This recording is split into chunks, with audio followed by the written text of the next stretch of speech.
Good morning everybody. Sorry I'm a little bit behind schedule. As per Saturday morning shows, it's drizzling.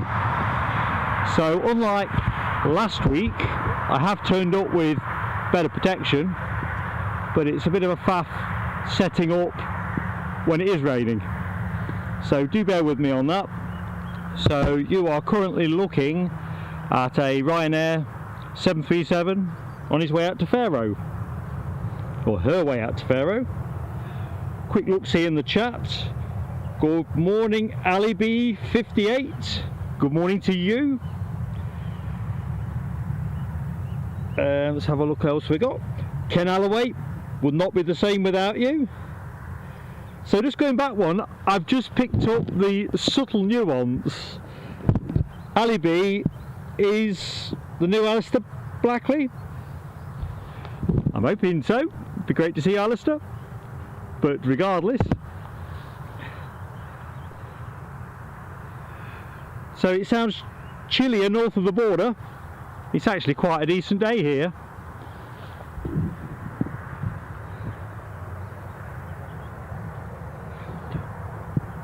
You're right, Alistair.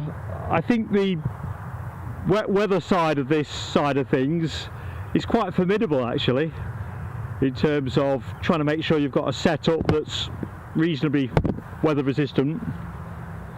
Good morning Kerry Taylor, how are you my friend?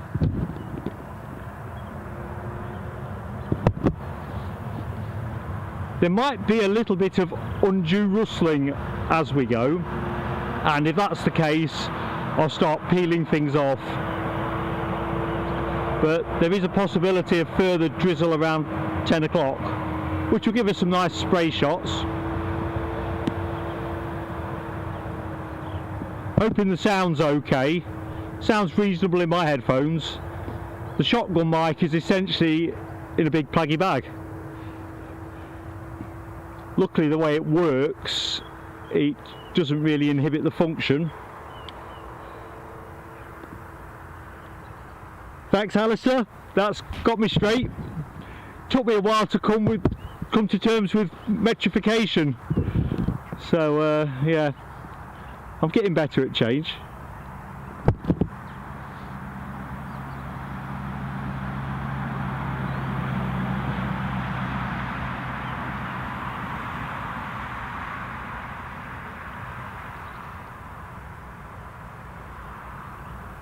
So here's a quick question, nice and early in the stream, Ken, and in fact Alistair too. I'm looking for a bit of moderator support, and I know Ken was proposed by somebody helpfully last week. My own view on this is that I'd rather you enjoy the show, so at the end of the day if it's a faff that you could do without, that's fine. But you're both show regulars and you're fantastic in the chat, so I thought I'd put it out there. Don't have to give me an answer now, just have a muse. Like I say, I'd rather you enjoy the show first and foremost.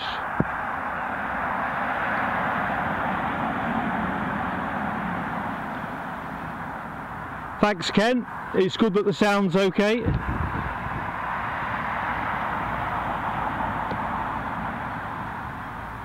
It's probably fortuitous it's not a windy day.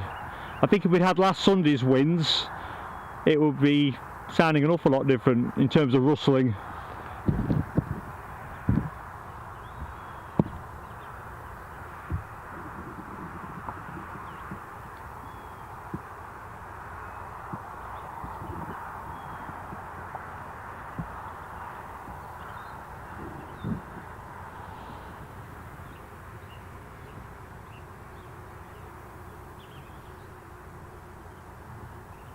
Well, I finally got my new HDMI cable this morning.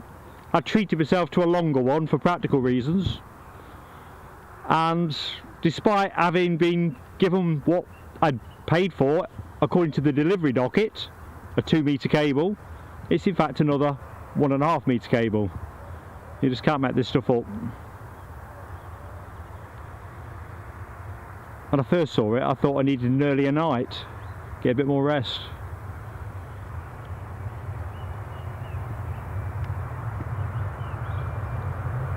Good old drizzle.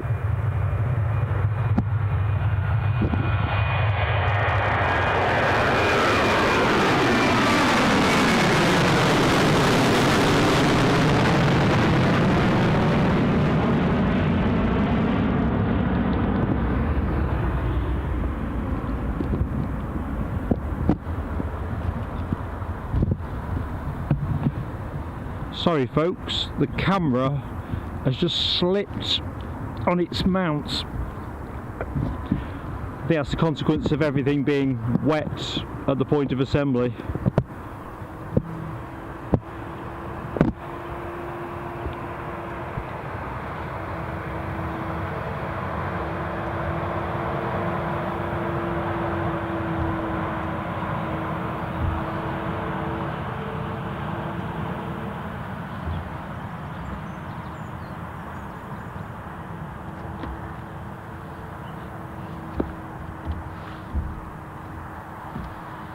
So, now I've managed to get things plugged in, protected, and all the rest of it.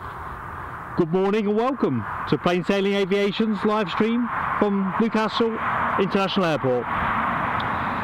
So, regulars will know, I'm Mark, your host, and today's show will run through till about 11:30. It's sort of flexible, can go a bit later today. Rather depends if any movements are running late or early. So as long as there's something to watch, I'm quite happy to run on. Hope everyone is keeping well, and for those of you not working, that you are easing into the weekend in style. If you are working today, hang in there as always. It all comes out in the wash, doesn't it, when you get your time off in the week? And as always, I always advise the show is best enjoyed with a pot of tea or a coffee, enhanced further with a spot of brekkie.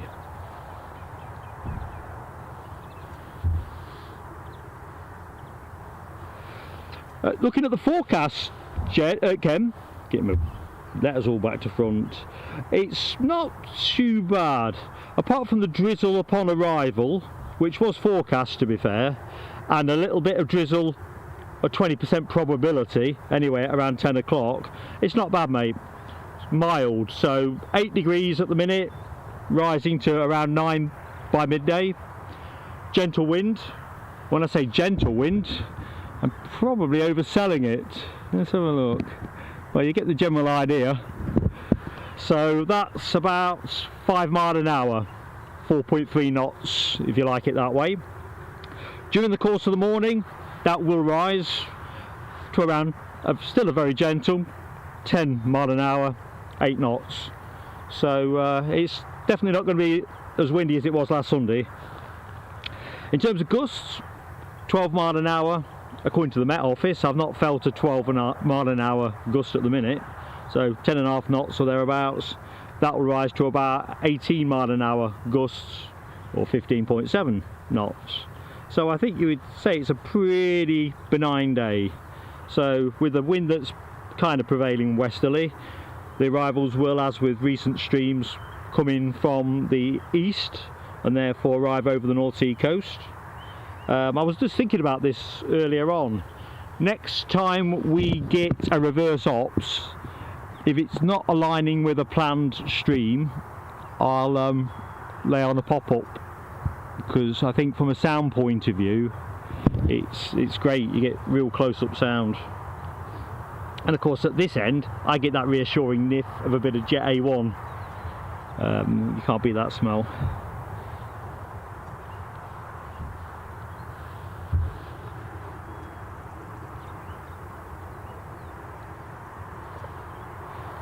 So let's have a quick butchers at what's happening next.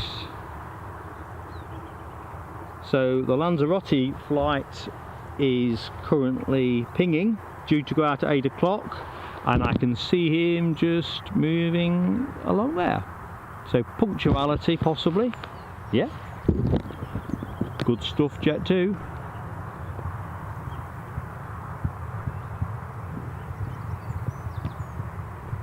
And of course good stuff for those good people on board, hopefully saying hello to 70 degree plus temperatures.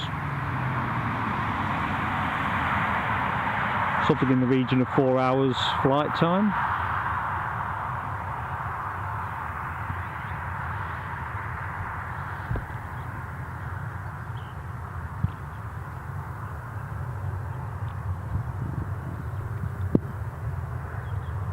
So what's been through Prestwick recently, Ken? It's notable.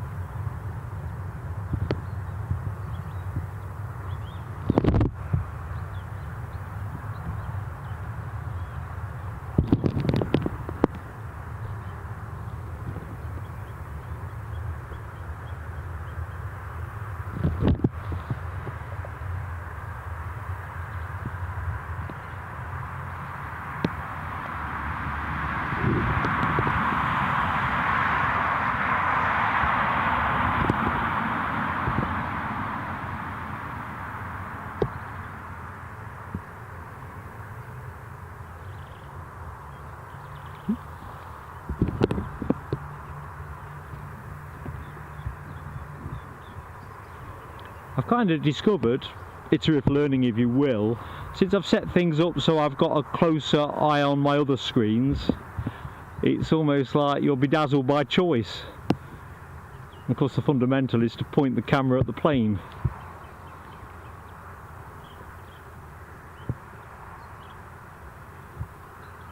Still, it's a nice change of pace from Edinburgh show last week where I was like an octopus just trying to hold everything together. Although in all seriousness, you can't beat a spot of wind, can you? Definitely adds to the aviation view.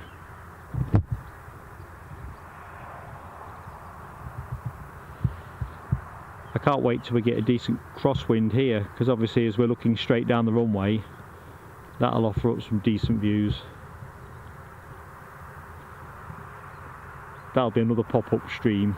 As soon as I see a sufficiently windy crosswind, I'll pull the show together and get myself down here, as long as it's daylight.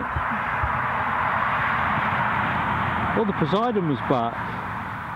Yeah, I'd noticed it was over Newcastle as well. I've got a feeling it overflew Newcastle. As you'll know, or some of you will know, I've been doing a lot of hospital visiting recently, and I'd just been to pay for the car park ticket, and I swear to God I could see it at height.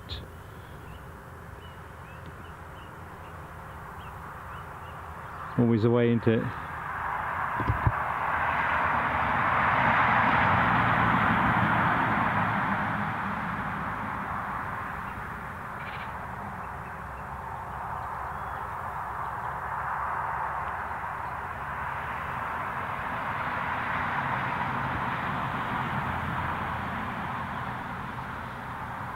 How's things in Milton Keynes, Kerry Taylor? I think you're Milton Keynes if I remember. Apologies if I've got you wrong.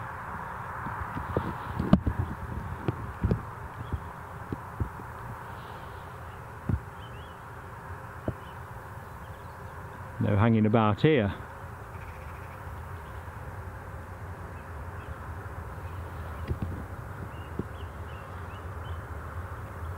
It's nice that the daylight's starting to come back, isn't it? Offers all kinds of extra flexibility.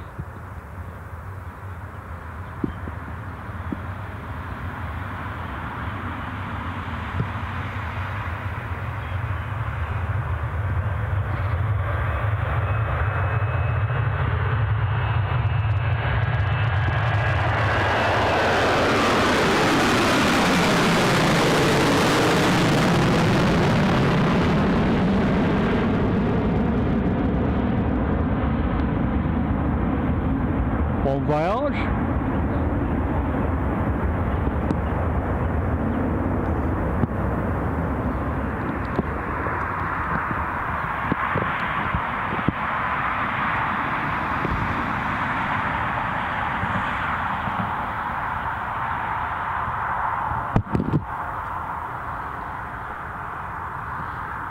So this EasyJet aircraft looks like it's well into the boarding cycle, which is great. Working assumption is it's going to be the Belfast flight, but I stand to be corrected.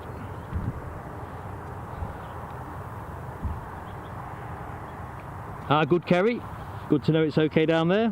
How are you blessed for the weather today?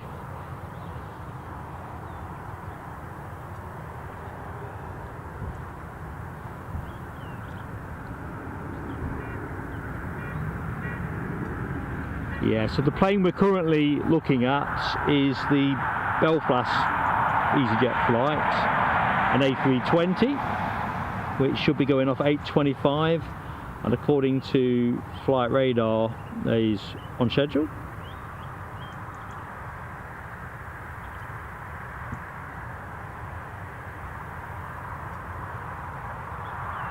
You know what, I'm just appreciating the fact that the plane I called a Lanzarote flight, that's just, yeah, it is a Lanzarote. I'm just perplexed because flight radar also has a Lanzarote departure showing 8 o'clock that isn't flagging live. It will come out in the wash.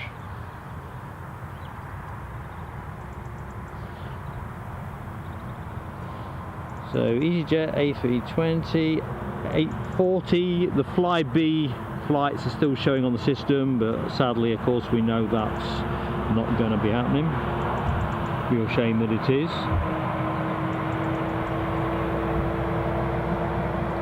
I mean, it was interesting to see that Aer Lingus have actually filled some of the void for us here at Newcastle. So they are going to be introducing, I think it's in March, a new Belfast route flying daily, and increasing their Dublin service from 5 times a week to daily on the 27th of March. So that is good. I mean, generally, as you'd appreciate, as we're moving towards summer season anyway, we'd expect more movements here, but to get some of that increased scheduled traffic, internals, is great. Staying with the Flybe scenario, it was quite sad, or very sad as well, to read that the Norwegian airline Flyer has filed for bankruptcy. They don't actually frequent Newcastle, but I've seen them in Edinburgh a number of times, and if I remember correctly, Manchester when I was there last May.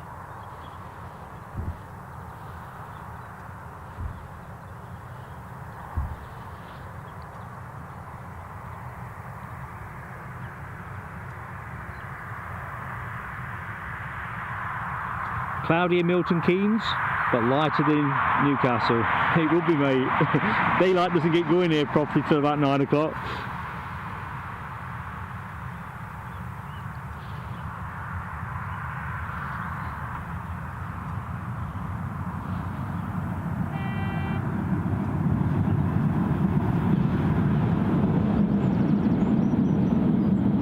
So for anybody unfamiliar with the show, that is our regular metro service. Train track runs immediately behind my current position. Can't offer any kind of picture of the trams, or trains, whichever you want to call them, because it's all hid by a hedge line. But that's what the noise is. Quite a regular service, so you'll hear that sound at regular intervals.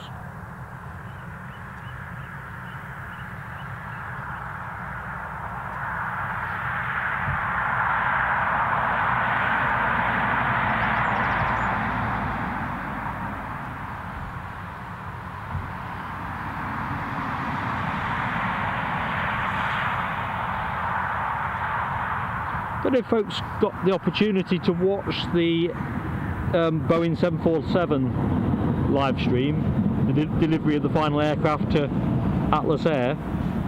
Apart from some of the corporate spieling which you can't avoid in these kind of things, quite enjoyed it. I think I put in the community post the fact that Lufthansa are committed for the foreseeable to operate in the 747 for me was the big takeaway. As I've said on a number of streams, I have an absolute need to fly in a 747 on my bucket list. I certainly don't want to go as freight. Ken, probably the easiest way is the plain sailing aviation email address. If you go on the YouTube homepage, mate, it's on there. I think that's probably the best way of doing it.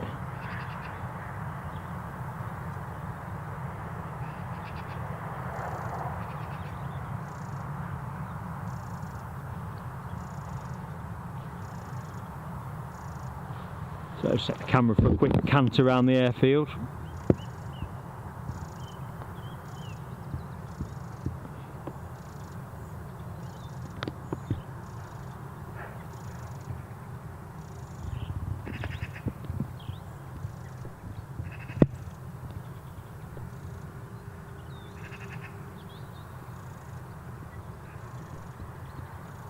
I can't decide if that is a jackdaw or a magpie. That sort of rasping cluck. So for those who've not seen it before, here's our fire station in a happy state of dormancy. And as we look down our single runway, arrivals will be at the far end of there, behind those wind turbines. So heading in across the North Sea, runway 25. And I'm not sure to what extent we're going to be blessed by Dickie Davies and his collection of small aircraft, but I'm looking forward to seeing some Tiddler action, backed by popular demand. So over in that general direction you've got, as the big sign says, the Aviation Academy, behind there the flying school and the business jet terminal. The police also have their helicopter station there, so they are fairly regular visitors. I think we had them out last Sunday. And here's our Jet 2 pushback.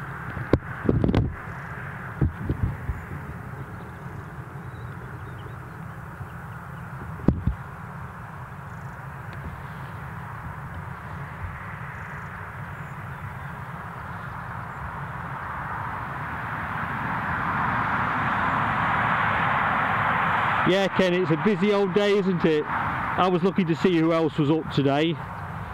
It's, I suppose there isn't that many providers at it. It's very much a niche market, isn't it?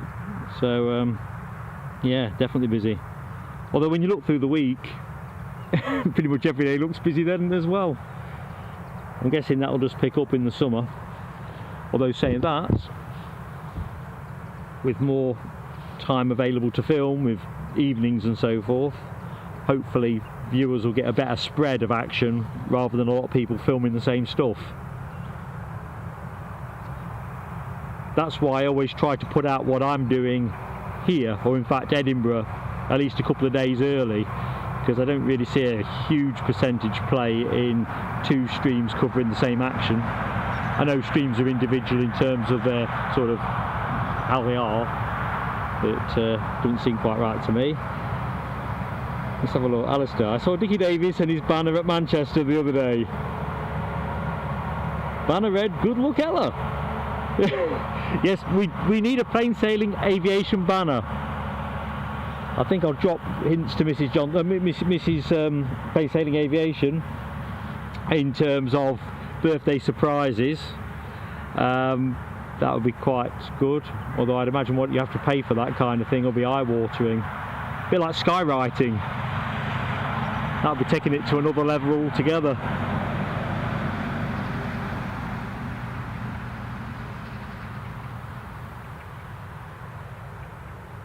Yeah, just checking his rudder works.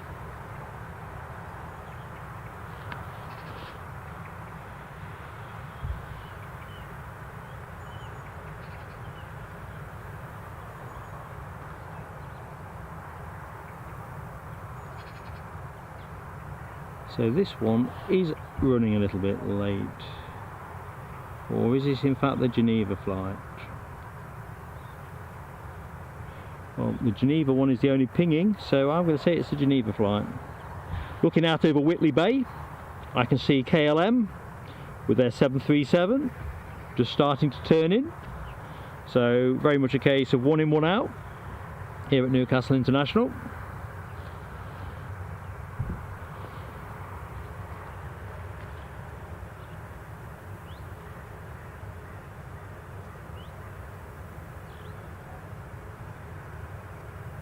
I think when we talk about Dickie Davies, you know, and these banners, I keep wondering at some point one of the major live stream players, be it here or in the USA, sounds more USA, doesn't it really, won't be able to resist the idea of putting some kind of banner up in the air.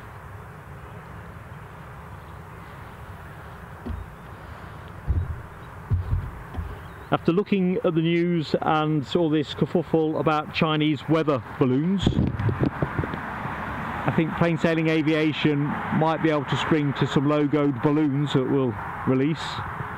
Not sure that's going to make us particularly popular with the authorities though, so perhaps we'd best avoid that.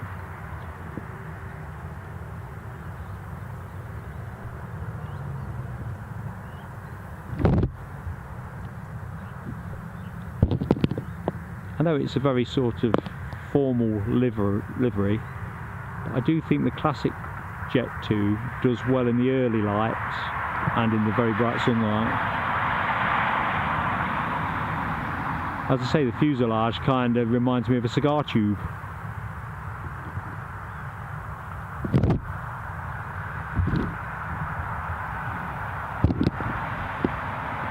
Right, I can see our KLM arrival on yonder, so I'll just track our outgoer.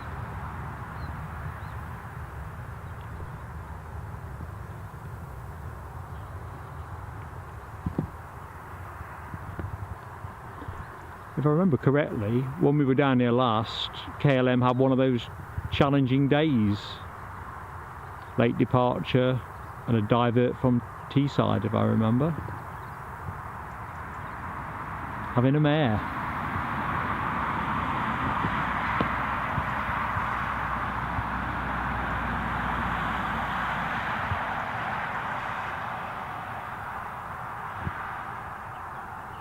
Going back to the Boeing 747 live stream, there was a little bit which those who watched will have seen with John Travolta, who regaled the room with some memories. And I had it in my head and he mentioned it about his 707. Can you imagine the plane spotting mayhem if he announced in advance he was going to bring that to Edinburgh, for example, or Manchester? South Bank could be 10 deep. Or south side, should I say. Right, let's go and find our KLM.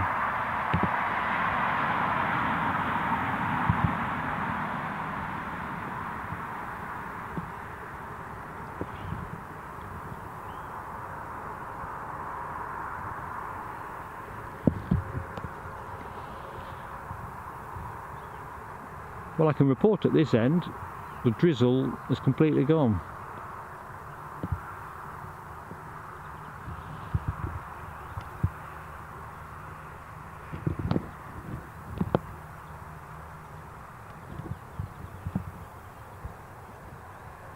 Although the fact I'm struggling to get a clean focus at the other end suggests that might not be the case at the other end of the airfield.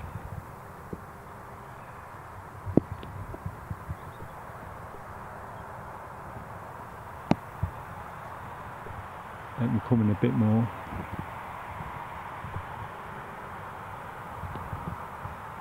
Yeah, we're just about on the cusp.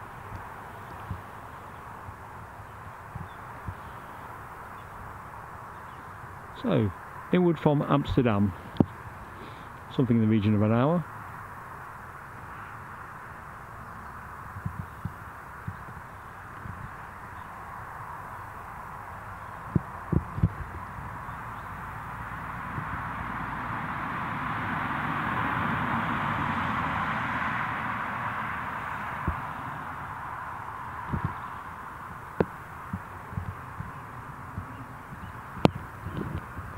Some nice vapour trails.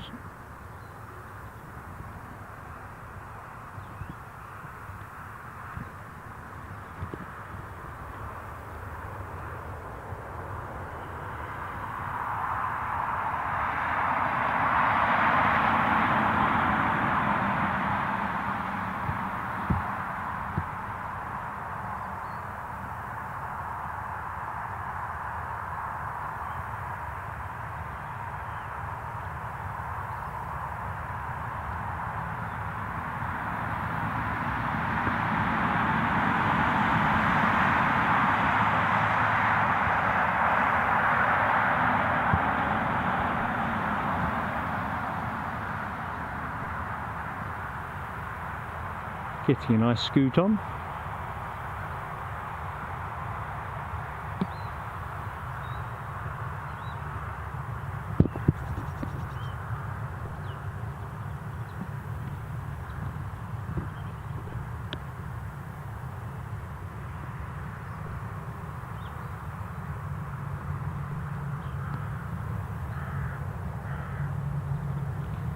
And I can see at 10 o'clock to my current position, the EasyJet, the A320 off to Belfast is just pushing back. So it looks like we've got a couple of departures in fairly quick order. So we'll just stay with our KLM 737 until he turns off.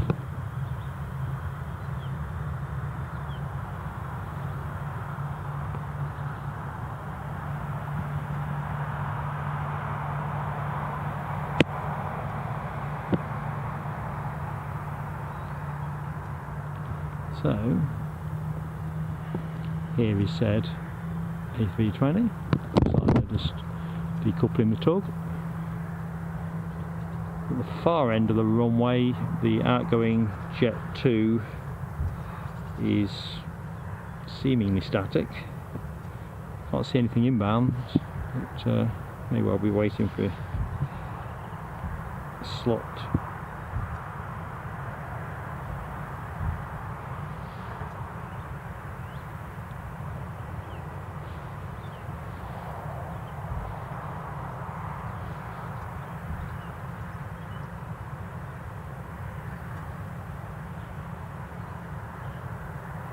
Just catching up with a chat, so apologies if I've missed you, but we'll soon put that right. Good morning, Quickening Cat. Fantastic to have you with us. How's things in New Zealand?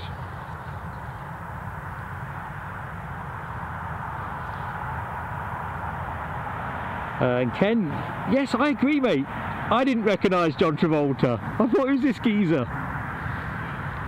Well, I'm glad that's two of us. I mean, it all fell into place pretty quickly, didn't it? But if someone says pick John Travolta out of this lineup, I'm afraid someone else is getting picked. Obviously not me. Good morning, Paul Usher. How are you, mate?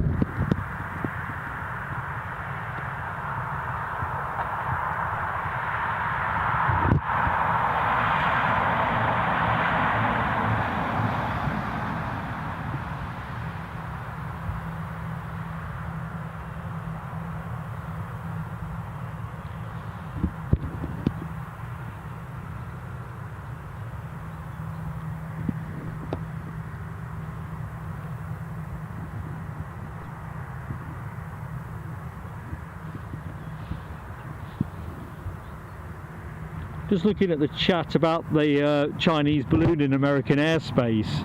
I think at one point yesterday they were saying there might be a second one in Canada. When I flicked the news on this morning, they were talking about one in Latin America. So I don't know if the Canadian one's managed to go south. Hell of a pace if it has. Or it's how many of these darn things there are.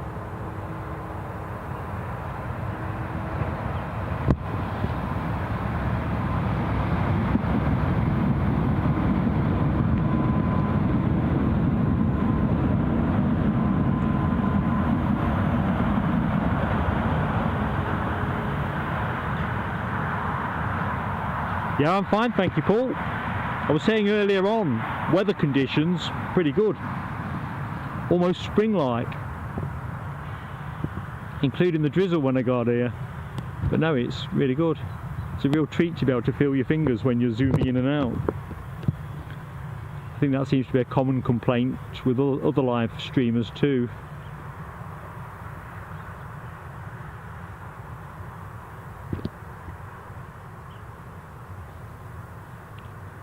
So it looks like the EasyJet flight is going to be held to let the, the EasyJet, Jet 2 is going to be held at the other end of the runway to let this EasyJet departure go.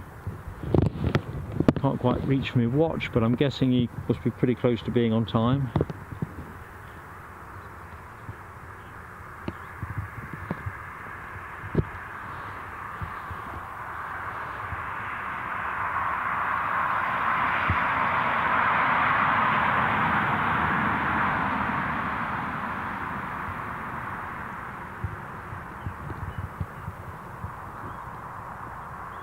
Well, kind of thinking to myself earlier on with Flybe's demise, obviously their slots will get eaten up and some of their staff will be absorbed to achieve other people's need to fill vacancies, which is great, continuity of employment.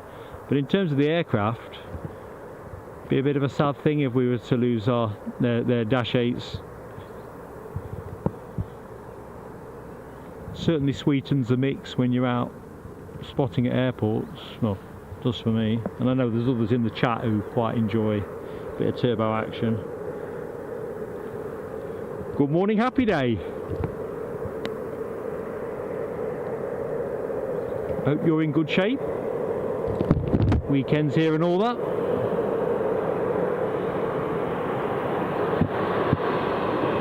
I agree, Kerry. I think that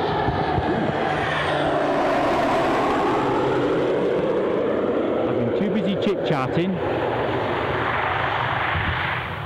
and we've got a reverse ops arrival.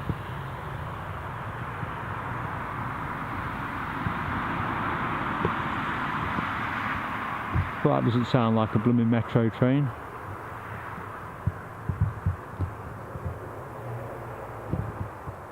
So hopefully we'll get to see this baby go.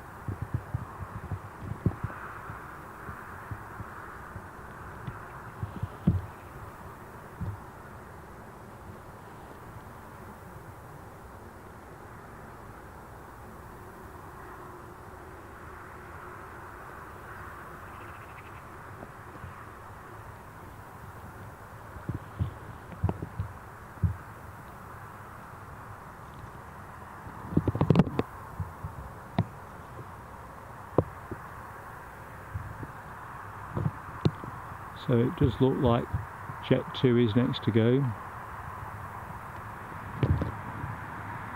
7:37 off to Geneva.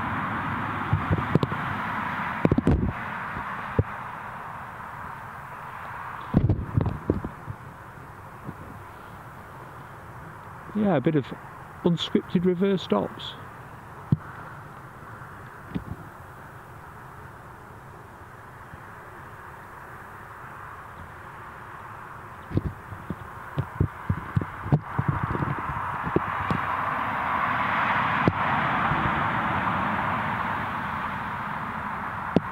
Right, back to the main event.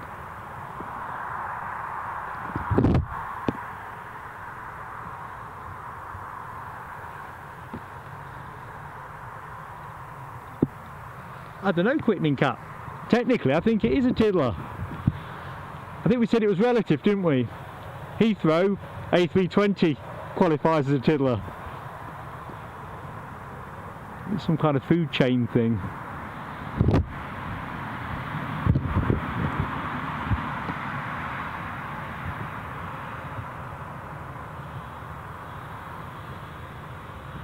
Pleasant surprise, nevertheless.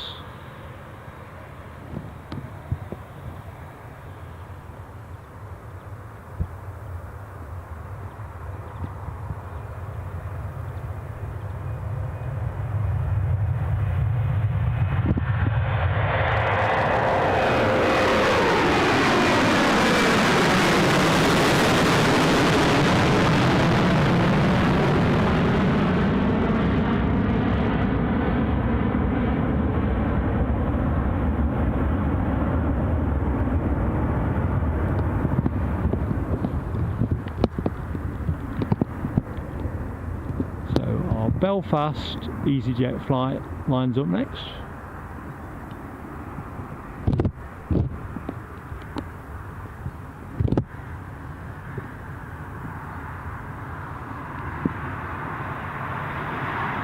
Mason Jason Aviation. Good morning to you, sir. From down the south. How far south, my friend?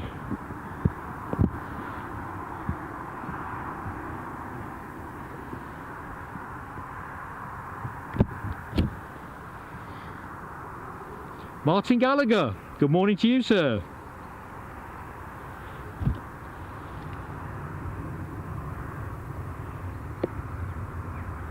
And good morning, Political Bias.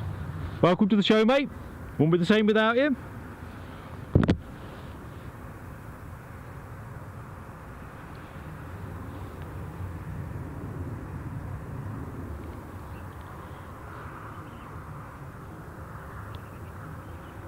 So I suppose, as always, it's always good to get this one in. If you are new to the channel and you like what you see, please consider subscribing. It'd be fantastic to have you with us. And if you are viewing today, it'd be great to have you like if you like what you see. I'm not asking you to like it if you don't, but it does help boost us with YouTube. This all-powerful algorithm.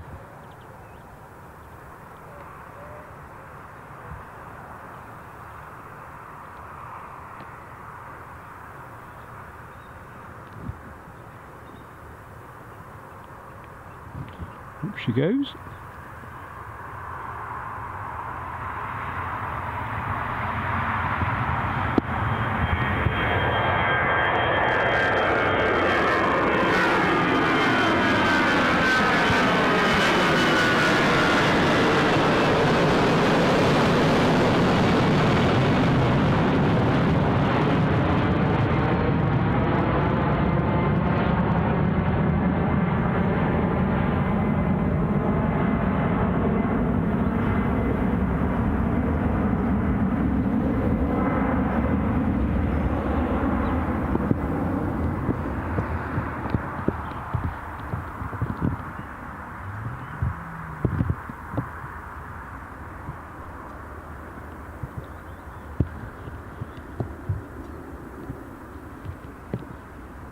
So we have something of a dearth of traffic in a minute. So let's have a quick look in the chat. Hi, Political Bias. Yeah, runway 25, mate. We did have a gate crasher, reverse opsing.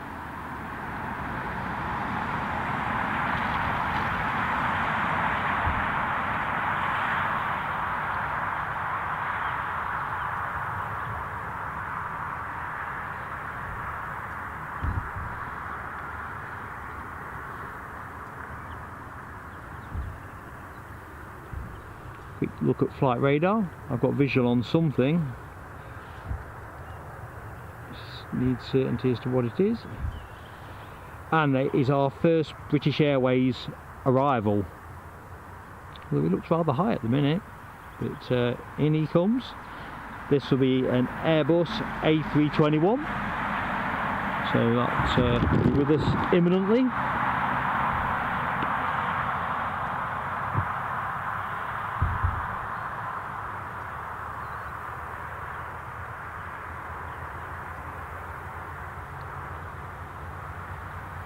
Waiting for the chat to fire back up. You're Greater Manchester, are you, Paul? A Mason Jason Aviation, Oxford? Ah, all over the UK. I think you can definitely say, Mason Jason, that you are down south relative to us. You see a procession of fire tenders suddenly zooming off into the business park. Pace they're going at suggests this is some kind of drill, so I don't think we need to be alarmed.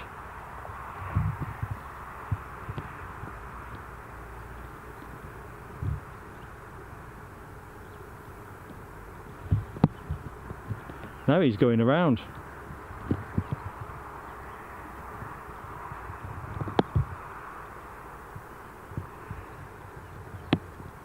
I did comment a couple of minutes ago he looked high, and he really is. Didn't fancy it, clearly.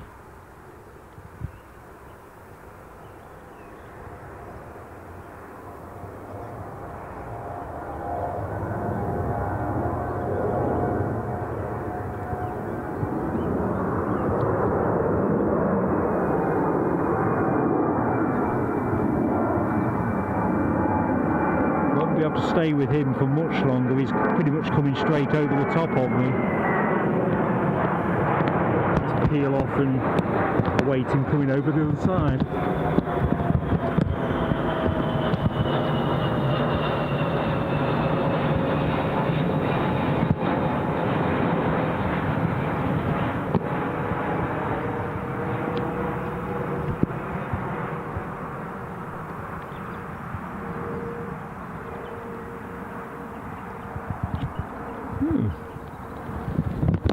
At least we have the certainty that he'll be back round in a couple of minutes. Well, probably about 5, I guess.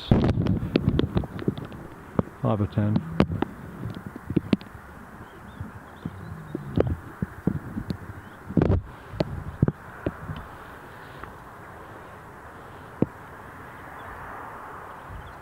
So let's have a quick Butcher's back in the chat. Has the West Ham team come in yet for their game against Newcastle? I have a notion that there was I think it was a Titan Airways that came in yesterday around 5-6 o'clock. Long and short answer is I don't know, but as soon as I saw it I thought that'll be a football team. Just going back to flight radar because I can see something else coming in. So we have our incoming Dublin flight, courtesy of Ryanair, and they're 737. Yeah, I had mused on coming down to try and film. I think it was a 7.3 if I remember correctly, but daylight wasn't with it.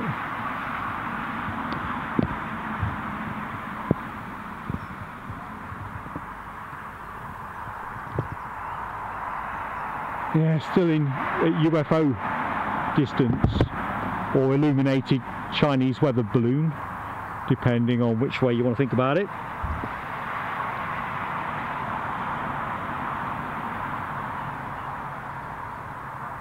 Newcastle on Sky tonight.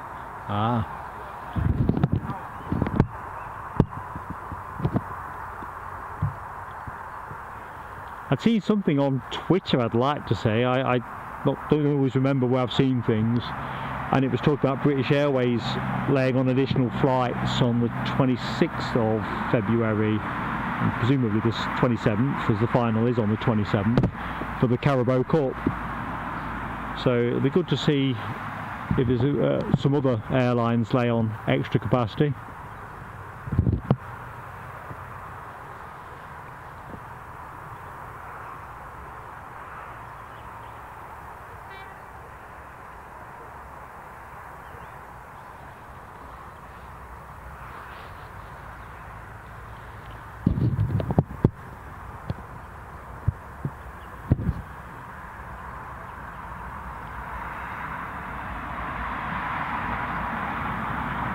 Yeah, I think you're right, Ken. Titan seem to have quite a hold on that particular market. I think Jota, when they were operating, I don't think they operate anymore. I think they used to pick up some of the charters.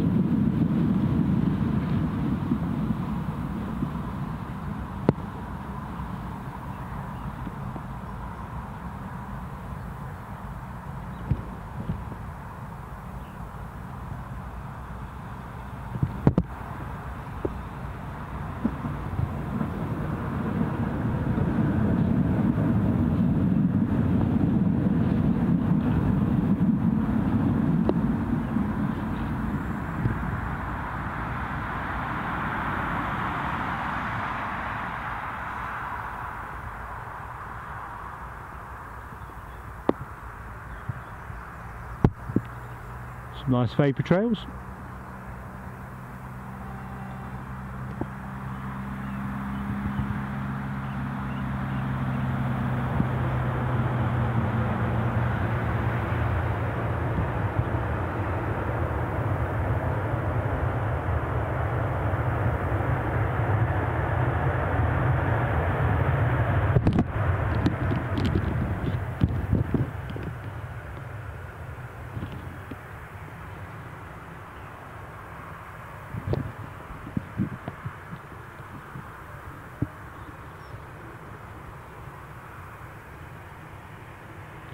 So I don't think parking is going to be much of an issue for this aircraft.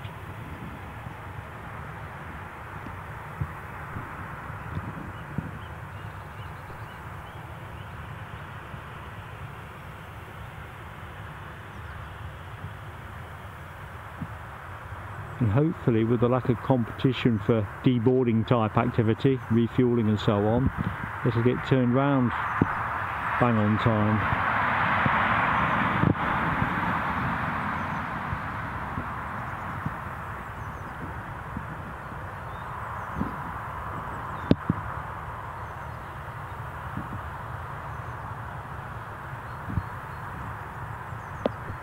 So while I'm staying with the plane, good morning to anyone that's joined the chat, or joined the show for that matter, that I've not managed to acknowledge.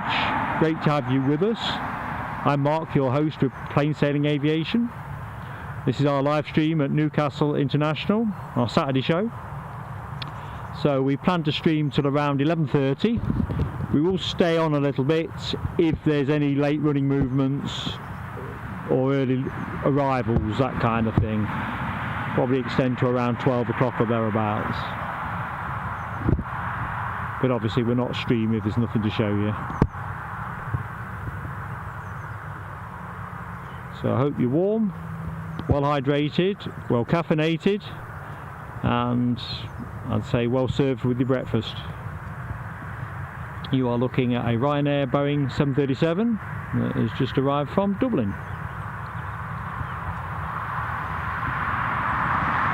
And there is a relevance, or a bit of a crossover on this one, so once we've parked him up, I will come back to a related point.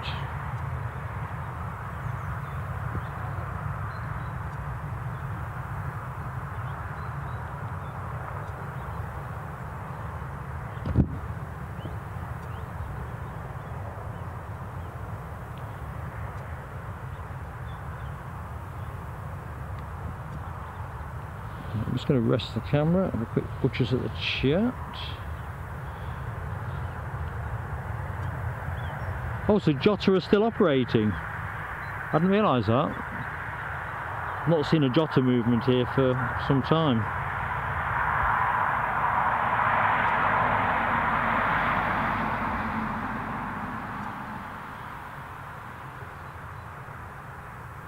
Alright, just looking at Alistair, trying to contact me, so that email doesn't work, or emails are failing. You're good, are you, mate? So let's do that. So for those who are wondering what I'm blathering on about, Ali B58 has kindly agreed to become one of the channel moderators. It'd be fantastic to have him with us. At least I hope that's what you're volunteering for. Okay, Dublin. So we look at a Ryanair Dublin plane, and I did say there was a bit of a relevance. So those of you who follow our community posts, let's just have a look. I'm just looking over to the BizJet Park, see what's happening there. One of those fire tenders is just moving around, no urgency there. Anyway, long story short, I was talking about our first overseas broadcast, which is going to take place next week, and I was a little coy with the specific details because I'd got various loose ends to tidy up, as you can imagine. Good news is, said loose ends are now tidied up, and therefore I can confirm we intend to be broadcasting from Dublin next Tuesday the 7th of February. I make that. So hopefully people will be able to join us. Be great to have all the support we can get. So I've never been to Dublin before. I've certainly haven't been to Dublin Airport before. So there's a few loose ends. It was something one of our viewers, Carl Scheel, I think, had mentioned a few weeks, which put it into my head. And therefore we're going to be good to go on Tuesday. And I am actually going with Ryanair. So there's a synergy to the shot that you're looking at. So the exact details I plan to publish in the next day or so, but penciled in for an 11 o'clock start through till about 3 o'clock, maybe it's 4 o'clock. So to say I'm excited about that. Also exciting is our British Airways go around, which has now gone around. And if I can make the camera do a bit of work, in fact, and the cameraman. There we go. He's having another bash.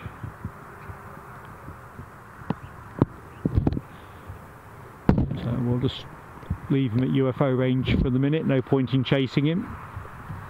So yeah, that's the plan. So that's the first piece of our overseas February puzzle falling into place, and that will be followed by another one in due course. So yes, I'm going to Dublin, Ken. Can't wait. The danger is I'll not sleep between now and then because I'll be too excited. Weather forecast looks as benign as you can hope for on a 5-day forecast.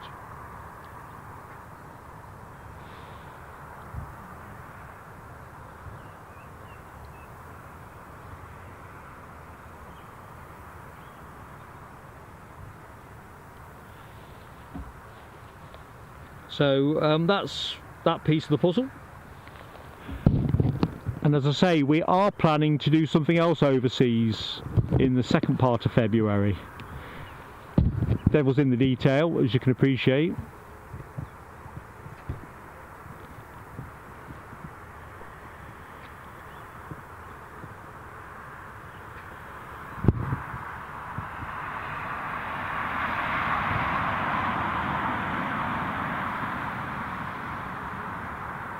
But it's definitely nice to mix things up, isn't it? See a bit something different.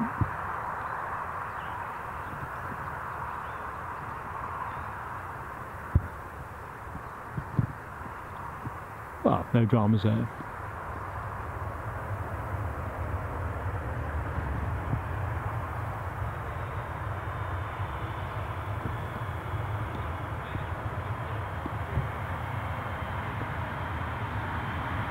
See a Jet 2 pushing back at sort of 10 o'clock to my current position. We'll pick him up in a minute.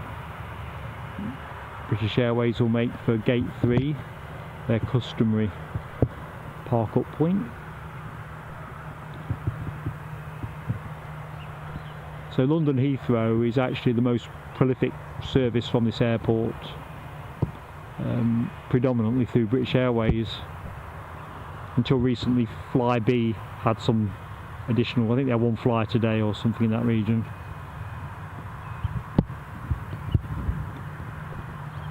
And I can see an incomer, which is still at UFO range.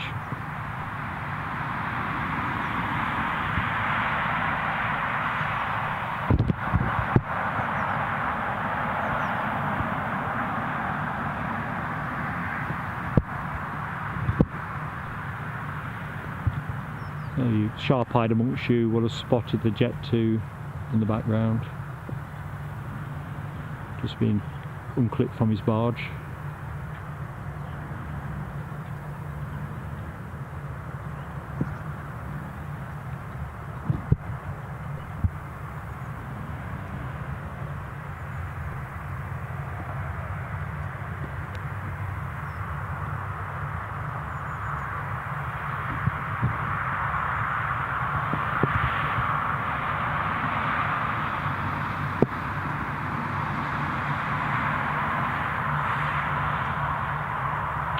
Right, let's go and pick up our incomer. Welcome to Newcastle. So that should be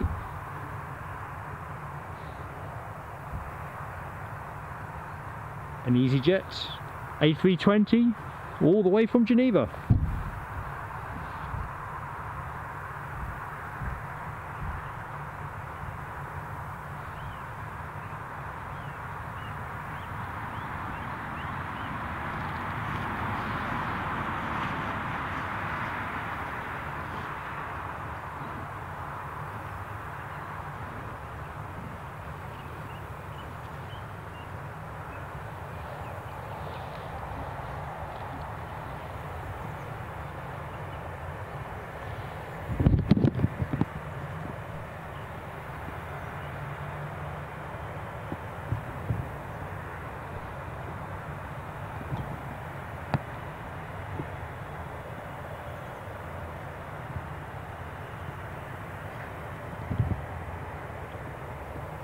So flight time around 1 hour 50 minutes or thereabouts, typically.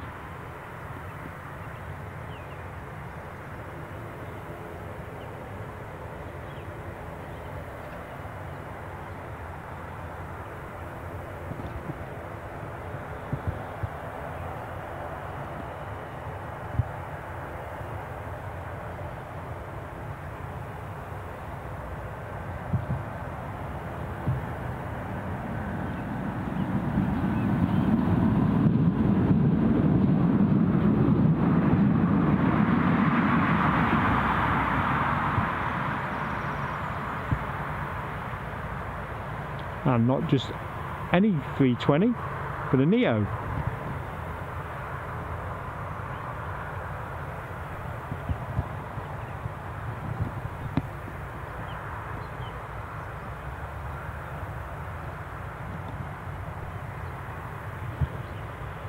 I can hear a start-up over at the business terminal, that end of it, but I've just got a feeling it's more likely to be that little bizjet type aircraft that came in earlier on. And let's just take the camera back just to show you our exiting fire tenders, just to complete the story on that. So back to base. There was 3 of them, so 1 staying behind. Probably the one who's got to do all the clearing up. And immediately to the right, we've obviously got a runway check in process. So let's just get back to the aviation stuff, which is what you're here for. So here's our EasyJet.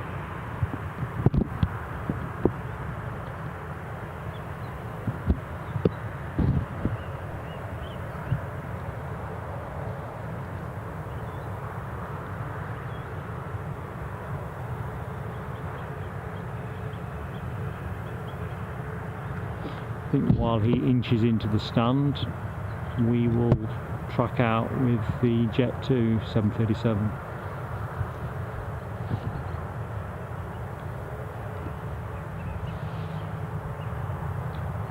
Which is off to Tenerife. Oh, and as forecast,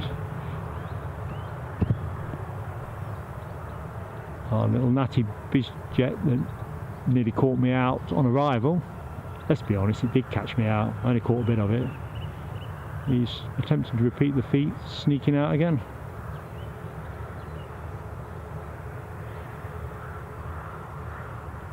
I assume he's not going to insist on a reverse stops departure. Seems to be a bit far down the track for that.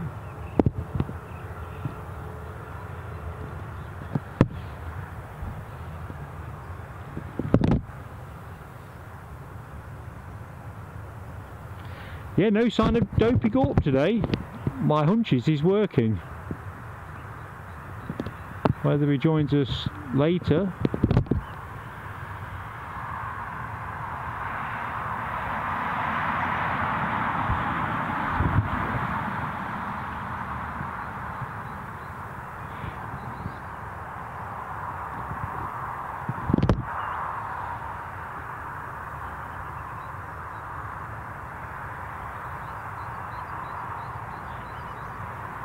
hi Paul Usher. Yes, they do seem to be quite proactive in keeping their skills honed up, which is obviously a good thing.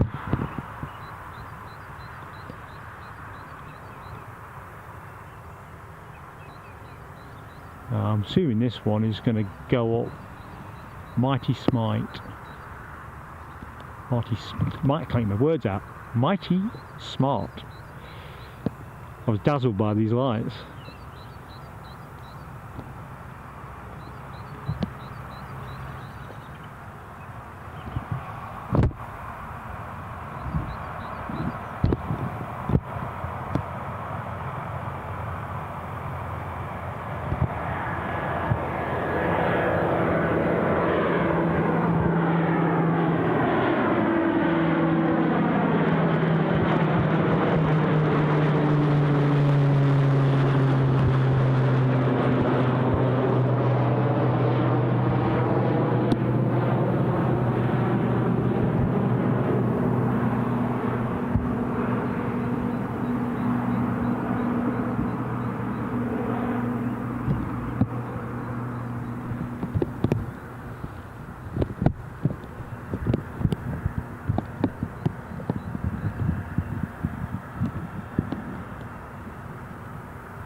So whilst we await our Jet 2 departure, we'll leave the camera on this deboarding EasyJet arrival. Thank you, Ken. A Raven Air Pilatus. I think they're based at Blackpool, aren't they? For some reason. As Quitting Cat says, that is a smartly turned out tiddler.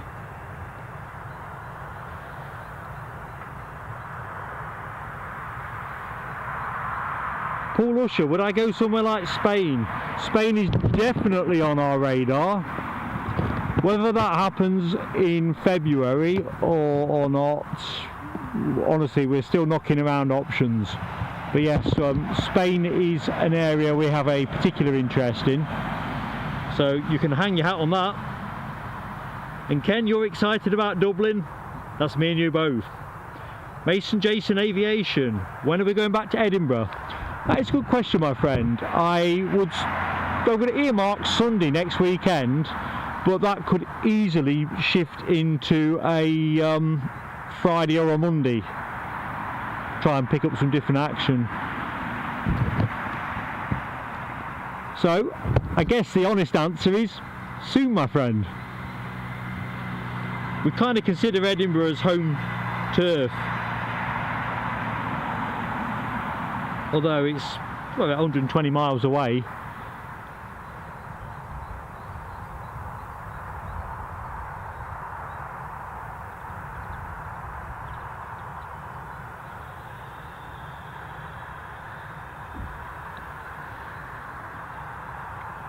So, I suppose I have to give it a plug.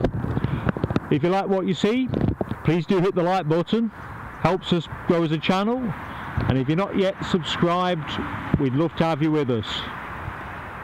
We're a young and growing channel, and we want to keep growing. And of course, I think most people know the way YouTube works with its algorithms and so forth.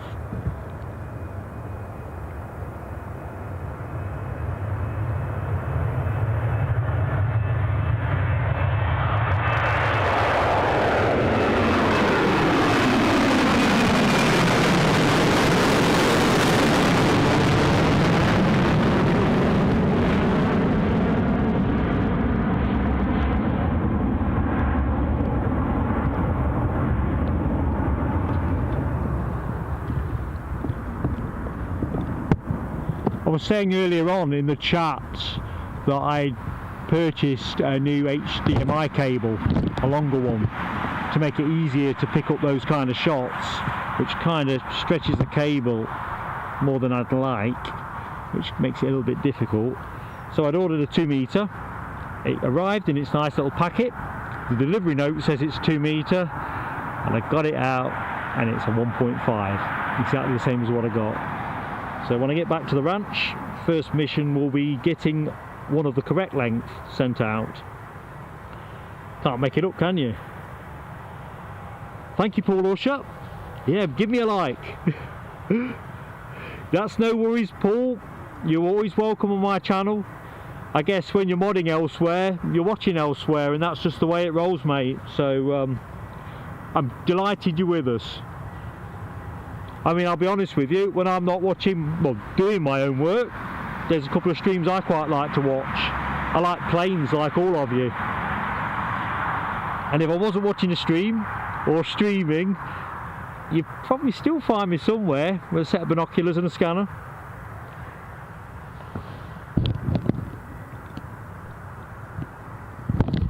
So I suppose I better have a quick consultation with our good friend Flight Radar.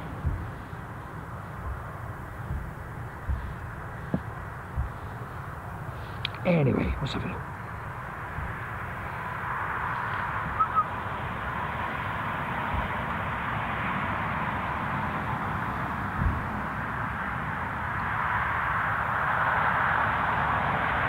Well, there you go. Not that it concerns us, but I'm just looking over the North Sea coast. Probably about 60 miles out. Is a rather natty DHL Boeing 767. Good on the eye for me. Yellow's not everybody's colour, I appreciate. So let's see what the next official action should be here. Notwithstanding Dickie Davis, weather balloons, anything else. So let's have a look. We have a Ryanair 73 which is due in at 20 to 10, so that's a fair old hop, unfortunately. I mean, I think most of you appreciate regional airports, you get these pockets of not so much happening. unfortunately. So let's see what the incoming scene looks like.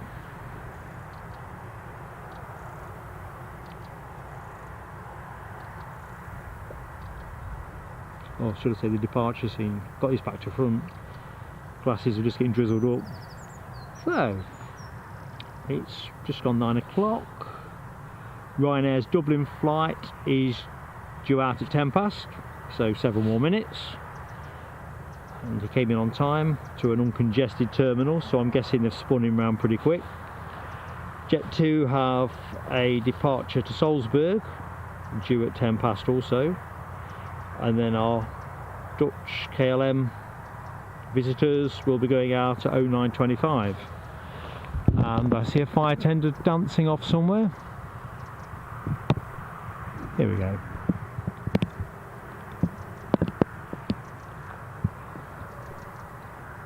I've got to be honest, and I know it's corporate colours for the airport, but I find it a fairly underwhelming colour scheme for a fire tender.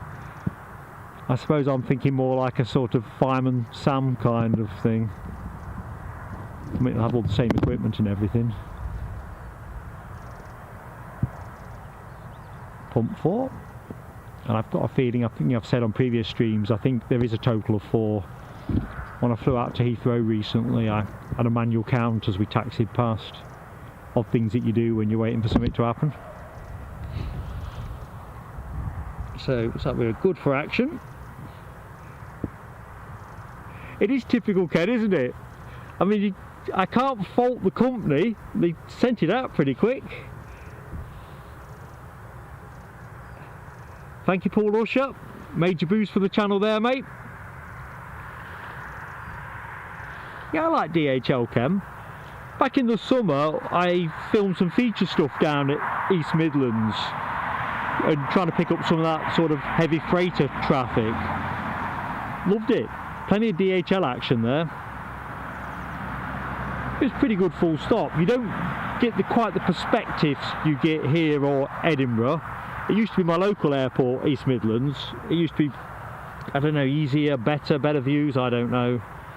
But there's still some great stuff there. I think there's a great watch to be had, to be honest.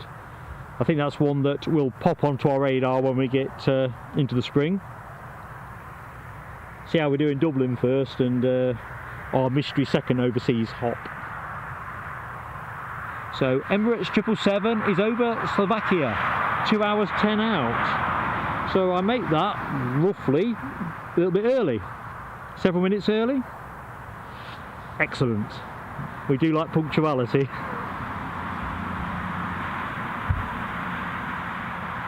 What can I see around the terminal?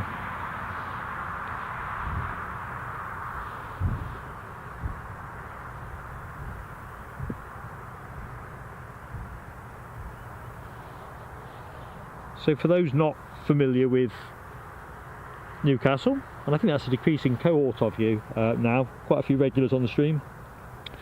Based on 2021 data, the UK's 13th busiest airport. I think the 2022 data can't be far off now. Some airports are announcing theirs, and as I think Edinburgh did recently, I think it's just a case of wrapping up December's stats. In terms of general busyness levels, clearly nothing's moving at the minute, but we've got some outgoers imminent. Flight radar, and bearing this in mind, this is what I took down yesterday evening, so it might have moved in the few hours since. Next 7 days, 215 departures, 41 airports, 18 countries. So it's never going to compare with Manchester or Heathrow, but for those of us who live in the northeast, it's a pretty handy service.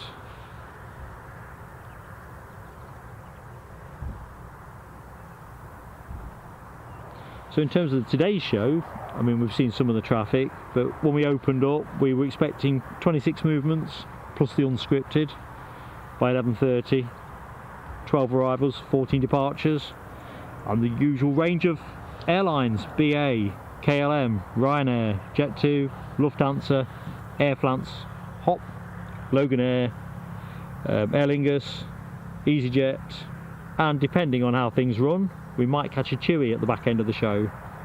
Star of the show, as always, is the Emirates Triple, which, as Ken's confirmed, seems to be making decent time at the minute. So fingers crossed.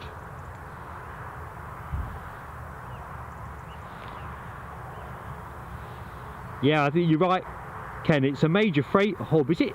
I think it might be the UK's premier aviation freight hub. You are right. I've seen a couple of overnight streams from there in the past, but I don't know what kind of camera equipment they're shooting with. Certainly my kit wouldn't be ideal for an overnight type shot.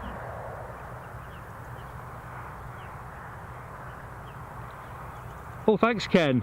That's Mark at Newcastle Airport, who takes some great snaps around the place. For some reason, he has an unerring sense of what is happening. As soon as I saw that, I thought I've got to retweet it. So for those of you who've not seen it, basically it's I can't remember which of the aircraft were now, but a couple of military aircraft refuelling over Newcastle and thereabouts. Smashing shot. Even the weather cooperated.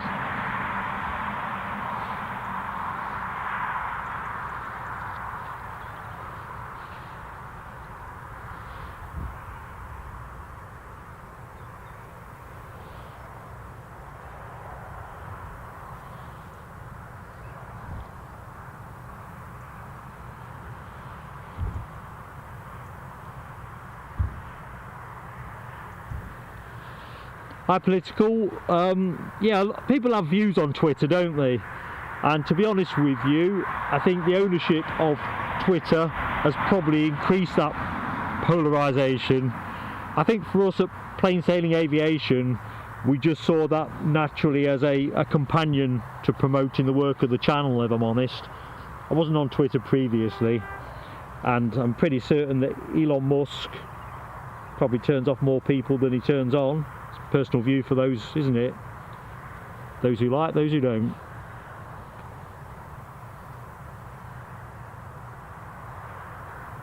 So I'm sorry if I missed this quickening cap. What was happening in Welly?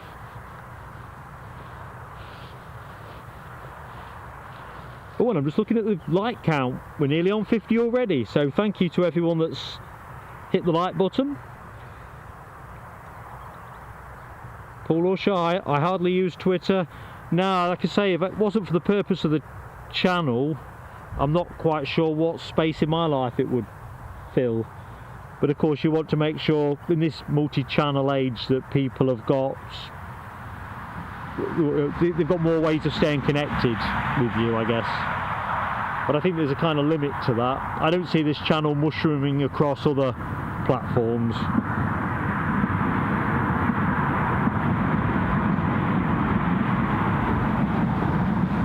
Good morning, Kevin David Payne.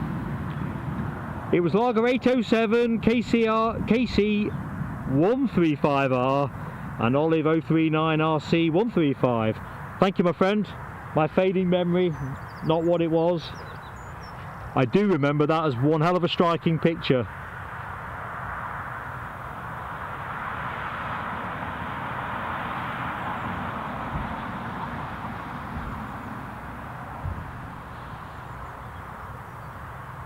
So at the minute, our Ryanair departure to Dublin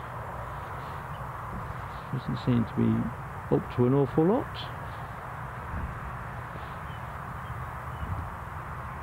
I'm hoping they're on their marks next Tuesday. When you're kind of working out when to schedule the show, having not been to Dublin before, you're obviously going to go on the side of caution, but I don't know. When I did the launch show at Heathrow, the departure from Newcastle was an hour late, and straight away you're starting to think, oh my lord. But at least you know where you're going once you get to Heathrow. So everything went on time in the end. Dublin, I've only got my imagination.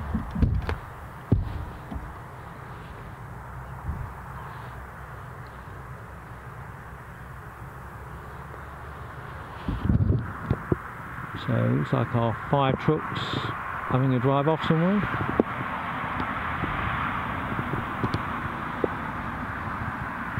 So here's a question to pose. My question for the day, if you will, practical purpose to this. If you were doing an around the world trip, and if anyone on the chat's ever done that, I'd be grateful for people's thoughts what the AvGeeks fantasy trip would look like in terms of stopovers, airlines and types. So it's no secret on this chat that somewhere along the line I want to do the bucket list thing, I want to do a round the world circuit, and the Lufthansa Boeing 747 is going to be one of those legs. I can't imagine a trip that's not going to involve a 777, because I've not been on one of those either, and a King. But in terms of sort of trying to put it together, I'm still very much in that early phase. So I throw that out there. It's something that will come up again once I get more detail on my own page. Won't be a this year thing. Pack a cushion for your seat on Ryanair. Very good, Ken. Do they not charge you more for bringing your own cushion with you? I've been exceptionally careful with planning how the show folds up into a wheelie suitcase. So the wheelie suitcase I've got is actually slightly smaller than the Ryanair maximum should I say, dimensions. And as I think I've advertised on a community post recently, I've even bought myself a natty little compact tripod that will fit neatly in it. So the whole show fits. So that's all good. It all comes in on the weight limit.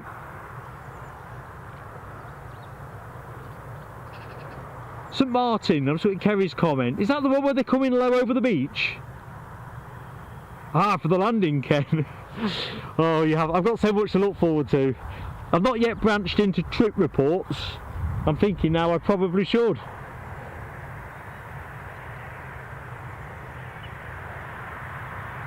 Martin Gallagher, the house in the background. You're going to have to help me out here, Martin. Trying to think what you will have seen house-wise.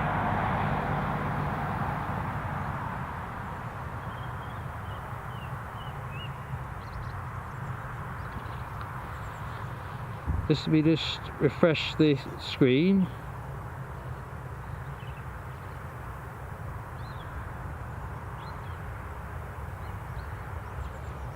You can see the Jet 2 pushing back. Martin, you've got to give me a little bit more of a clue. I'll see if I can help on the house in the background.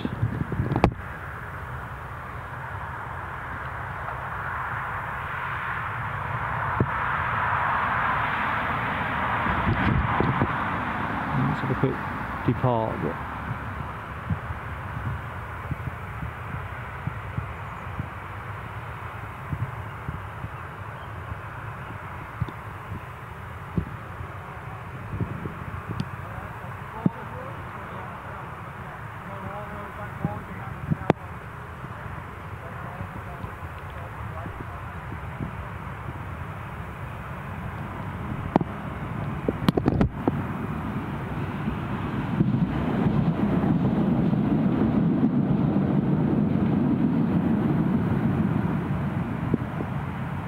So Ken, you've done the 7.4 on BA, Virgin Atlantic and the Emirates Triple. Cool, my friend. And like I say, 7.4 and the Triple, just gonna have to happen. Whether VA, I mean what, I'm thinking the A350 would also be on my bucket list. So Alistair would love to have landed at Kai Tak in a 747.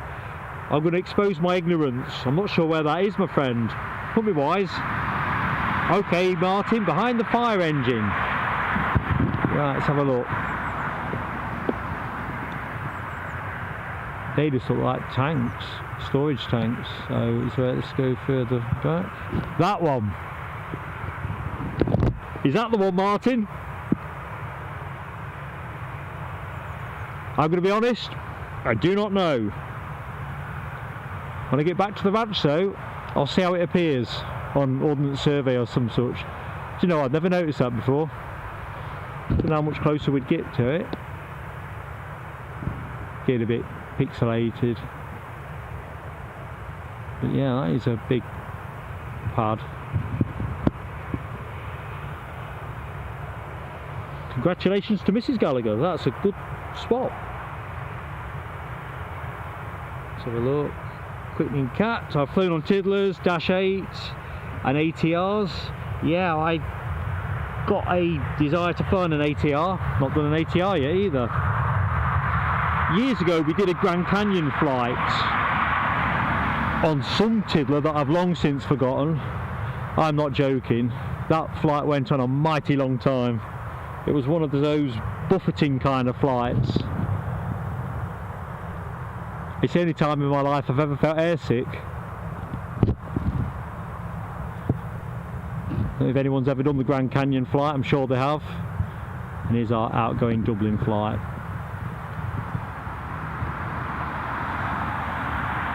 It's just looking at Alistair's comment, the old Hong Kong airport. Yeah, you see, that would have made it onto my world tour, except I don't have any confidence in going to Hong Kong in the current climate, rightly or wrongly.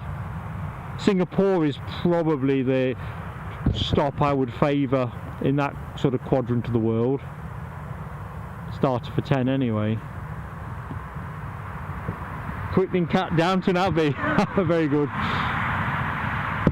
My wife's a big Downton Abbey fan, and for those of you who watch TV with their wives but don't necessarily share their wives' taste in television, I don't know about you, but I find myself gradually realising I know who the characters are, and suddenly I've picked the plot up, and yet I hadn't sat down for any of that. I'd not signed up for it.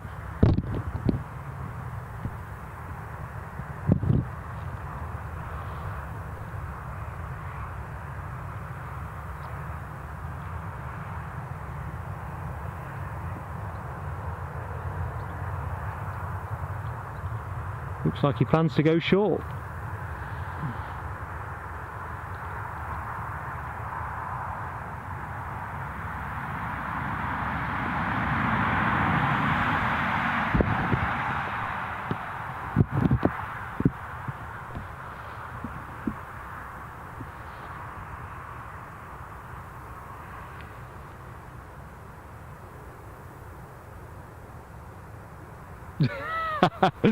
Yeah, Ken, what you like? And Paul Usher, clearly we all know what we're talking about here. Yeah, the Golden Shot. If I loosely remember, I used to enjoy watching that on a Sunday tea time. I think it was the idea of hitting the ball and all these coins spilling out. Oh, and here's the fastest taxiers in the West while we're waiting for Ryanair to find his mark. Just slowed down a tidge now, but he came scooting out. So we've got 3 departures going in fairly rapid order. So continuity of action here at Newcastle International Airport, and mercifully the drizzle has yet to materialise, although I'm well bagged up, so we are covered on that one.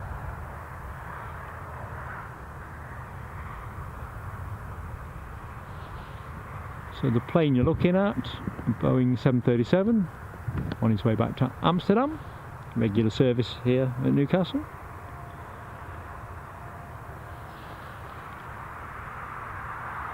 Further up the track is a Boeing 737 Jet 2, which, if I loosely remember, probably going to be flawed now I say this, was a Tenerife departure. But front of the queue, running in parallel, is Ryanair, who is using the full runway, just executing his turn to line up.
I'm back for the next.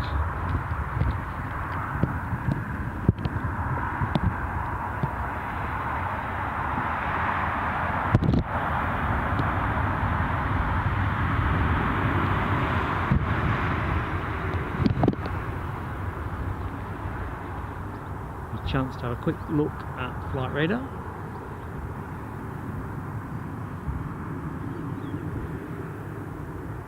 So I called that wrong, is in fact a Salzburg departure, which I've probably been put straight on correctly in the chat. Alicante is on your list, Paul. Yeah, that's one that's on our radar too. Oops, crikey, camera's just moved.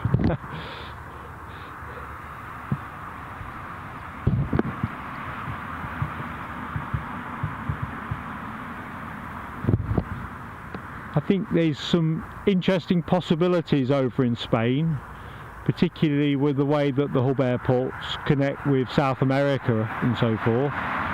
But I would imagine that Alicante picks up some decent traffic levels. I think I was saying last time out, I was watching Speedbirds stream from Tenerife. Fantastic.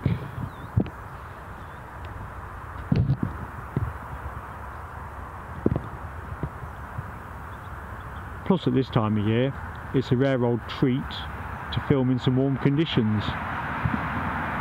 Although if I remember, he had it pretty windy.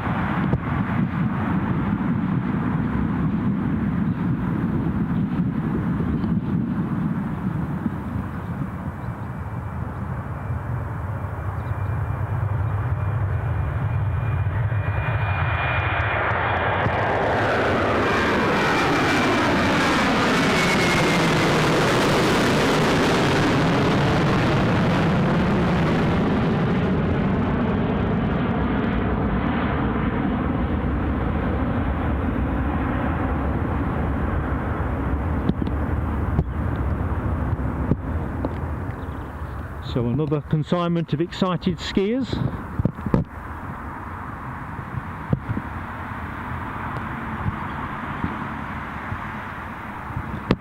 Assuming of course it's not a Sound of Music, the making of the Sound of Music nostalgia kind of trip. Skiers would be my bet. So you are looking at the KLM Amsterdam departure, all teed up.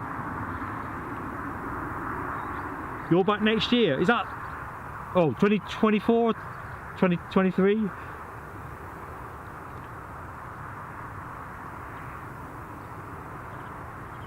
Thank you, Ken. Our Amsterdam plane is ready to go.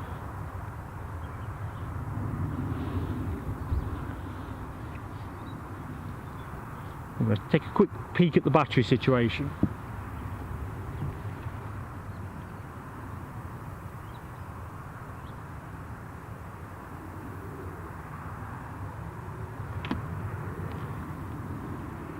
And all is good.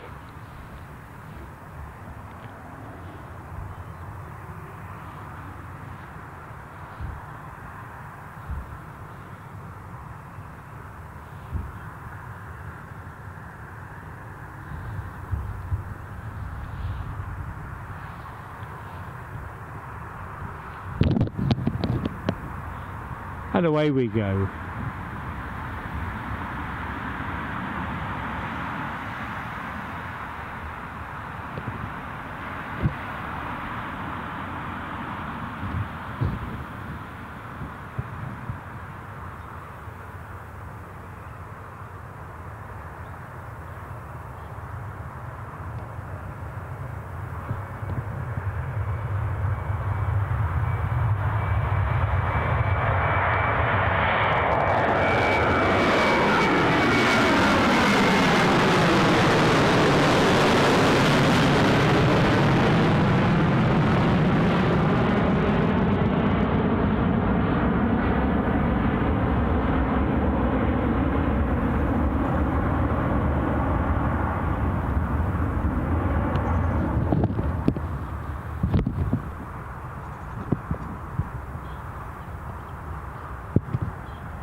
Looks like we have a spot of boarding action.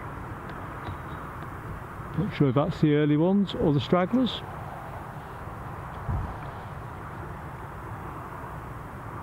"2024 then, Paul. Cool, mate.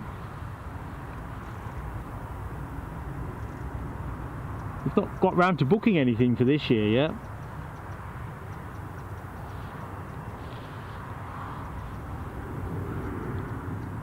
Whenever we're talking destinations, I have to kind of not give off the vibe that I'd be influenced by my desire to go spotting.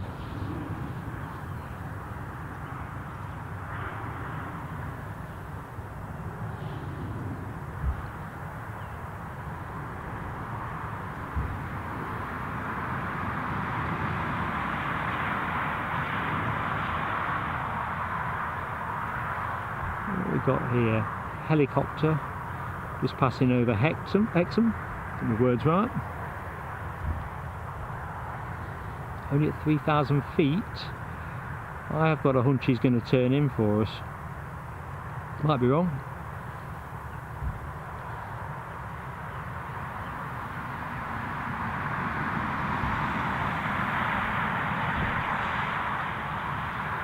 And in terms of incoming action, I can confirm, as many of you will have probably twigged for yourself, next in will be Ryanair with a 737 arriving in from Barcelona.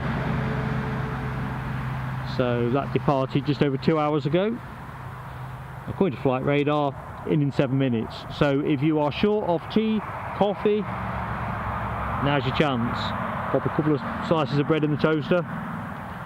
It's all about the comfort.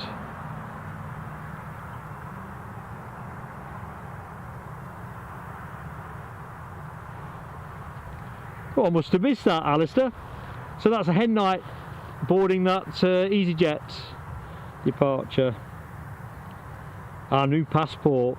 That's always my dread, just looking at Paul Rush's comment. You kind of take your passport for granted, don't you? So you dust it down and, oh darn, you know, you get into that renewal window.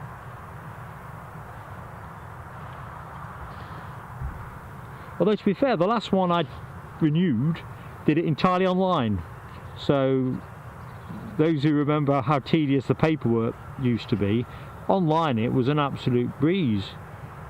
Took a picture of myself and Mrs. Plain Sailing Aviation, uploaded the pics. I mean, it was a renewal, so I suppose it's less complicated, but to be honest, it was a breeze, and it was turned around that quick. I mean, I'm not sure at the minute whether the Passport Office are one of those agencies that's involved in industrial action at the moment. I don't know.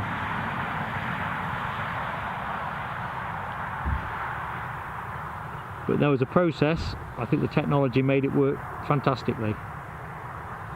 So just looking down the card, our Emirates triple is still basically on time, now running a couple of minutes early. The helicopter I was talking about doesn't look like it's going to grace us with its presence, which is a shame. So let's just check out the departure picture.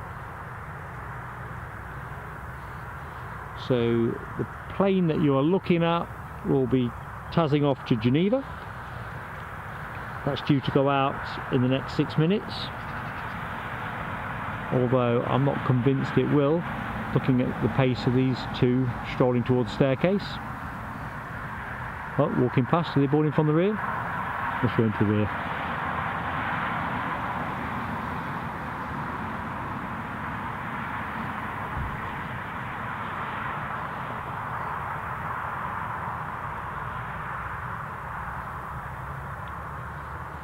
And the British Airways A321 is pretty much due to go out now. Let's have a quick look, see if it's boarded up. I'm going to say boarded up, I don't mean like a closed corner shop. Haven't quite got the view here, have we?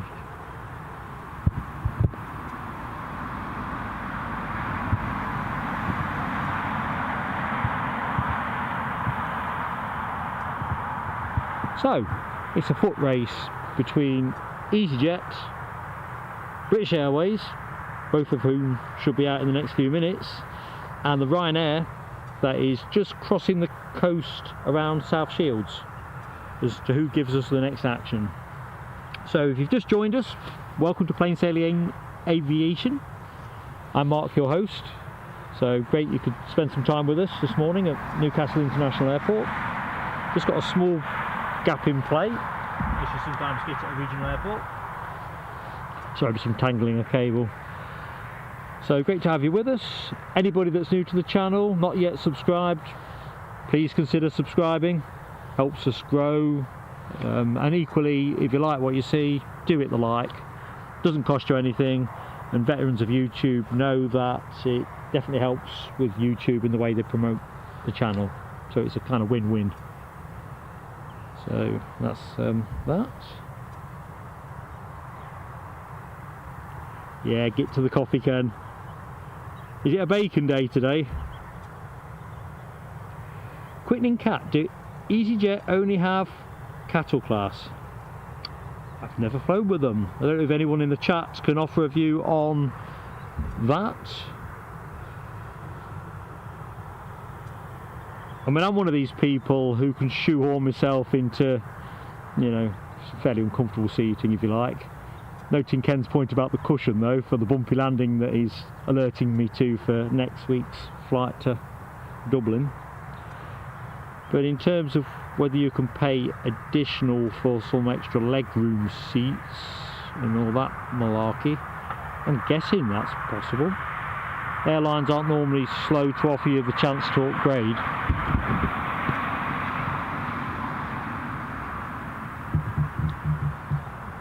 It's a bit like the Dublin flight for next week. You know, when you first look at it, oh, I can see the Barcelona flight now on the far horizon, so I'll put the camera on it in a minute. That's basically the sit on the seat price, and of course if you want to take anything other than what will fit in a very small bag under the seat in front, you pay more, and so on. So you nearly always find yourself paying more than you planned. Silver Denim, welcome back to the stream, mate. So you're in Bangkok, hot. Oh, smoggy. No, that's not quite so good. Nah. It's one of the quirky features here. When you spot in the summer, it can get, well, like a lot of airports with the concrete and the way concrete heats up in the sun, tarmac and so forth, it gets quite hazy at the far end, which is quite frustrating when you are trying to film. Anyway, great to have you with us, my friend.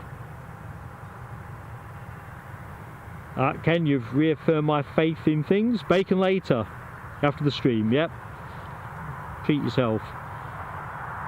I think that's going to be something that I'll be definitely thinking about the minute I've rodded the show up. It's amazing how hungry you get.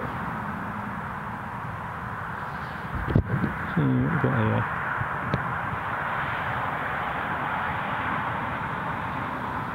An empty baggage train. Right, let's get ready for our Ryanair Barcelona arrival.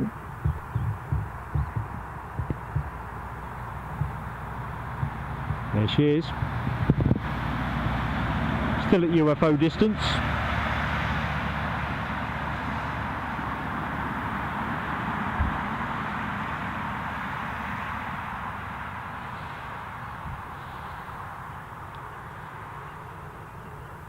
I've got a little tiddler on the radar as well. Tiddler alert. He's 800 feet at the minute. A Cessna F-150H.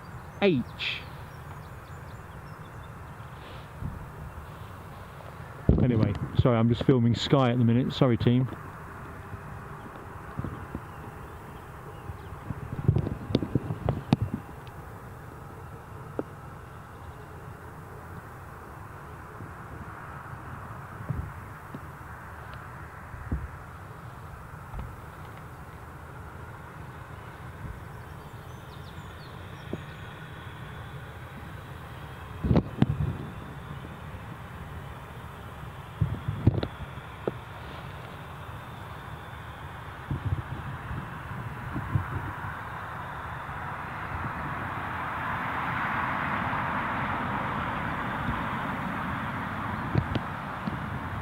So the drizzle should be turning up around now if the weather follows the script.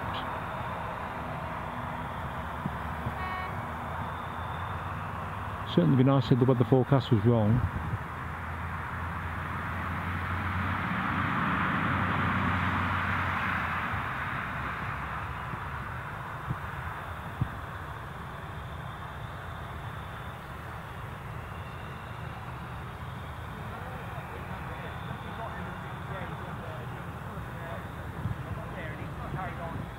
Looked a tad heavy, but no dramas there.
It's interesting, the forecast had indicated that the gentle wind was going to get a little bit stronger whilst remaining mild. It almost feels windless.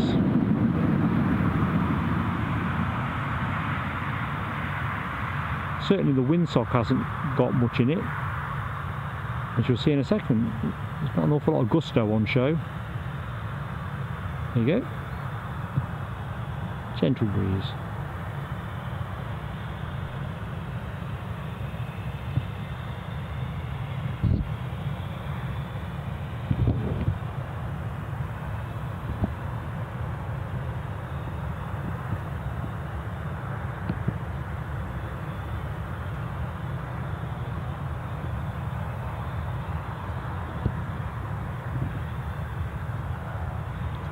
Right, there's a bit of helicopter action, team.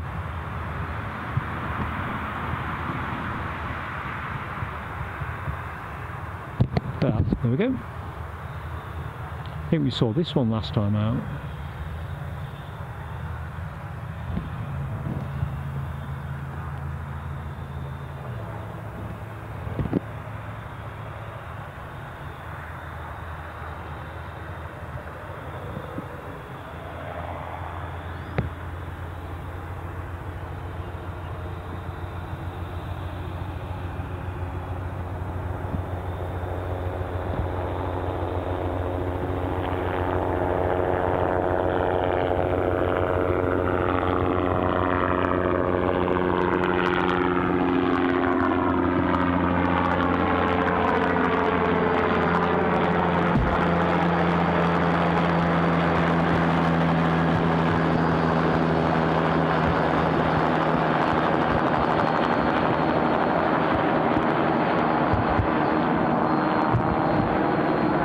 Sorry folks, he's rather caught me there. Pretty much flew directly over the top of me. In fact, I suppose I better just check that in fact you are getting video. The cable went mighty tight.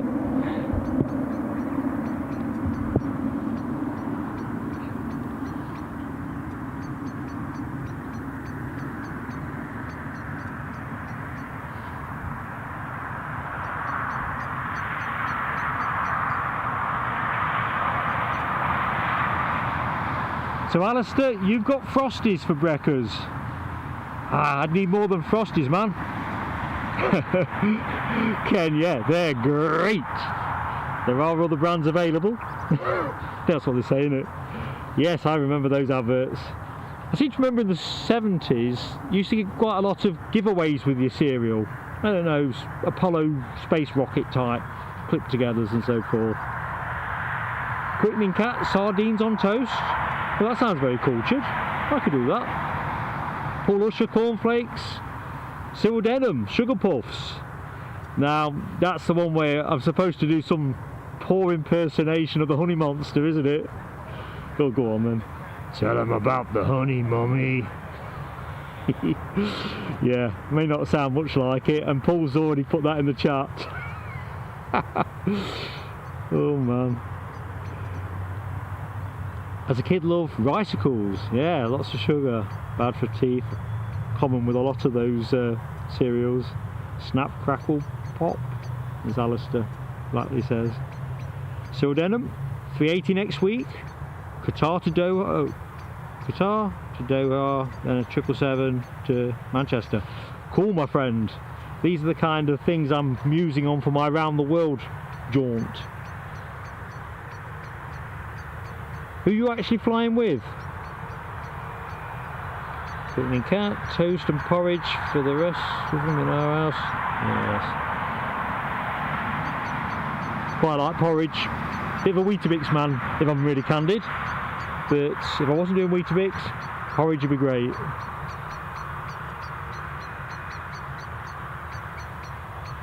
Also good at Ken's comment about the small model planes you get with cereals. Thunderbirds, yeah. I wonder why they stopped doing stuff like that. I suppose things are a creature of the time, aren't they? I definitely remember getting some kind of space rockets to clip together, and at that time you were still watching the space program, Apollo launches and so forth on a Sunday night. It always seemed to be. Whether it was or not, I don't know.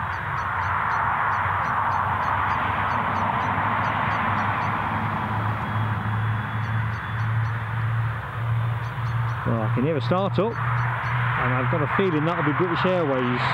They're definitely pinging. So let's just zip over there. So for anyone that's just joined us, we are live streaming from Dublin Tuesday next week. Our debut overseas broadcast. Never been there before, so all things are possible at the sharp end. Penciled in for an 11 o'clock start through till about 3 o'clock. Might get 4, but as I say, just got to tidy up the times in relation to how soon we can get there and set up, and then allow for the reverse to get packed up and get ourselves home. So hopefully people can join us for that. Looking in the chat, Ken, yeah, health and safety, stop plastic giveaways for kids. I don't know.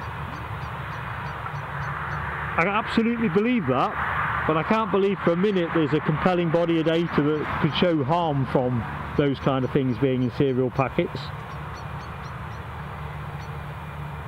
I think the general idea is make the cereal tastier than the giveaways.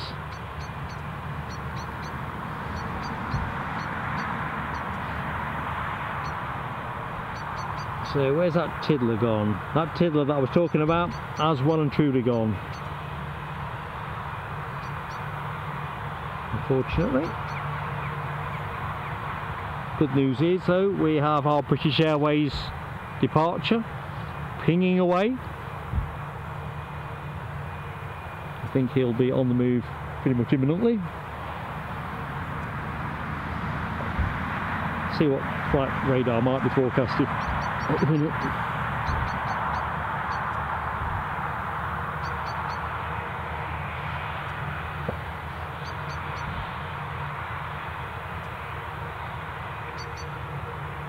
Flight radar's on a go slow now. Better just check that that's not the only thing.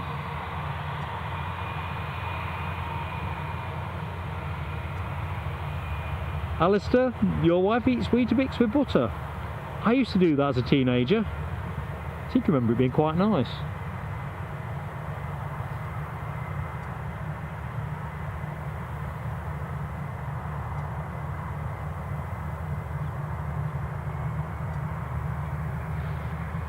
And of course, while I'm busy looking at the chat, as ever, my plane has got away from me.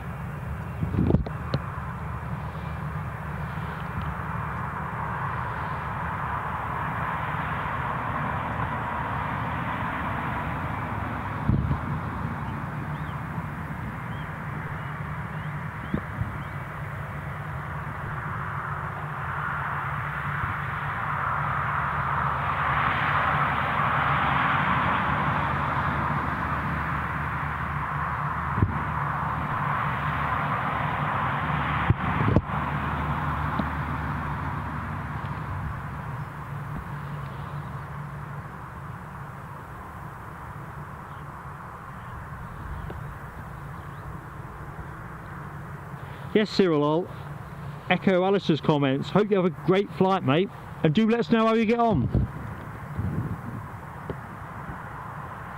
It's always good to hear how other people have experienced these kind of flights.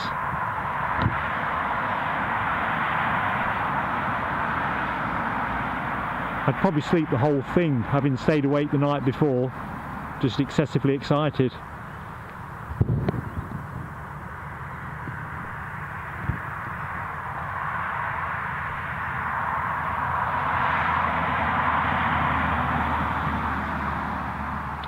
Well, our EasyJet Geneva flight is pinging now. Doors are closed. All looking good. So I think we'll have a couple of departures in fairly rapid order. Probably 3 once the Barcelona Ryanair flight is reboarded.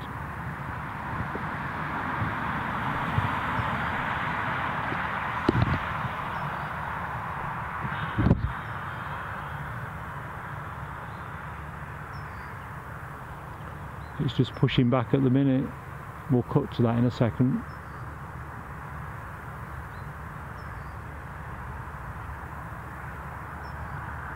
It's always nice to see the ops lads at work, lads and lasses, that is.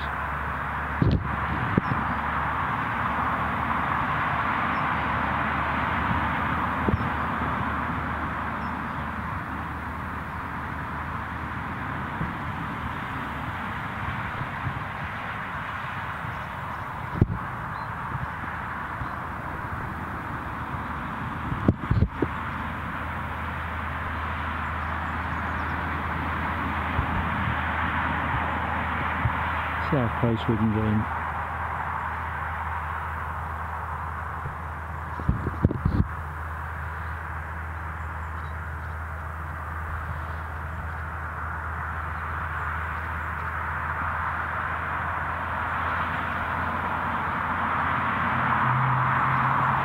Mason Jason Aviation, welcome back, mate. Great to have you back. That's a top tip, Alistair. Couple of drams to help with the old sleep. Gotta try something. Looking at Ken here, upstairs on Virgin Atlantic 74 to Vegas in 2008 and 2009. Very nice flights from London Gatwick. Twice in a lifetime experience, I'll say, mate.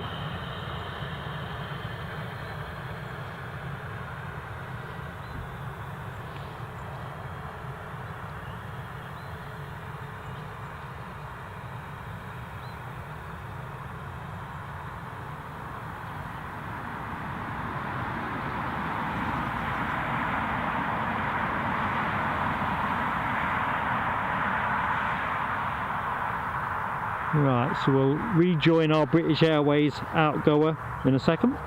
Just wait for it to get to the top of the turn.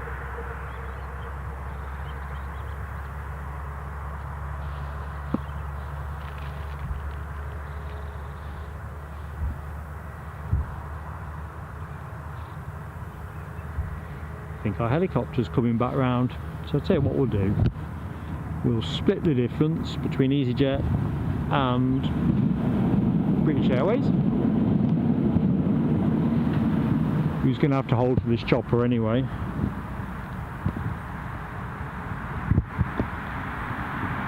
And we'll pick our whirlybird up. Anybody on the chat remember whirlybirds?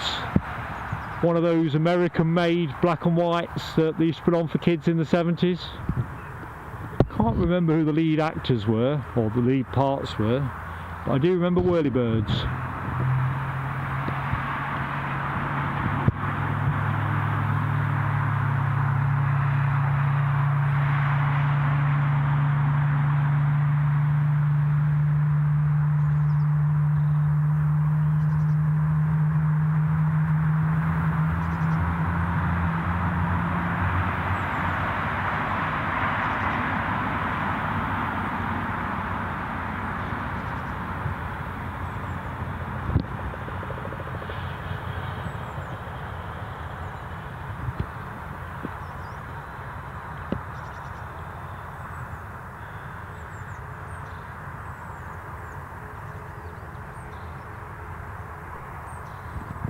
Yeah, there's that other fire tender.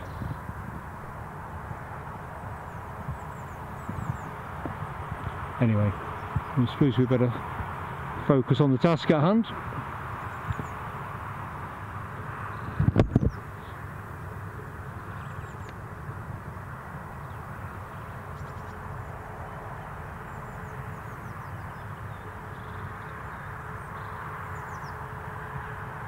So I can't imagine this will be waiting for long.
And there's our Geneva bound EasyJet A320neo.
So if you've just joined us, welcome to Newcastle International Airport. I'm Mark, your host with Plain Sailing Aviation. Great to have you with us. We're just looking at a departing EasyJet A320neo off to Geneva.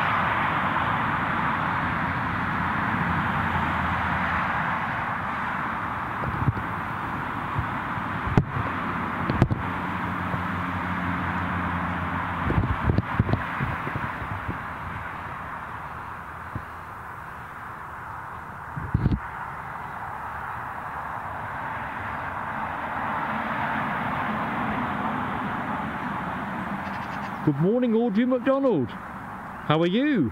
And good morning, Les Donaldson. Great to have you both back with us. Wouldn't be the same without you.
Oh, looks so serene, doesn't it?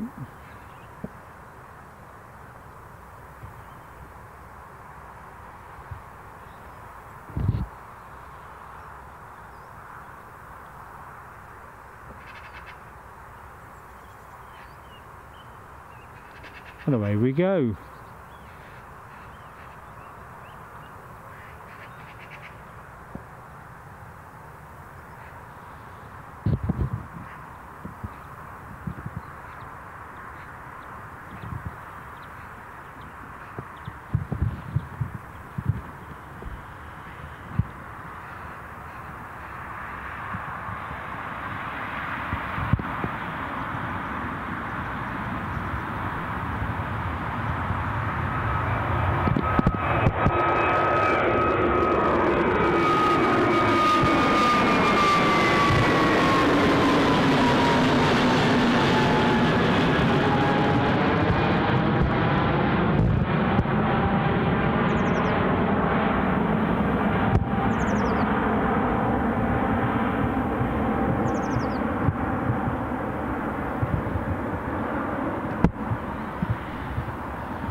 Right, that should be our next depart.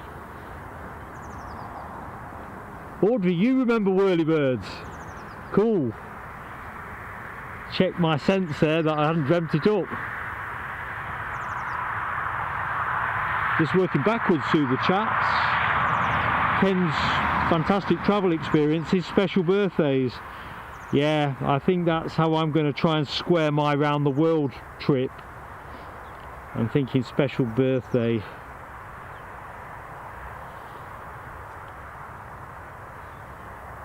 Oops, want to show.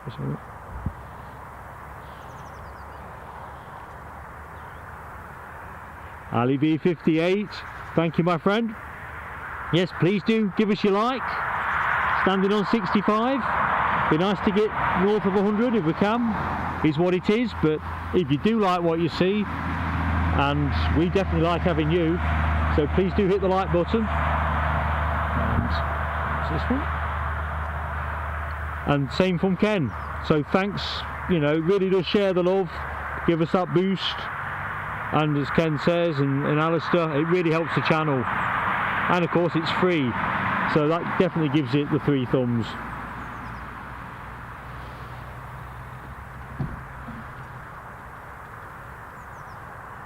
I'm just peeling away at the minute, just have a quick check on the hardware, see where I'm at, battery power and so forth.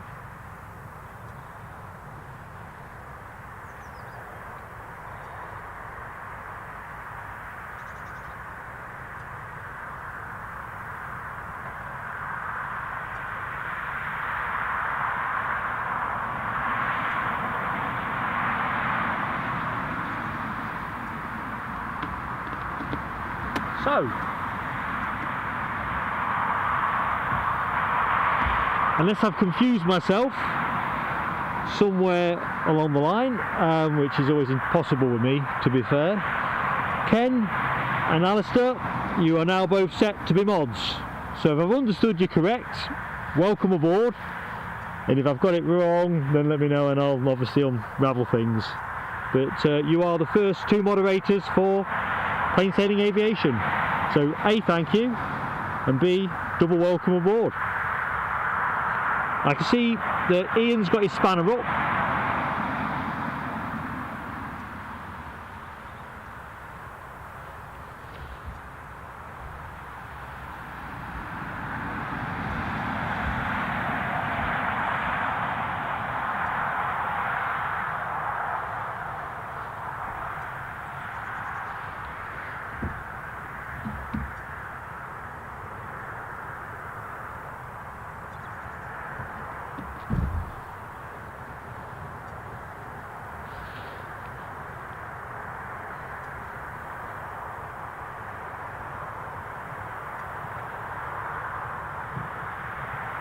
Inda Summer Jadi, sorry my friend, obviously from Indonesia.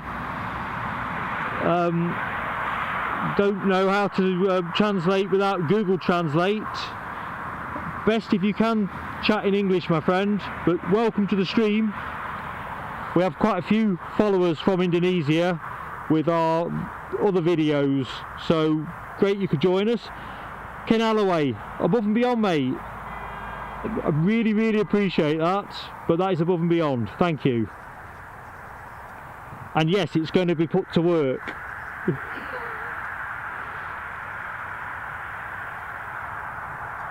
You're the man. Right, I better collect myself now. So, somebody's lining up over the coast. And that will be our Lufthansa arrival. An Embraer 190 long range, which flight radar has us at arriving in about, well, 3 minutes. And as I've just got visual, I think that's a pretty good quote.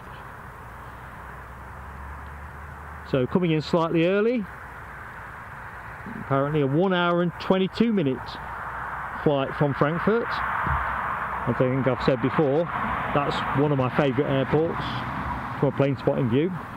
We will stream from there at some point, no question. And when I say some point, I'm planning to be there at some point in the summer, if not the spring.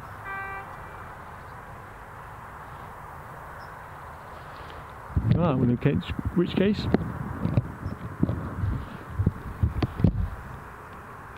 let's get ourselves ready.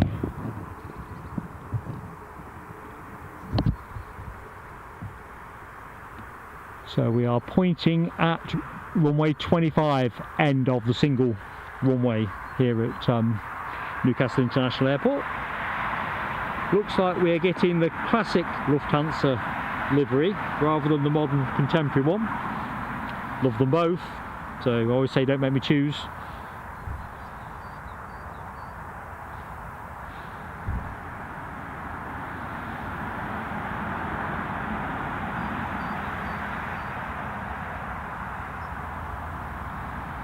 Yeah, thanks Ken. I guess when I was speaking to Inda to say about the language thing, of course if you don't understand English it's a bit of a challenge. I always think Google Translate's the way to get around that one. Audrey, your granddad lived in Frankfurt? Cool. To be honest, we went there and we had a plane spotting trip, as I've said, but we quite enjoyed going around Frankfurt itself.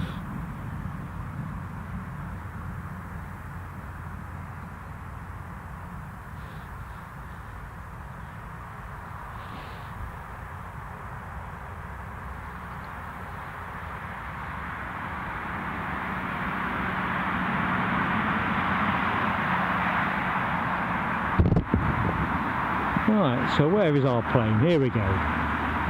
Still a bit of a UFO.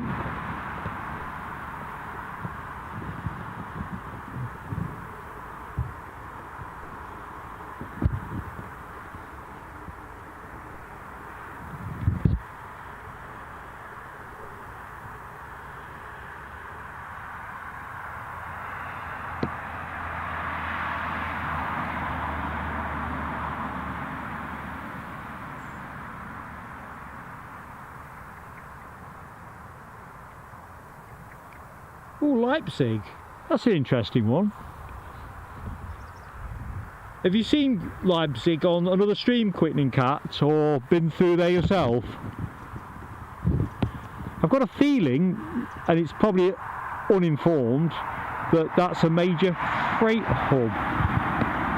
But correct me in the chat, please, folks.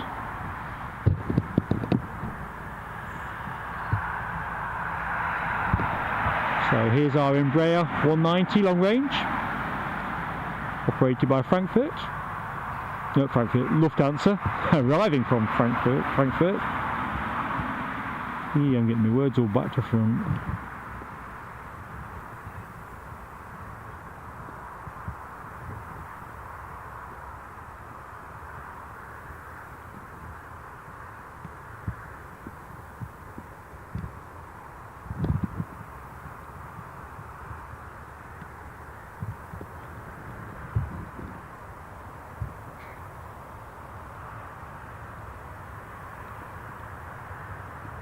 I think once we've got this plane packed away, I'm going to take the plastic bag off my camera.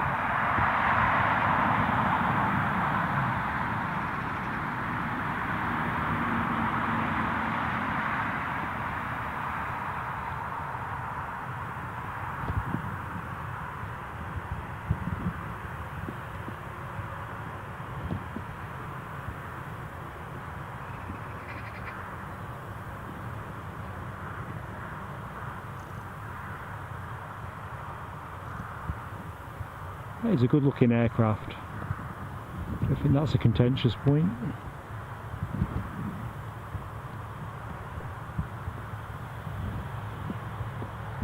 Nice clean lines.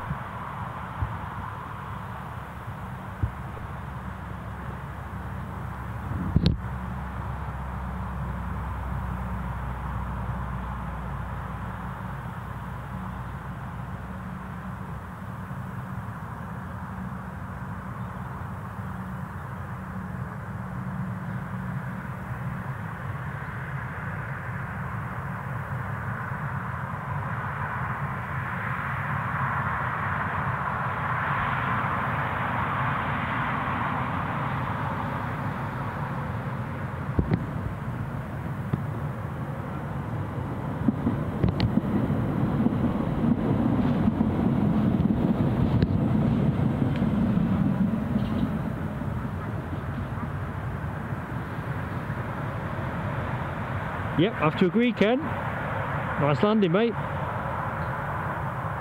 And you're right, Les, the Embraer is a popular regional jet now. They must have a really good hand on it, the economics.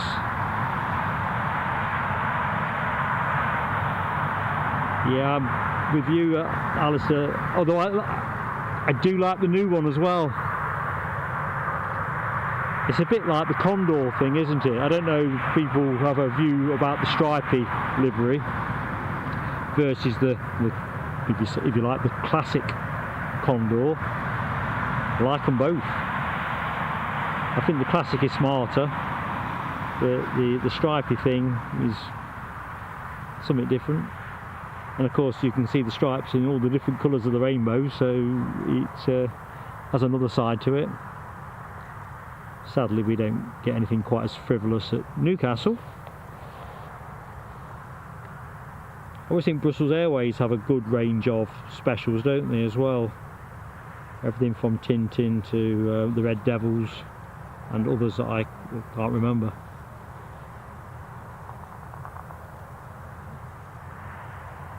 Ah, so looking at Ken's comment, Aurigny have made a move to Embraer.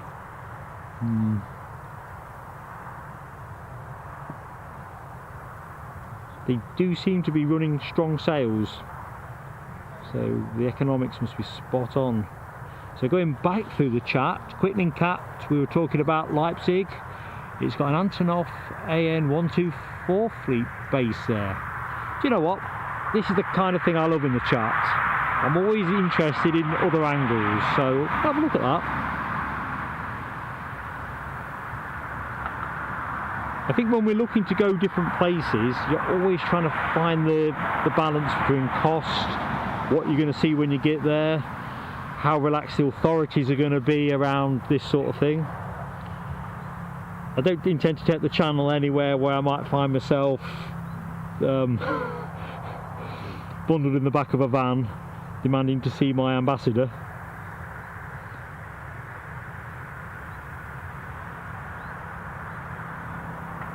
Oh, you've seen an Antonov at Birmingham recently, Ken.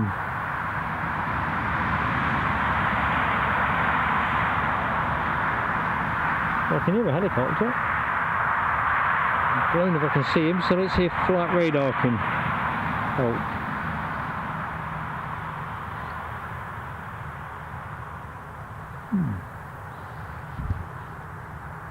Well, anyway, why I'm imagining the sounds of helicopters, the good news is that Aer Lingus are lining up for final approach, just passing the North Sea coast, equidistant between Whitley and Blythe.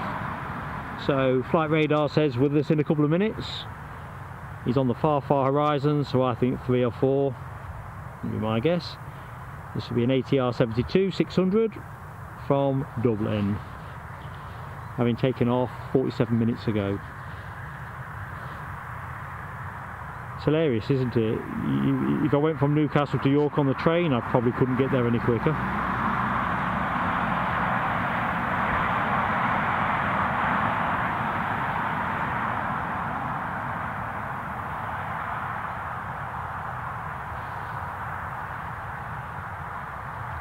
Right, I did say I was trying to get these flags on, so do indulge the rustling. It's always good.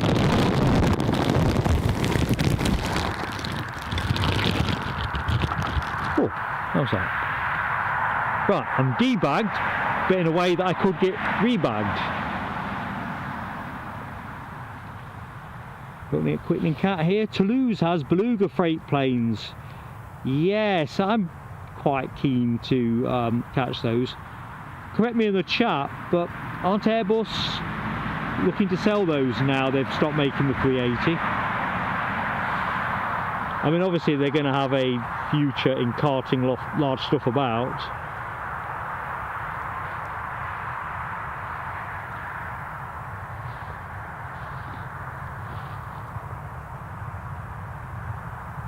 It's one of those ones, you know, is the Airbus factory out in Cheshire. I can't quite remember exactly where it is, but there is an airfield out there, isn't there, which they fly their stuff through. Is it Chester?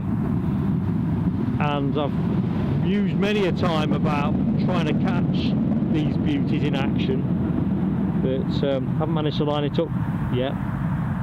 Challenge for the summer, no doubt. Right, let's get to the action.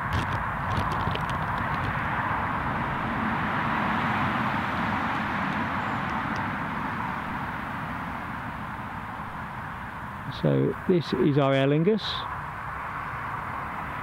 So as I was saying earlier in the chat, the good news is that Aer Lingus are upping their Dublin schedule from 5 a week to daily from March, somewhere in March, 27th I think, somewhere in that region.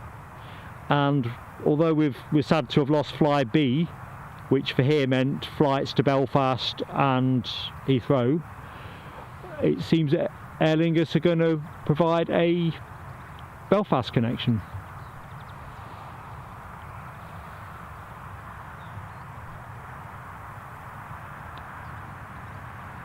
Sorry folks, I'm just trying to find a reasonable balance.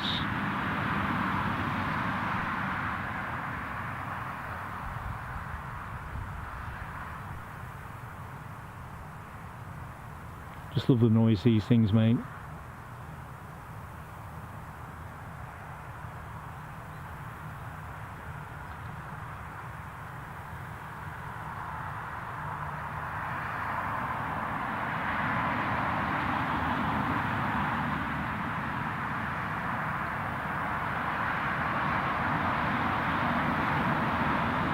No dramas there.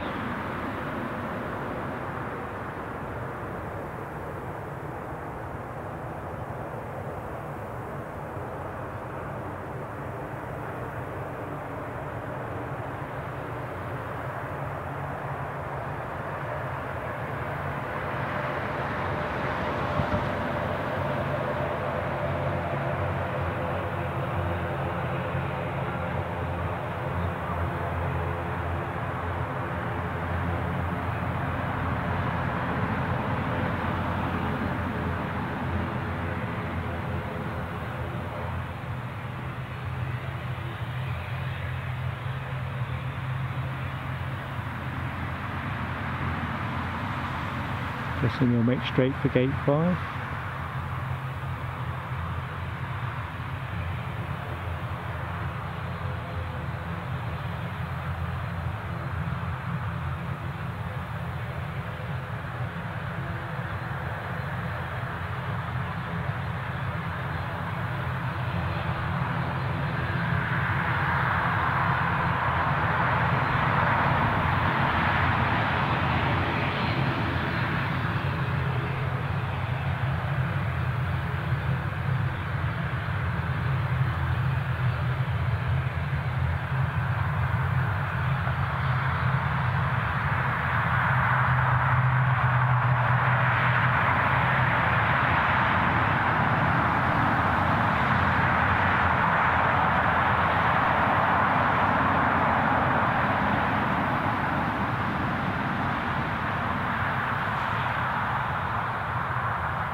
Good stuff.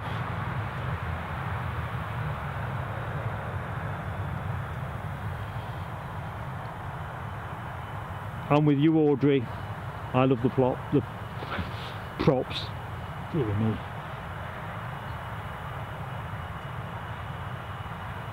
Dopey Gorp, good morning. How are you, my friend?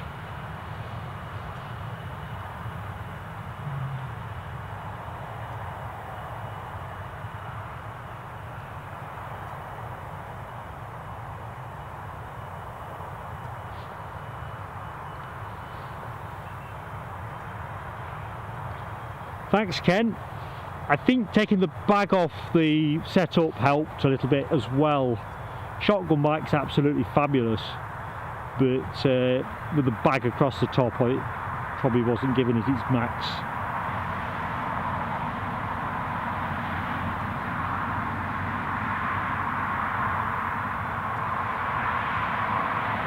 Dopey Gorp, while we've got you, question I was going to ask, which I've already asked Ian and Ken, from the moderator's point of view, love to have you with us as a mod.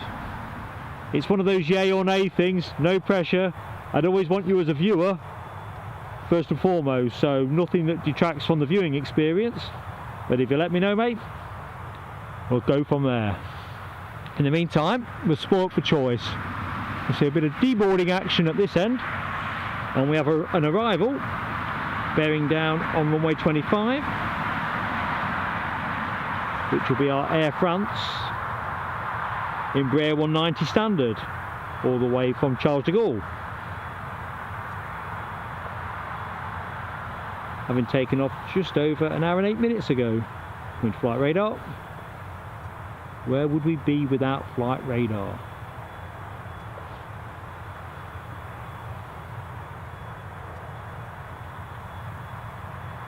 Right, I better just move around. I don't think this is an Air France. Air France is all I've got showing. It's another Logan Air that's not pinging up, isn't it? So this will be the Southampton flight. I can see the Air France further back. So a bit like Edinburgh last week, there seems to be a bit of a pattern where Logan Airs aren't showing up. I don't know if folks have got this on their flight radar. Guarantee you it's not on mine.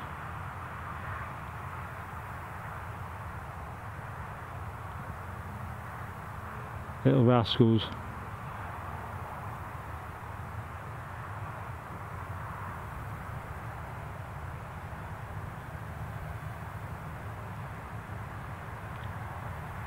So next in after this is the Air France that I was on about. This, on the other hand, has just arrived from Southampton. An Embraer 145, if I remember correctly.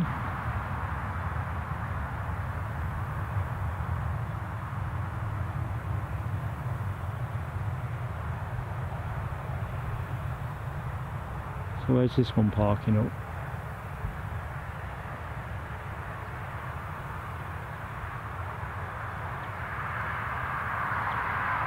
Gate 1, I think.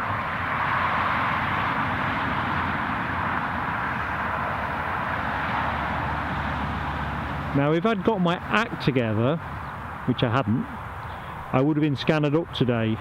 That was the plan.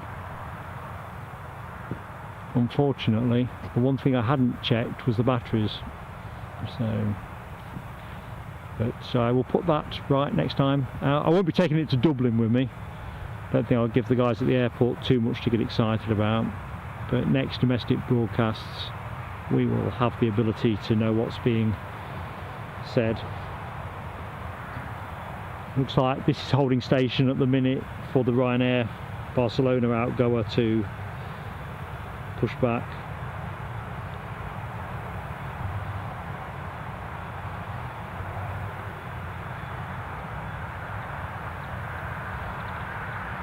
So let's just see what our Emirates arrival is doing in terms of its 11:20 arrival. There's a Chewy in at around 5 to 12. Be nice if that's a little bit early. I'm getting greedy.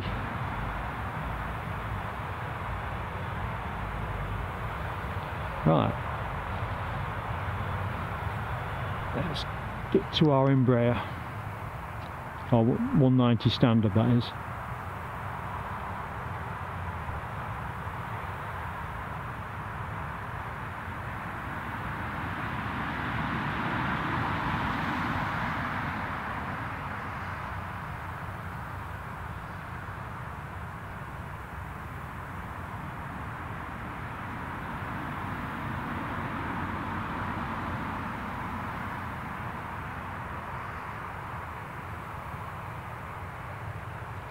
Very smooth.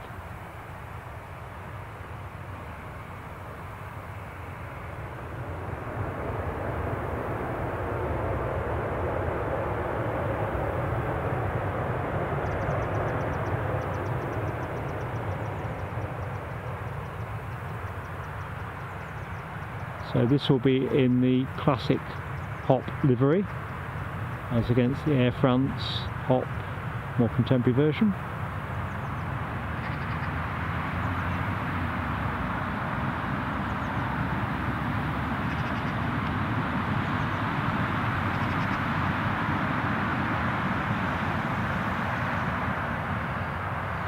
So, at around 10 o'clock to me, Ryanair has pushed back and is just starting to taxi out onwards to Barcelona.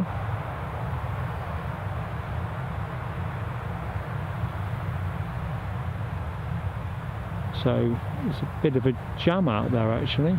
We've got a Loganair Embraer 145 parked up, waiting for the Ryanair to vacate its stand. The hop air that you can see on camera is now moving very slowly as he approaches the Loganair. And let's just move around. And there you have the reason. So that's the log jam broken.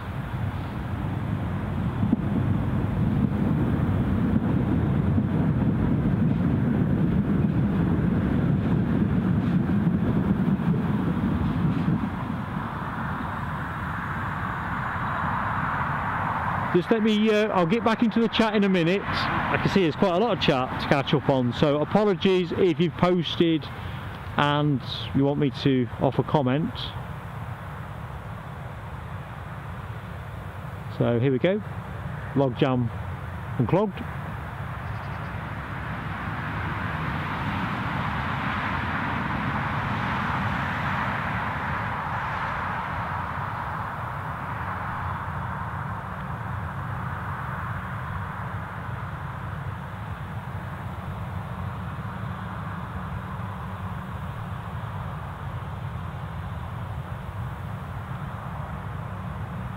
I think we'll stay with the Air France Hop, although he usually parks around the far side. We'll have the action from him while we've got him in line of sight.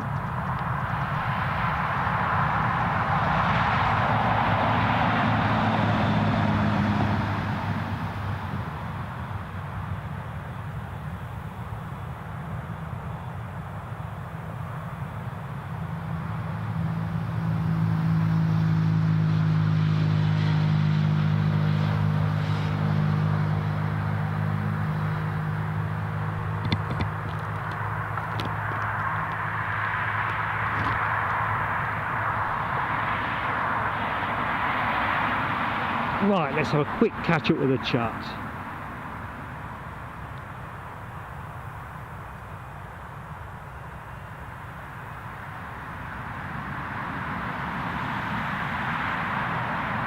Dopey Cool, thanks for the feedback, mate.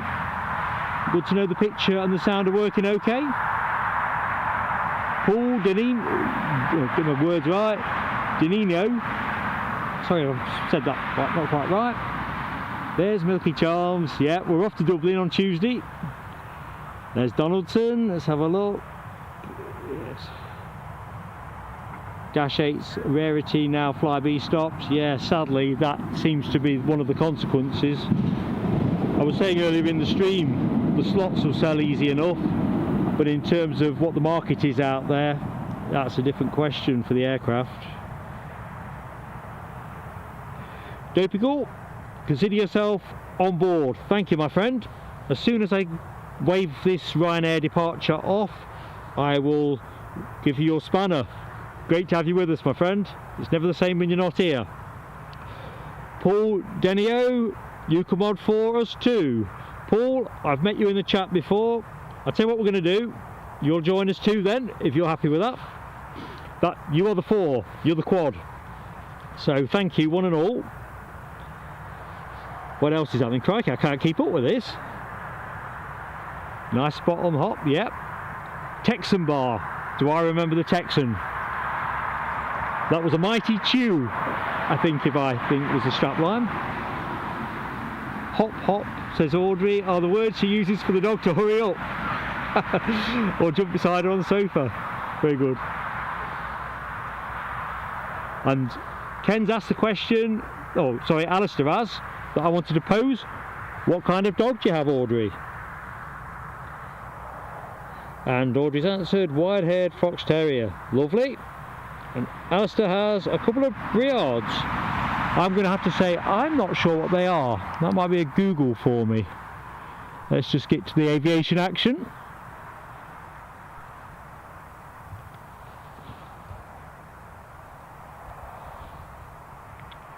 Everybody hoping to be off to sunny Spain.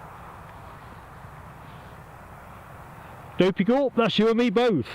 I was saying earlier on, there is a high risk of me not sleeping between now and Tuesday. And I am not kidding. It's something I've just been itching to be able to share with you all. It's just a case of making sure we've got all the little details into the right order. As I say, it's 11 till 3 is the planned window, could stretch to 4. Yeah, I've got 2 spanners left, Ken, and now they've been allocated. The team is set. And what a high quality team it is too. And we're off. Oh my lord, here we go.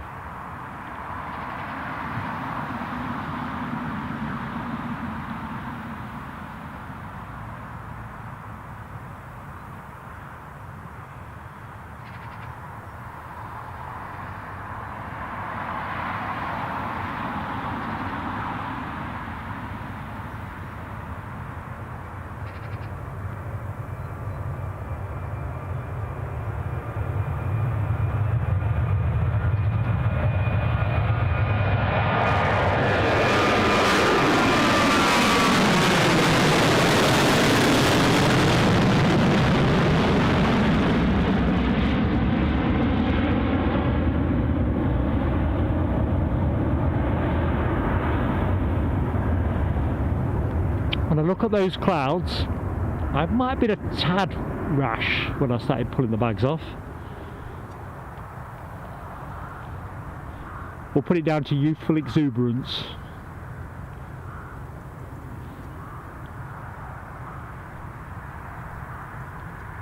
Although that might be stretching the term youthful exuberance.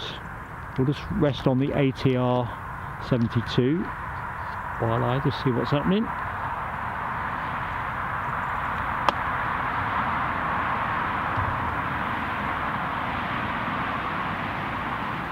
I think I'm going to go for a battery change actually, as it's probably better to do it now while it's dry. So apologies if you hear a lot of rustling.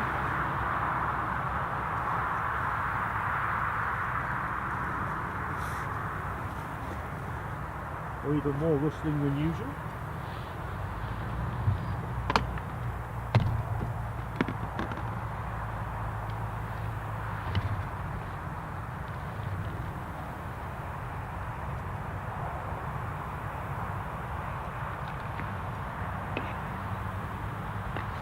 It's not quite a Formula 1 standard tyre change. Mercifully, there's not that many moving parts.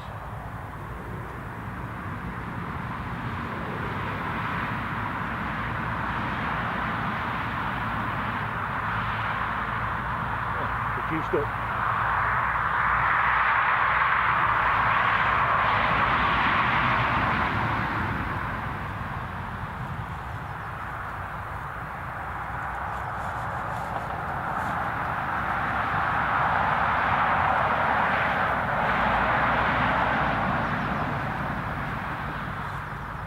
thing about outside broadcast is, particularly with the more things you add, the thirst for power is absolutely insatiable.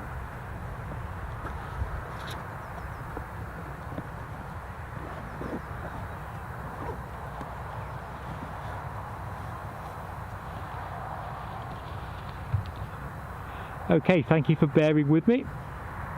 Let's have a look at some of the boarding action with Lufthansa. We'll have a quick swallow of water.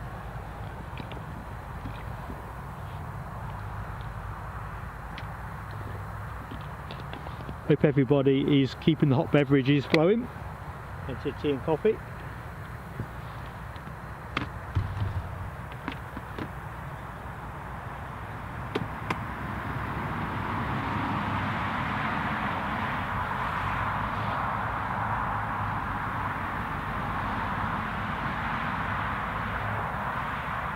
So going back to the chat, Alistair was talking about his dogs, not common dogs. You either get fawn or black. Mine are two blacks. I used to have a fawn whippet many years ago. Bit of a whippet man, me. Lovely stuff. Ken, you're right, mate. The excitement is building for Dublin. I fear the anticlimax now. It's going through my head thinking, well, what happens if I can't get the upload speeds and all that malarkey? But you know what they say? You've got to be in it to win it, so I just can't wait. Right, what's happening by the terminal? Our roving fire engine is just having a little trundle by.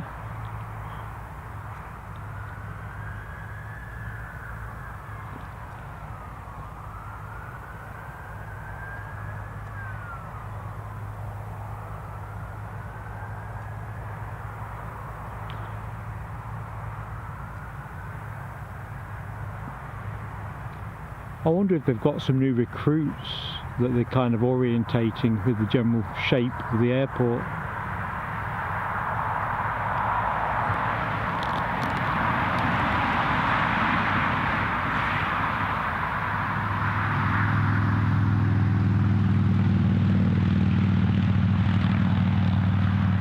Just looking at the chat, Dopey Gorp has visited Shannon, stayed near the airport as a kid. Back in those days was amazing. I think, and I stand to be corrected, is it Dublin and Shannon are the only two locations in Europe where there's US customs base there. Basically you pre-clear entry for the USA there. Sure I read that somewhere.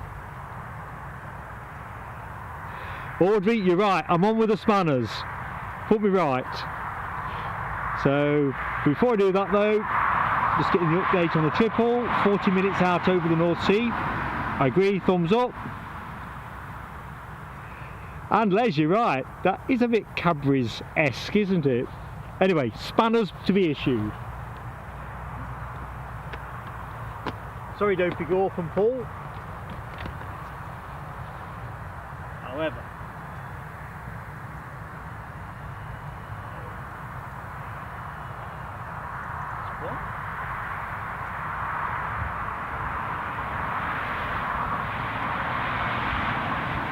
right, you are both issued with your spanners.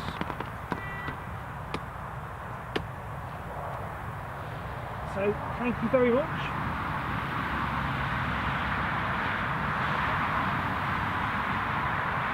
Good morning, Mark at Newcastle Airport. How are you doing, buddy?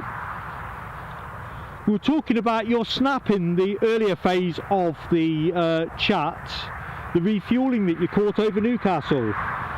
So for those who are just picking up on this dialogue, Mark's the chap who took the pic. So great to have you with us this morning. I was saying that you have this unerringly happy habit of being in the right place at the right time. I'd almost say peerless.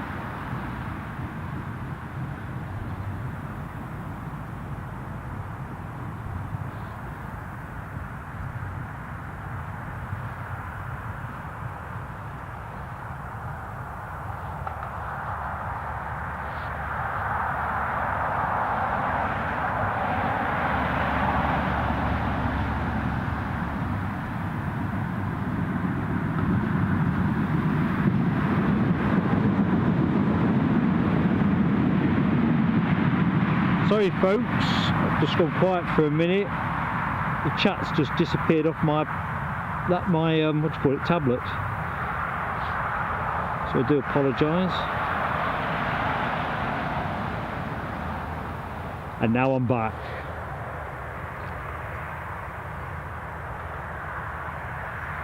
You're too modest, Mark, at Newcastle Airport. That's better than being right place at right time. Spot on, mate. Dopey Gorp, yes I have. So thank you for asking for the benefit of the chat. If you go on the YouTube homepage, there is a PayPal link set up in there in the About tab. I've not promoted it though on the show, because the one thing that I'm not certain of, if someone's going to PayPal me, I want to make sure I've got the notification so I can say thank you in the chat and so forth. And I just didn't want to take the chance. So yes, we have an account set up. We do have the details are on the homepage. I've just avoided referencing it in the chat.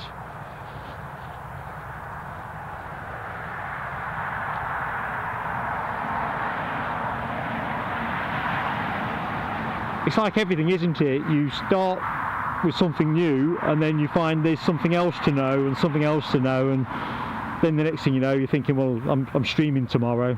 So I'm hoping we'll have that all squared off properly so that it flags up for me live and then I can give due credit.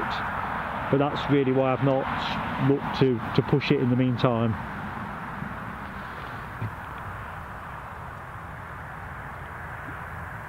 Well, the good news is the Lufthansa departure has the doors closed and the stairs being withdrawn, which is cushy.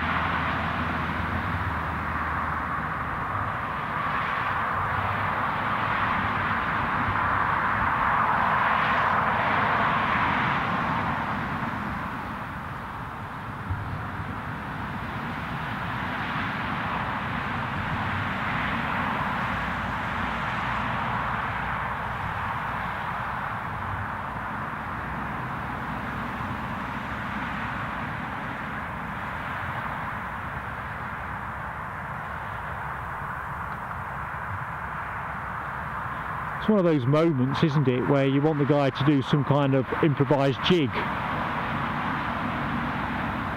Become some kind of internet sensation. Bit of moonwalking or something.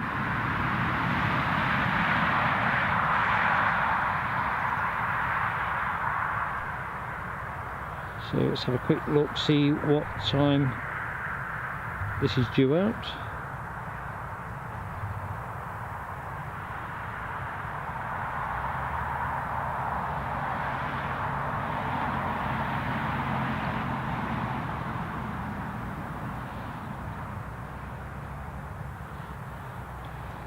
Yes, breakdancing would be a good alternative to quitting cap. In fact, probably even more impressive.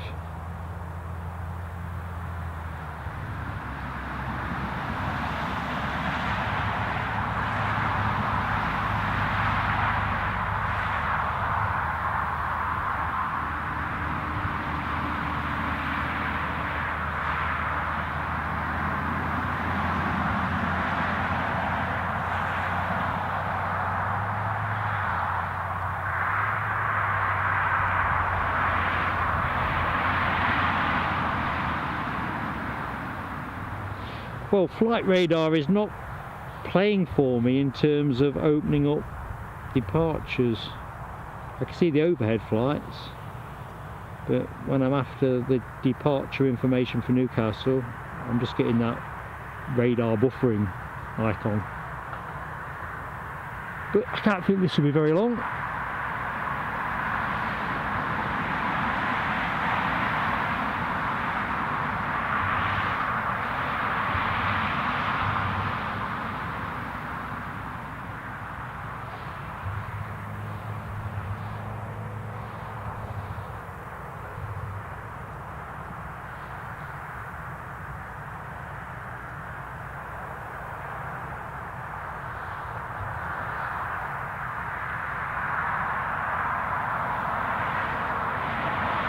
Simon Kirkby. Good morning to you. Welcome to the stream, mate. Delighted to have you. I'm Mark, your host. Plain Sailing Aviation's Saturday show from Newcastle International Airport.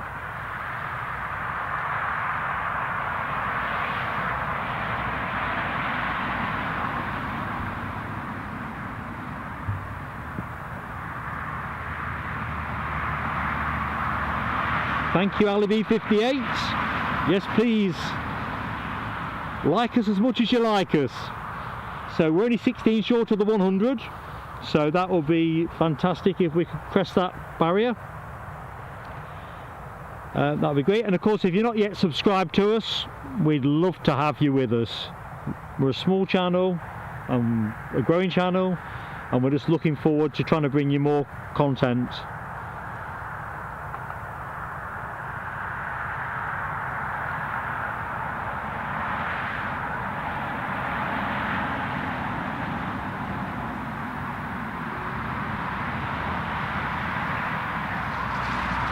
Just looking at Simon Kirkby's comment. Thanks, mate. Oh, and I've just spotted some action. We're talking about action from a different airport. I can't believe I've just missed this helicopter that suddenly went out.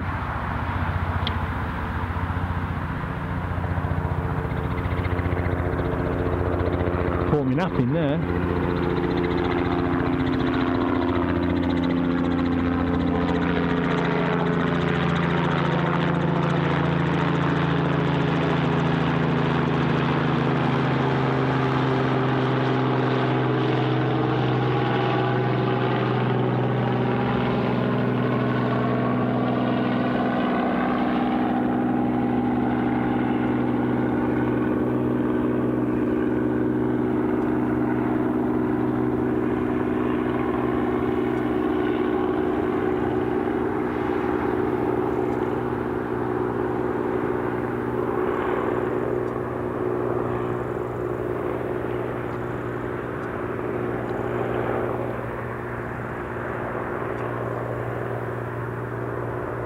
Right, let's wave him off.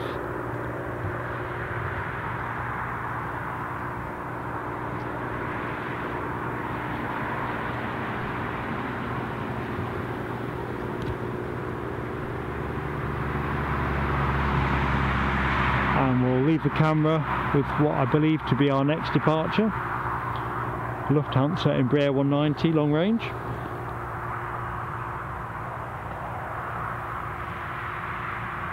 Ooh, bearing down on that 100 likes at 88. Thanks, folks.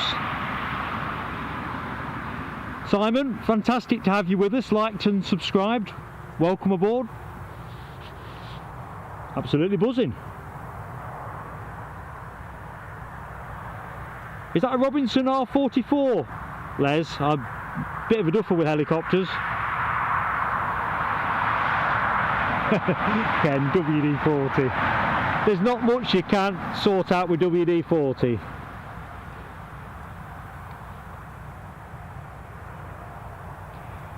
Simon, generally weekly from Newcastle.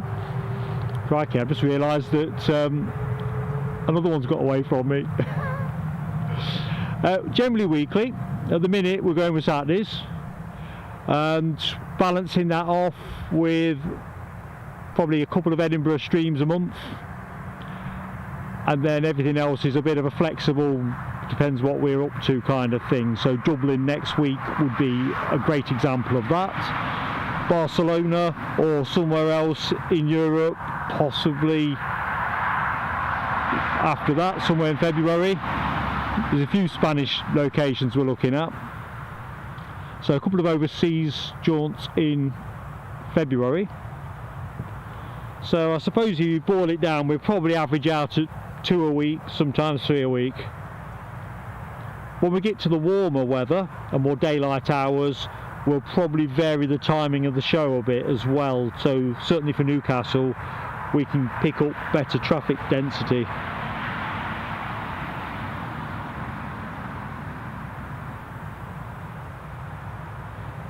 Yes, Ken, Aberdeen for Helis. I think I've said previously we are definitely going to be doing an Aberdeen stream, May or June time. I think it might just be a bit wild for a Nesh southerner like me at this time of year.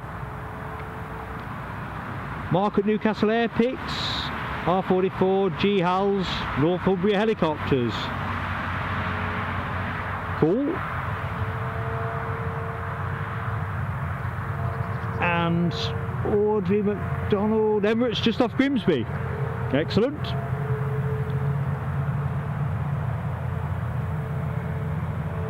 And Simon Kirby, glad you like the schedule, mate. Stay with us. We've got other things that we want to do, but I don't like to put too much out front and then sort of don't do what I said I were going to do. But yeah, great to have you with us, mate. Great to have all of you with us.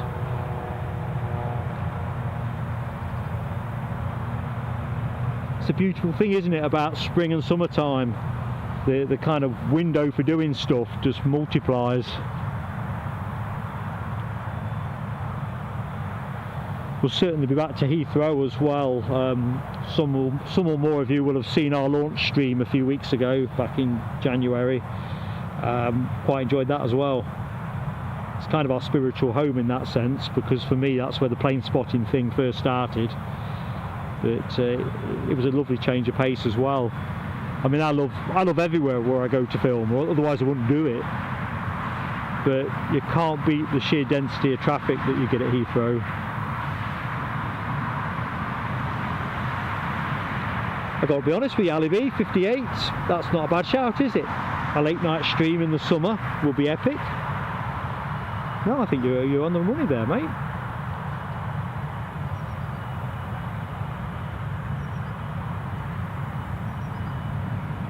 The world is our oyster.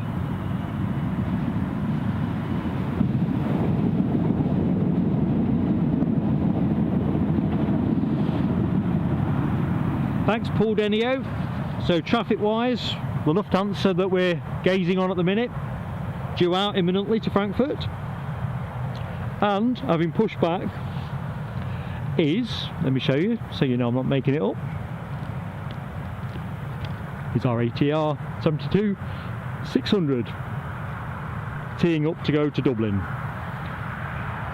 And of course, while I've trained the camera here, you could rely on the fact that the Lufthansa Embraer 190 has started moving.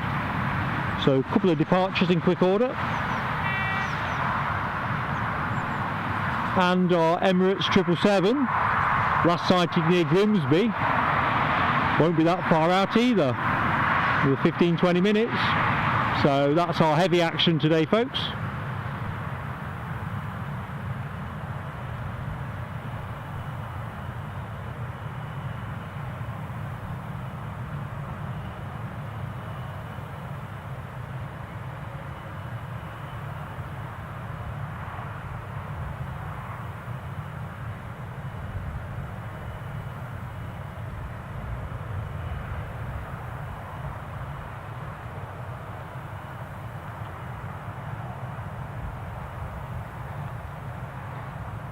What's occurring here?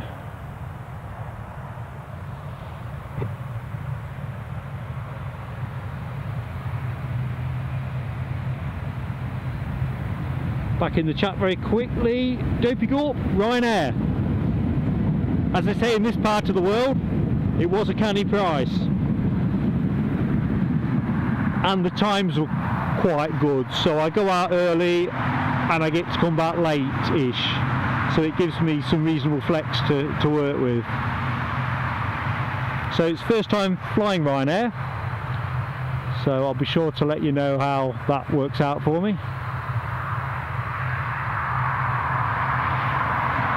Ken's already offered me sage advice to go with a cushion.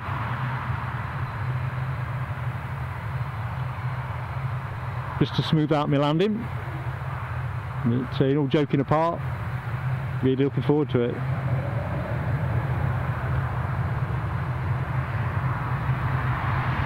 Well, I'll be darned. I think we've switched to reverse ops. Well, clearly have here. No one's taxiing out at that speed.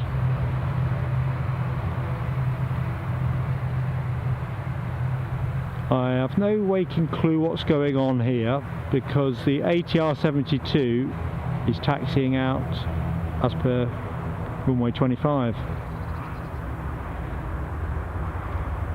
So we've been treated to an 07 departure.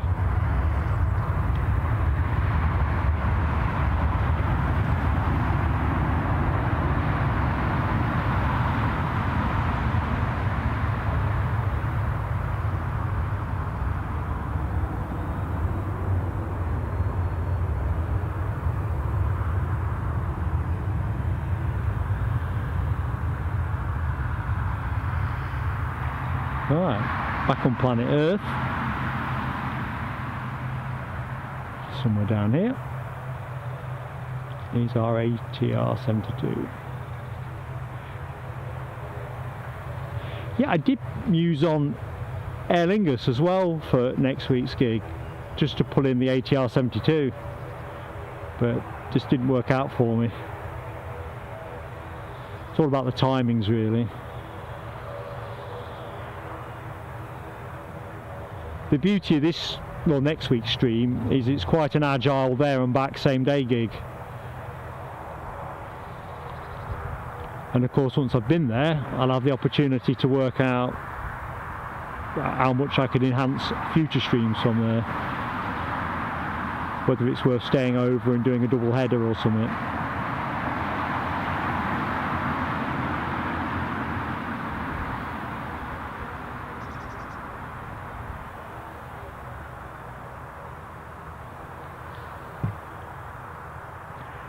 I'll be honest with you, Ken, until I flew to Heathrow the other week, I hadn't flown since 2018 either. It was great to be back in the sky.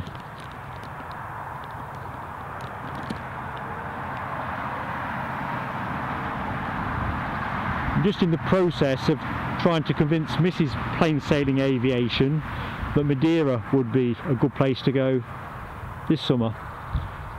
Pre-pandemic it was somewhere we favoured quite a bit anyway, and I'll have to be honest, it'll be almost impossible not to take my ass down to Funchal, Cristiano Ronaldo Airport.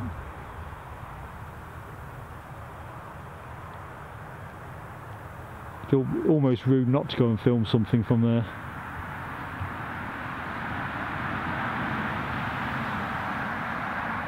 Lucas Gallant, good morning to you. Welcome back. Thanks for joining us on a very mild, largely windless day at Newcastle International Airport. Bit of an ongoing threat of drizzle, but otherwise for February, early February at that, it's as good as you could hope for.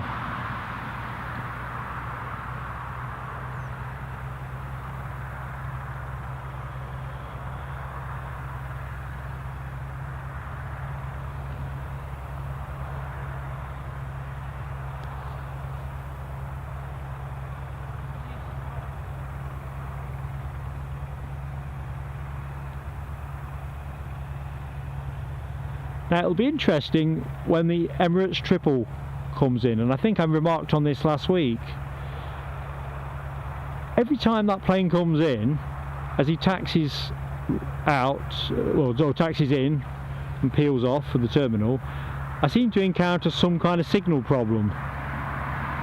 Now that could just be a coincidence, so it'll be interesting. If it happens again today, that's a hat trick, and that's not a coincidence.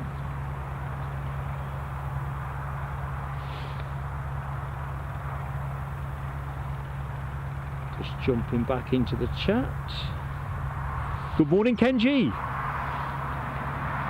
How are you, my friend?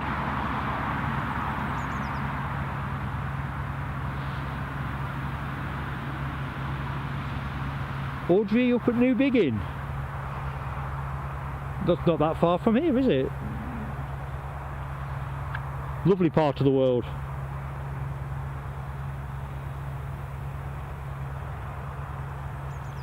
And Ali B58, 2016, Budapest.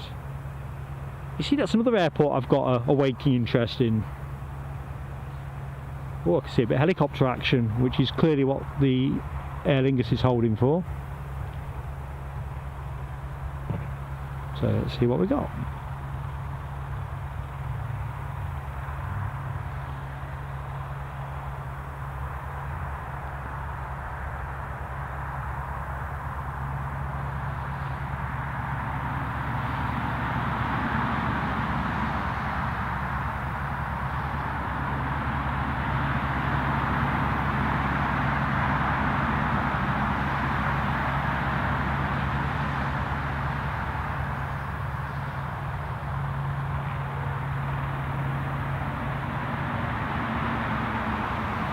Dopey Gawk was October last year, Belfast with an Aer Lingus A320.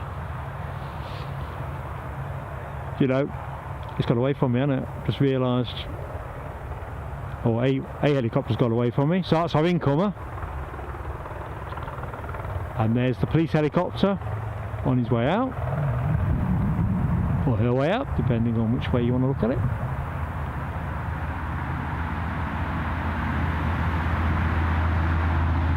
At least I assume that's the police helicopter. Looks slightly different to how I recollect it. The Mark at Newcastle Airpics is on the stream. Be interested what you think.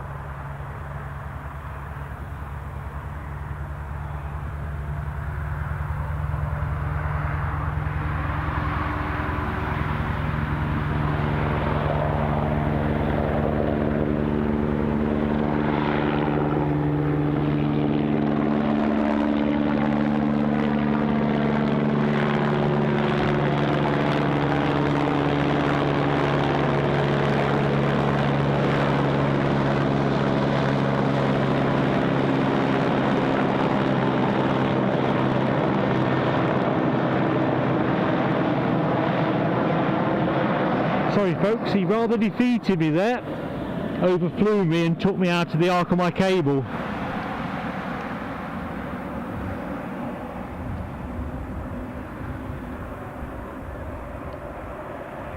Anyway, let's get back where the action is.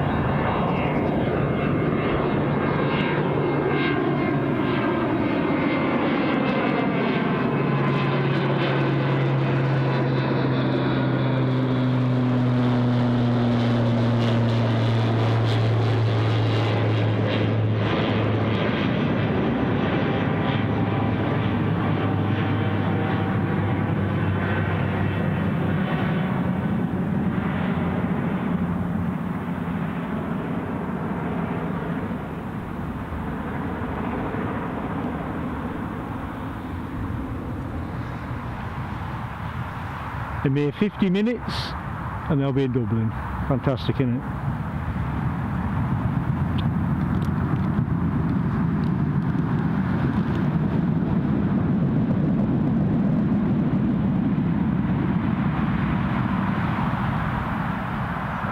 So I'm just going to rest us on the tower for a minute.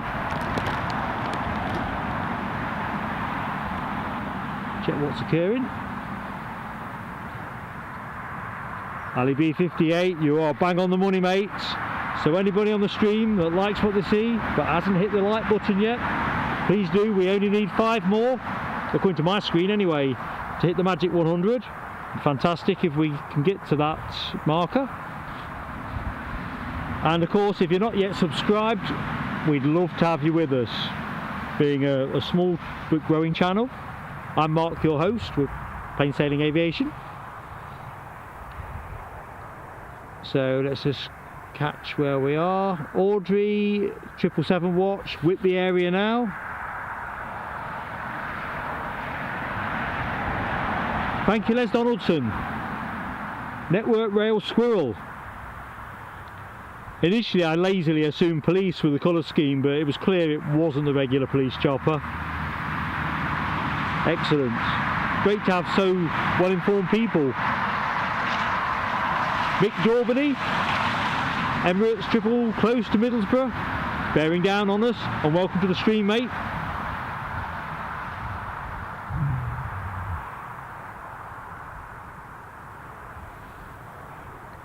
And Jane Latter, good, welcome to the stream, first time here, delighted to have you with us. I'm Mark, your host, and great that you're in the chat, super bunch of people in the chat, so great that you're on the stream, and we've met. Which part of the world are you from, Jane?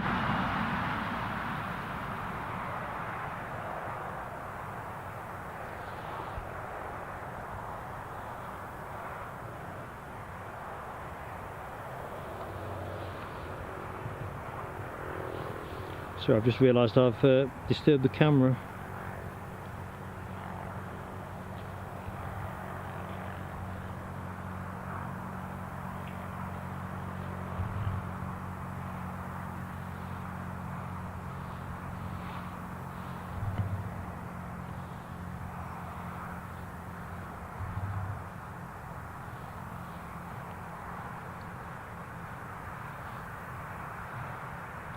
$100 likes up. Fantastic, folks. Bottom of my heart stuff. Genuinely touched.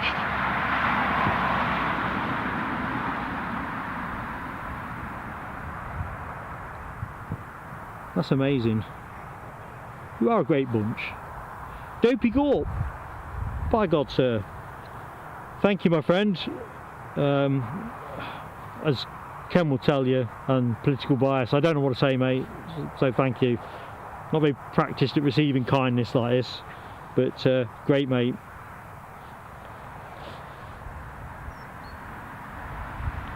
Kind of rendering me speechless now. Kenji, the tower is active indeed, yes. It's not remote ATC here. So 45 metres in height. Opened in 2007. Don't know whether you can make it out with where the camera's trained, but it bears Emirates corporate branding, or it did, although actually, there it is. For a minute I thought they'd been by and taken it down in the night. Don't know how well you can see that.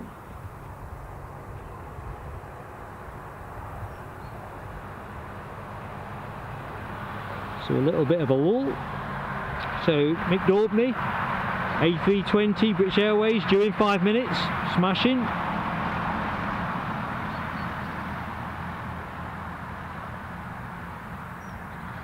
So let's just get myself into flight radar.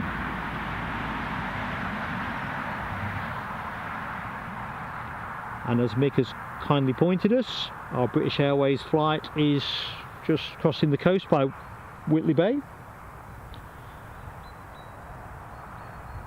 And, unless I'm much mistaken, our triple is not far behind.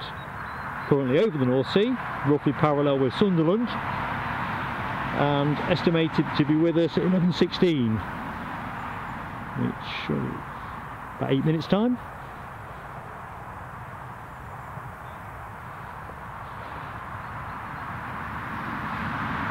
So in terms of departure action, let's see if my flight radar is now playing.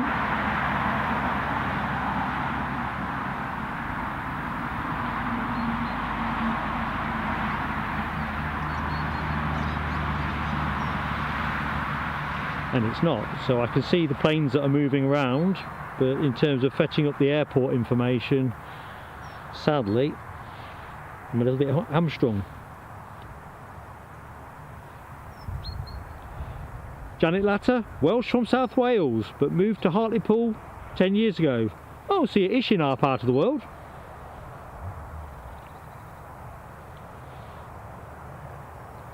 Have you kept your accent?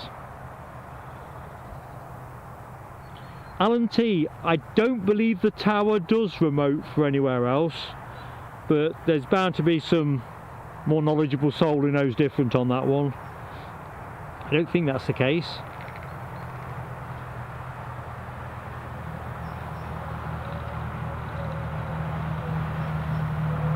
Okay, just looking at the chat, Dopey Gorp, no PayPal set up as yet. Oh, that's odd, although like I say, I was a bit shy about advertising it. I can just see the A320 actually now just coming into far horizon. That's my homework for today.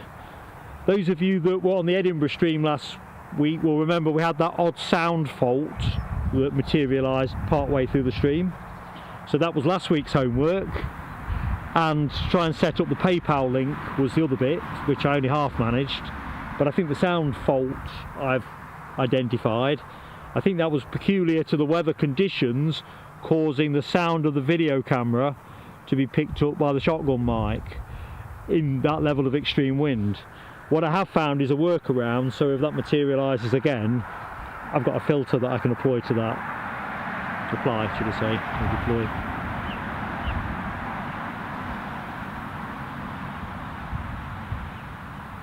Whose coat's that jacket?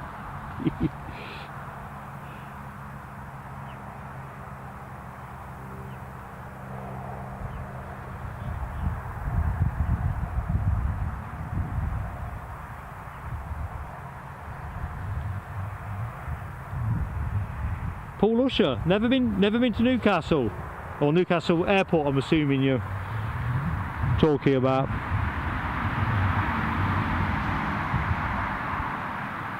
I know I'm biased, but it is a grand part of the world, although I'm a Leicestershire lad at heart.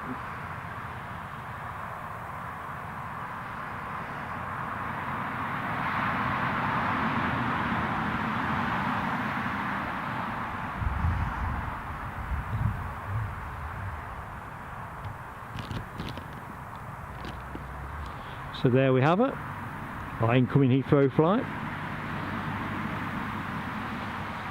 Not far behind it, our heavy movement, the 777 Emirates. It's quite a good little airport, Paul Usher. It's easy to get around. I tend to prefer it if I am going anywhere, although since the pandemic that's been very few occasions.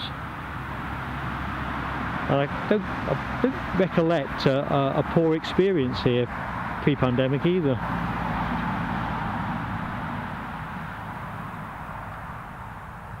Of course, at the end of the day, it's always about the convenience of the flights for the place that you want to go at the price you want to pay. Seems to me if you live near Gatwick, the world's your oyster. Alan T, you're in Leicestershire. Which part of Leicestershire, my friend?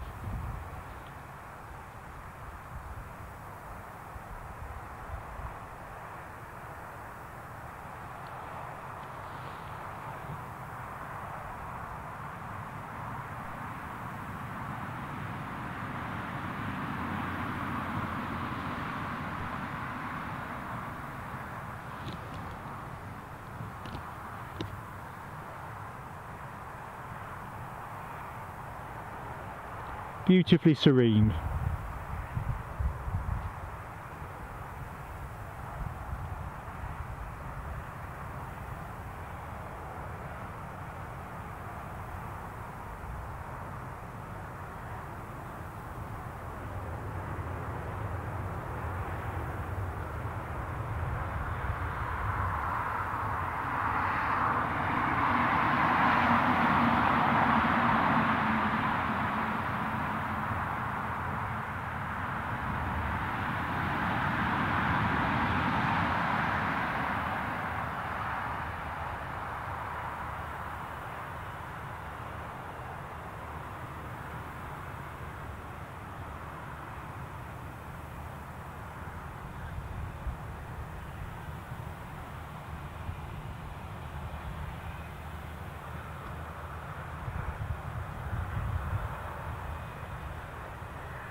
I still can't believe we've had a largely tiddler-free Saturday.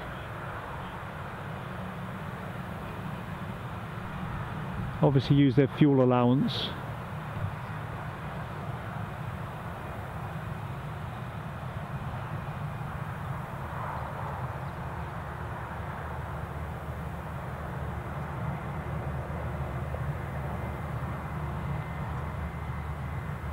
And the good news is I can see our Emirates triple. So we'll just stay with British Airways and she drifts up to gate 1.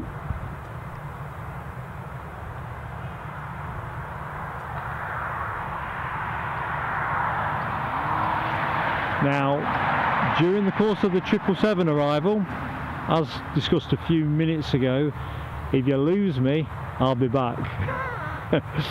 I'll steal somebody's lines there. But it does seem to affect the signal, or more accurately, my signal. Taking it personally.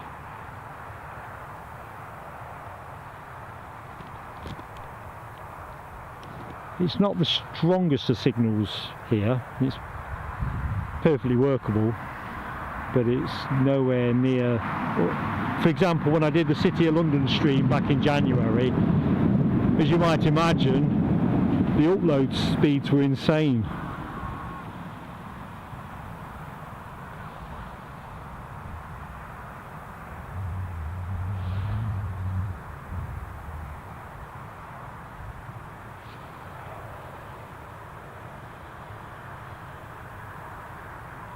Paul Usher, see you mate, sorry if I've not said goodbye in time. Hope to see you next time out, buddy. Been a pleasure having you with us. Thanks for your support. Right, here we go.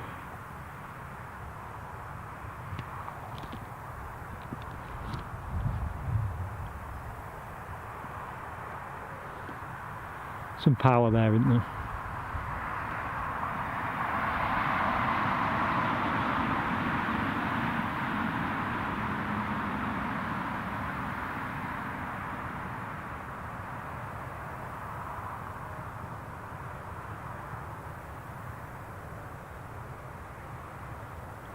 Beautiful.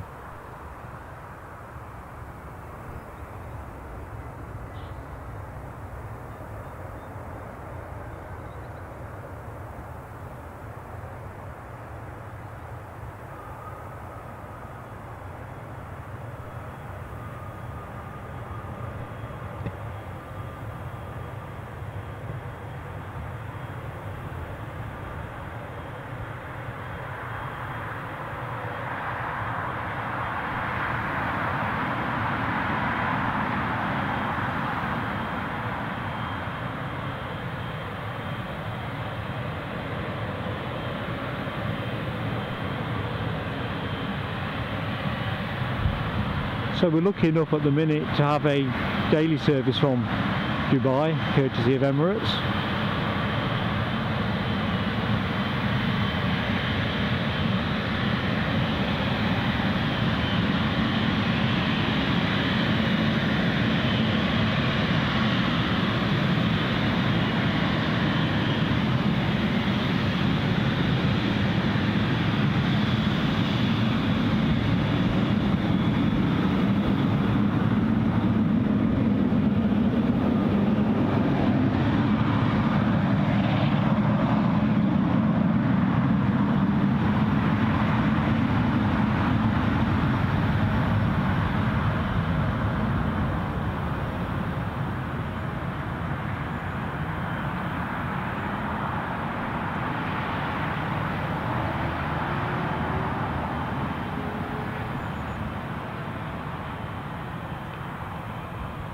Me too, Dopey Gorp.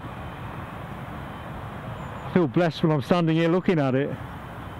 Such a great view, such a great plane. You feel pretty close up, don't you?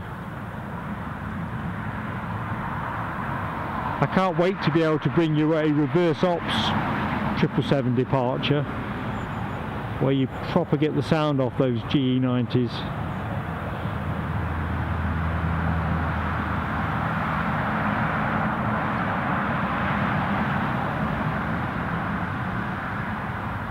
There's another spot that me and my son use, not for live streaming, but we have filmed feature footage further behind, a bit more elevation.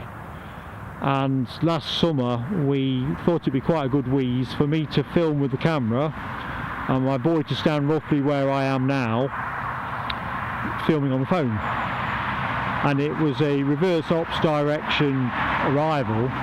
I'm not joking, when it went over me, it absolutely knocked me over virtually. The tripod went on a sort of 45-degree tilt, and when I met up with the lad later, he said he had a similar experience. The draft off it was just formidable.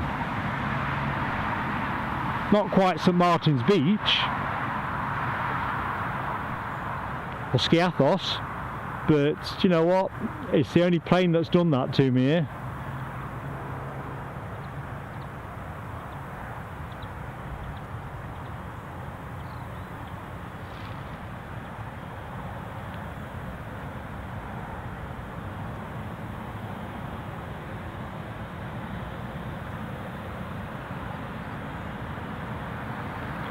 Yeah, we are quite lucky view-wise here in terms of our relative position and the ability to, you know, not have the chain link fencing.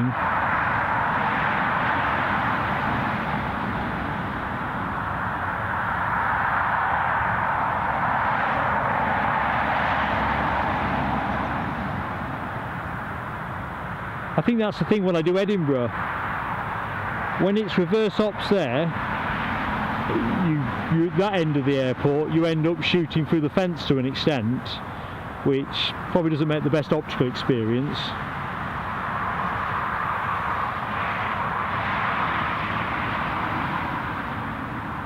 Well, the good news is, unless anyone tells me otherwise, I don't think I lost you during that arrival. Just going back into the chat, Jane Latter flies out from Newcastle on the 777 to Dubai. Jane, we're going to need a trip report out of you, I'm afraid. It's one of those things that we'll want to know how you got on.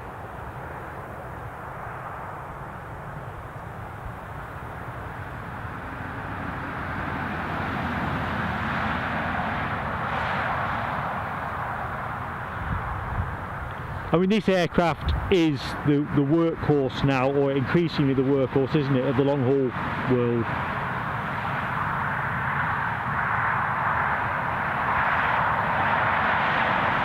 Thank you, Ken Alloway. I try my best, my friend.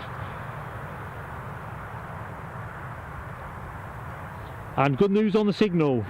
I was starting to think, well, hang on a minute, if I'm getting a signal wobble, what am I supposed to do about it?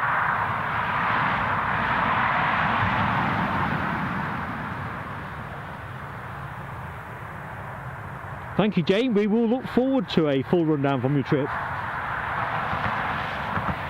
It's always nice to know what other people are up to,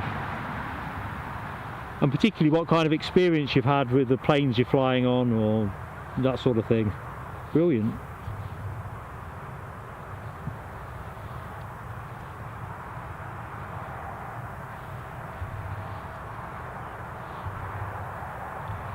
So his flight radar now working for me.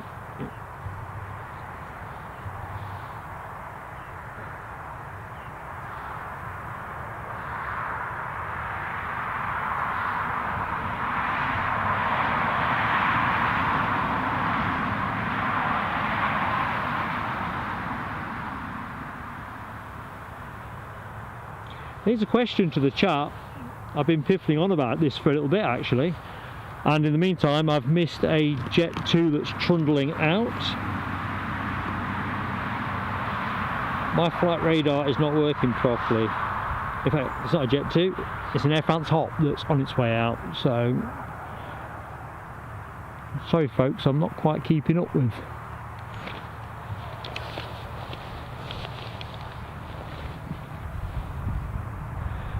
But if somebody could just confirm, if you go onto Flight Radar and click on the Newcastle Airport icon, are you able to see the arrivals and departures? I can't. I can see anything that's in the sky or pinging on the runway or the apron, but I can't get the list.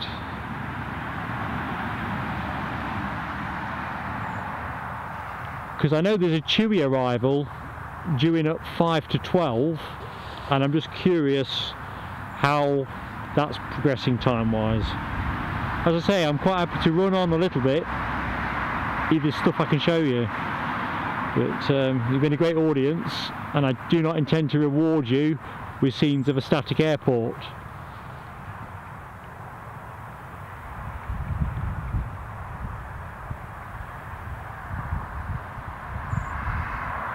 So this is an Embraer 190 standard, if I remember correctly, on its way back to Charles de Gaulle.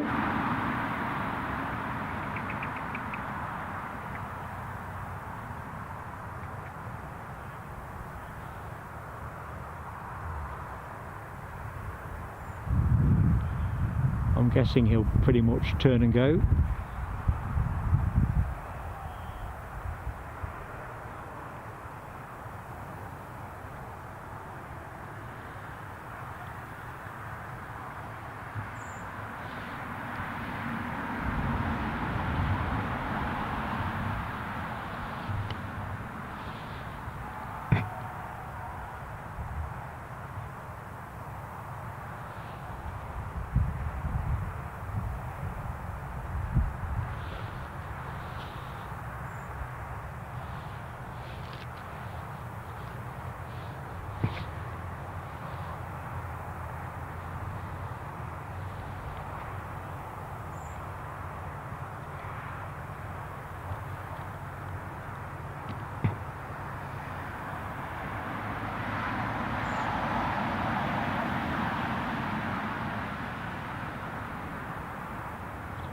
Birds don't seem too fussed, do they?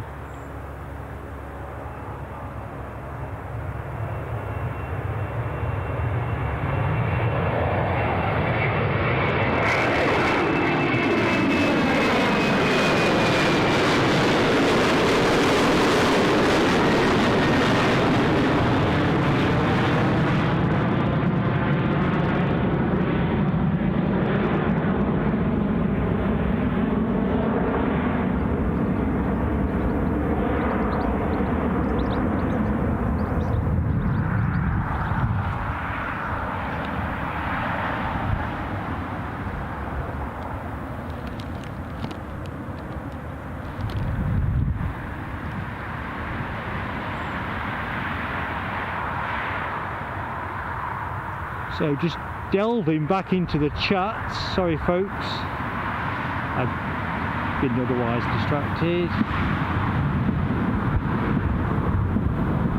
11:56 arrival from Geneva. Thanks Jane Latta. List is accessible, Kerry. Must be me then and my connection. For some reason it's just not recognising my fingerprint enough then. Well, they're saying that I'm getting the icon, so that suggests I am. Thanks Paul Denio. And Ken's also got it. So it's clearly a localised problem for me. So the TUI flight from Geneva, just passing Nottingham. And thanks Paul Denio. British Airways A320 to Heathrow, next scheduled. Is that 12:10? At this end, I'm absolutely lost without flight radar. What would you do without it?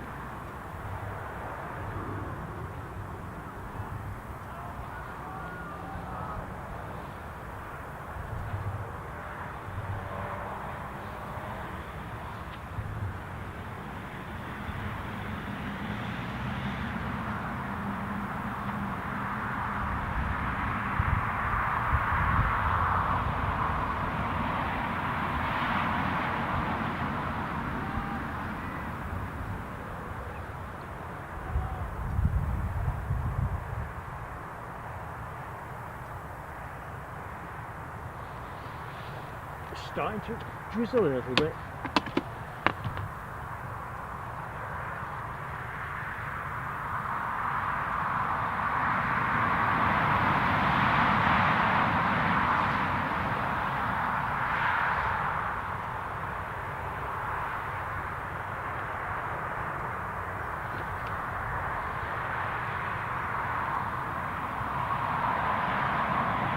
So let's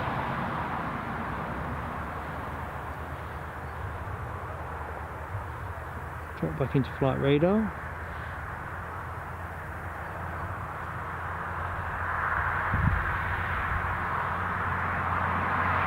So what is the ETA for our incoming TUI?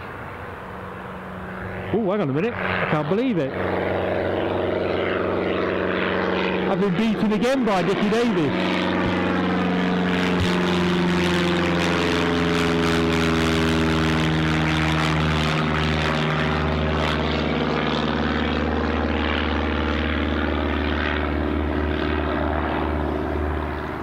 Folks, that was shoddy. Sorry about that. Busy fussing trying to get flight radar to play and not doing what I'm here for. Mind you, that one will be round in a jiffy.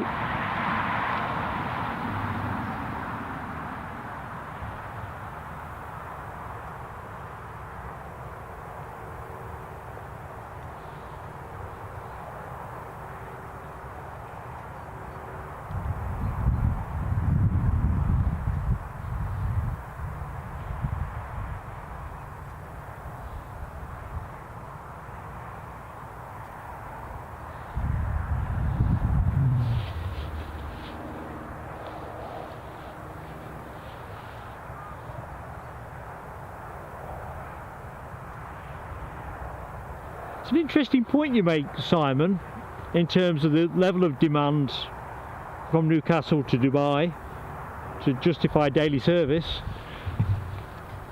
And never mind that, I see another tiddler. Unless it's a runway patrol and I need my eyes testing. It's a runway patrol, isn't it? Oh man. Oh well, at least I'm showing signs of being alert.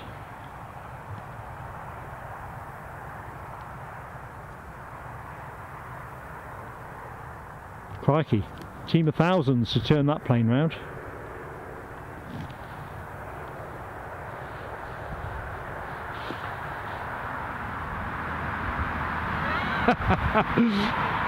Ken, I think you're being far too gracious. I'm not sure that my rendition of the World of Sport theme tune was immediately recognisable. However, I might give it a go before the end of the show. We are in that last phase. Audrey, police helicopter over Ashington. Oh, blimey. Ken, I'm wearing glasses. That's the worst part of it, mate.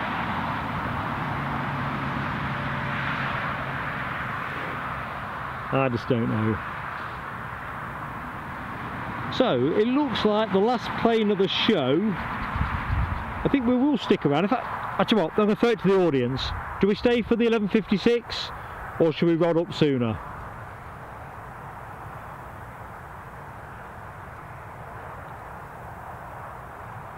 I mean, Paul Denio is giving me the heads up that now would be a good time for me to have a bite to eat. Sadly, that's going to be a post-show activity, my friend. I think I'm going to be vectoring in on a Greg's for a bacon roll, actually. I have this thing about bacon on a Saturday. Alan T, stay. Well, there you go, that's a step in that direction. I'm physically here. So if people want, we will stay.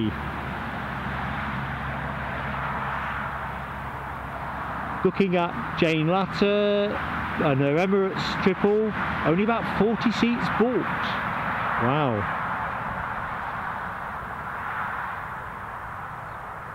Alibi 58, stay.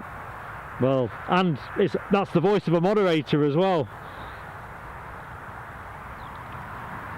Ah, very good, Ken. You've got some good emojis on offer.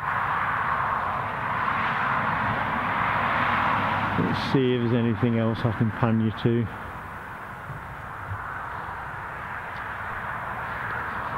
Jane Latter leaving for work shortly. Sorry to hear that. I mean, always sad that you're going to be leaving us, but obviously working on a Saturday afternoon. Hopefully you're getting some time off in the week. And it's been a pleasure meeting you, Jane. Please do look out for our Dublin stream. In fact, while we're in a lull, I'll have to do this without my headphones. I'm just going to pop myself in front of camera. Not because I like seeing myself in front of camera, but you know, it is nice to say hello properly. So just bear with me while I unclip myself. You start walking around and you find all kinds of things attached.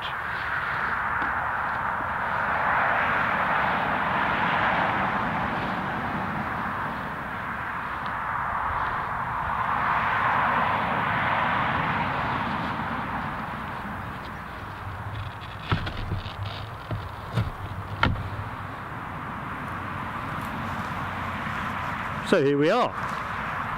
So if you've not met me before, I'm Mark from Plain Sailing Aviation. I don't know why I keep standing in front of the camera with my hat, but I do. So delighted to meet you, those who've seen you before. Yeah, I'm getting older, sadly.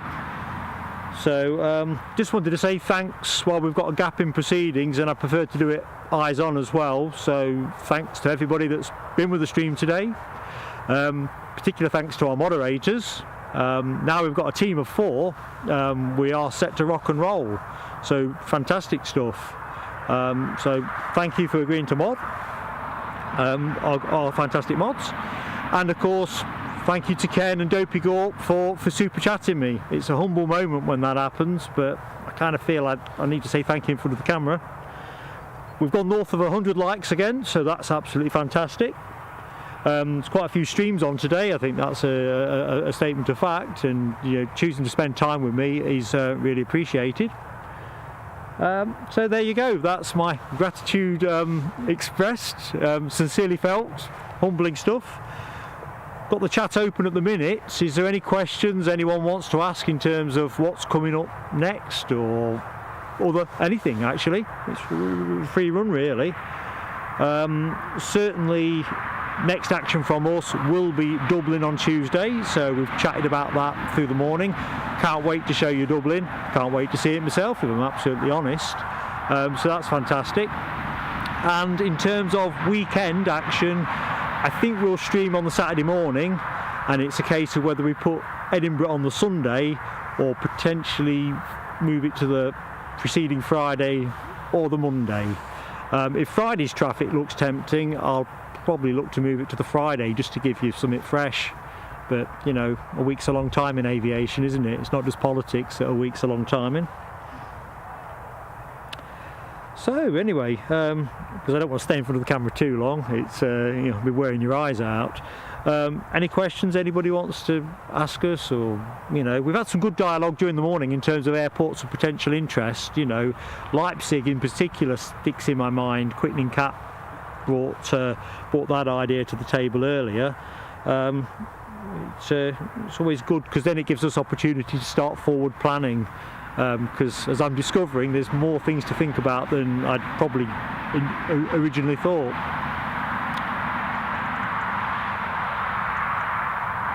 Well, Les, if you're able to pop in from work, great to see you, mate, but if you can't, I'll understand how it is. Difficult to squeeze everything in, isn't it, mate?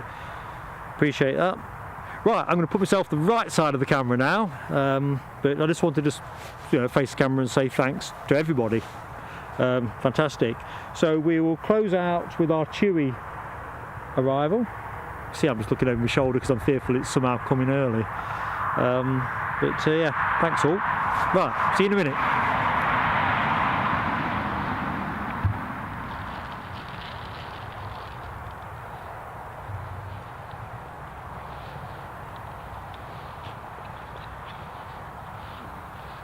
The sharp-eyed amongst you will have also noted that I took my glasses off, trying to roll back the ears.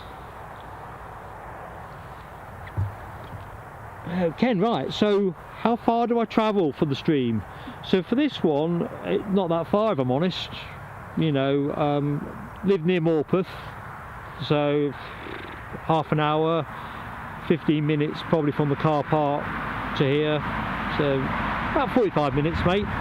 So this is genuinely a local gig for me.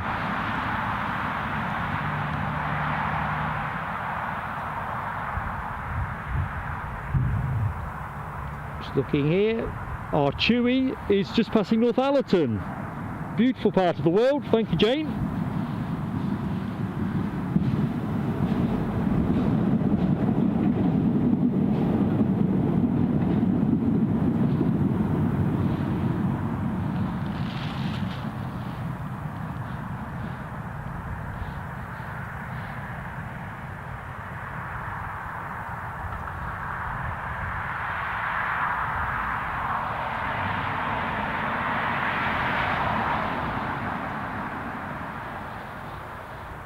So according to flight radar, our Chewy's around 16 minutes out. I'm assuming before then, just looking at stands, let's have a look, So British Airways isn't due to go till 10 past. There's a Logan Air still parked. I'm not sure what time that one goes. I'm guessing not before the Chewy arrives. So yeah, last plane of the show will be our Chewy incomer from Geneva, which is a Boeing 737.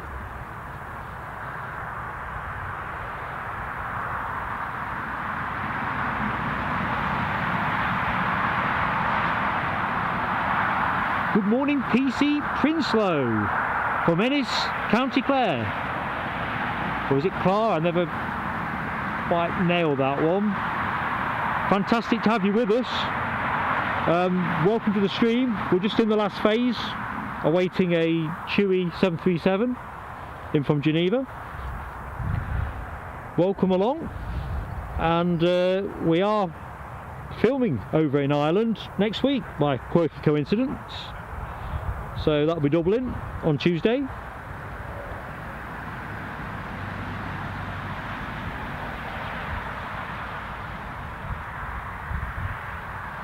Audrey, thank you. I was starting to think that Flight Radar were persecuting me.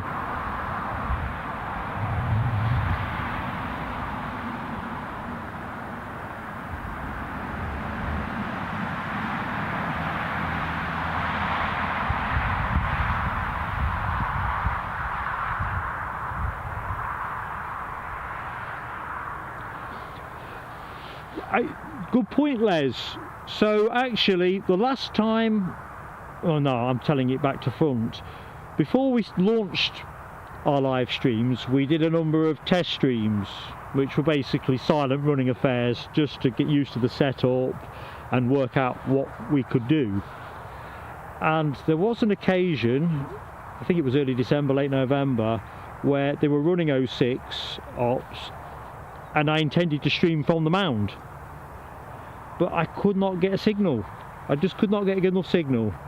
So I ended up sort of working my way to the car park, the Ingliston Markets car park, working my way that way to the point where I could pick up enough of a signal to stream. I just couldn't get it off the mound, which was a shame because actually the perspectives were lovely there.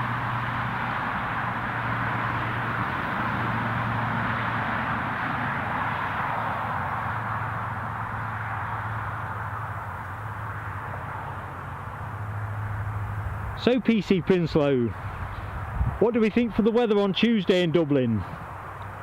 The Met Office here in the UK suggests it's going to be an okay day's weather, but I'm going to take a degree of a pinch of salt. Alistair, you are just too kind, mate. It's you guys and girls that make this the stream that it is. Chat's exceptional. Planes turn up, I'll film them. In terms of the people that are in this stream, top class.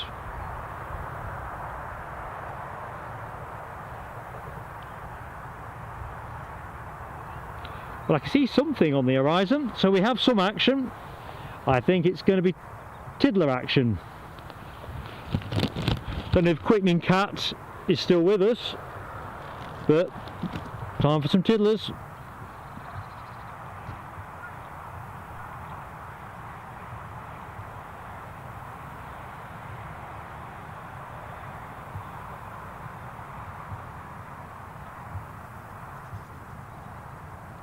Oh, it's more like a helicopter. And there was me about to give it my best World of Sport.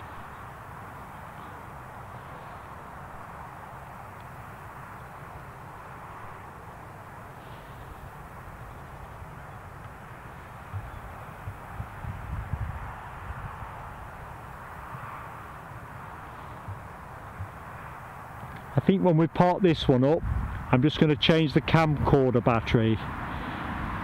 It says 6 minutes on it.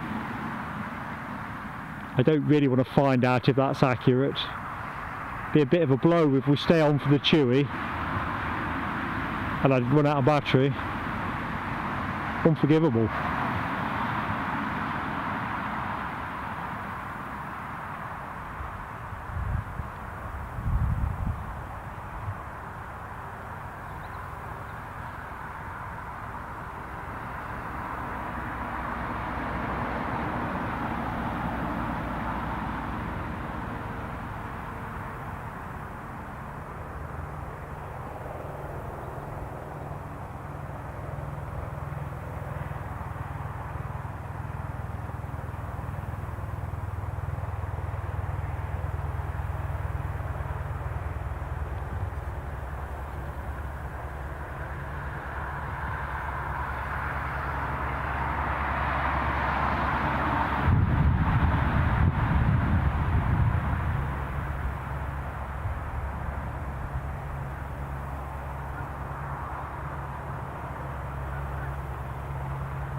That's scattering the birds. Not far, like. Suppose I've seen it all before.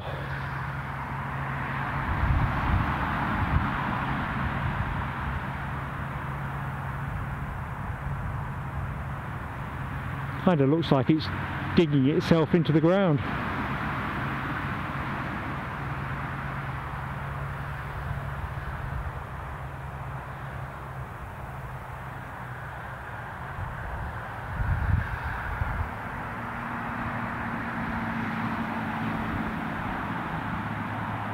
Tell you what I have noticed, I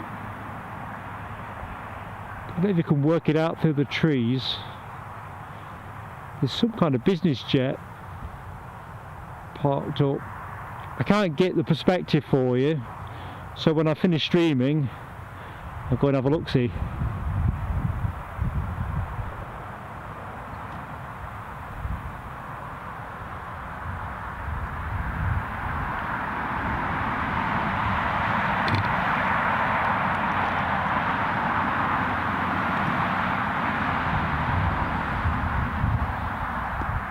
Yeah, sorry, quickening cap.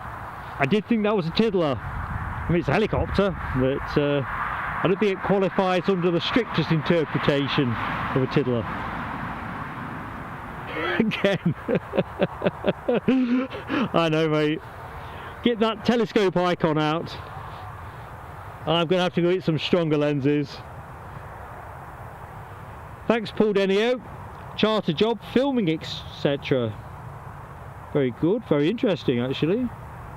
Quickening cap, inspects railway. I guess it makes a lot of sense.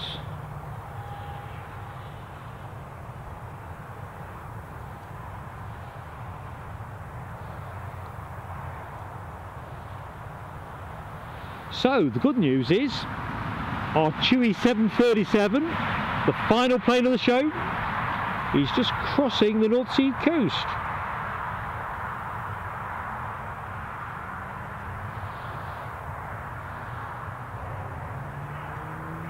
So flight radar says with us in 4 minutes. I say 7.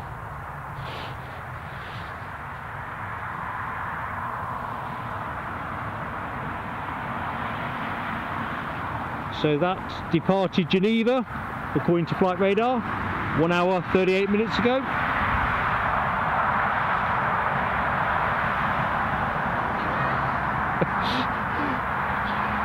I can't use all 3 telescopes, Ken. It's a chastening experience, this live broadcast caper.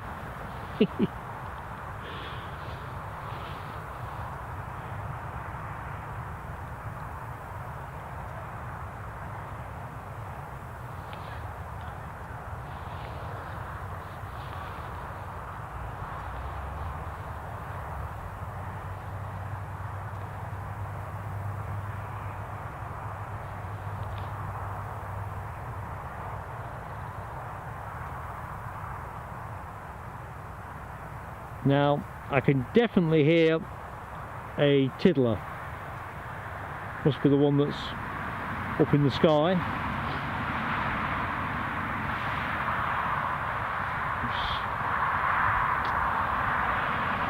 What do I see looking at flight radar? I need to lie down.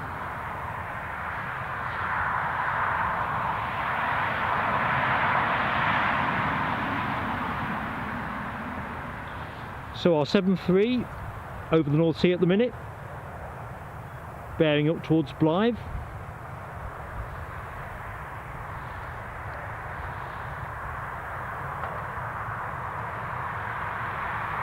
We're heading your way, Audrey. Yep, you're right, Ken. Full of skiers. Probably not feeling that happy with life. It's been a long time since I've skied. Fantastic holiday. I think we went 3 years on the rattle many years back, but I can remember coming back feeling quite bluesy about it, you know, as in like sad to come home. I don't think you put me on a pair of skis now.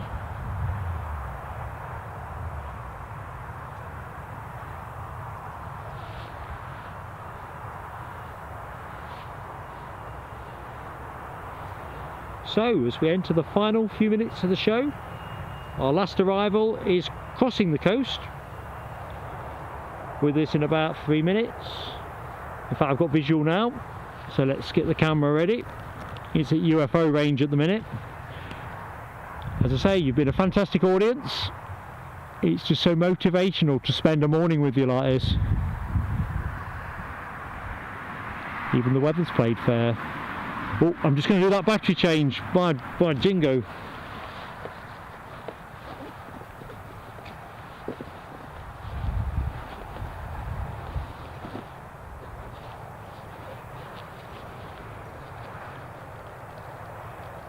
So you will lose me momentarily, but then you'll get me back.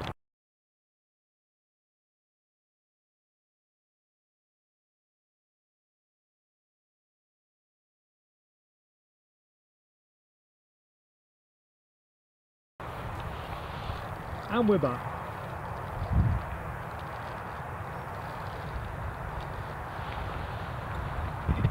It was a bit of an unequal competition really. 2 minutes left on the battery. Arrival 2 minutes out. It's only going to go one way, wasn't it? So there you are. Kind of Chinese weather balloon.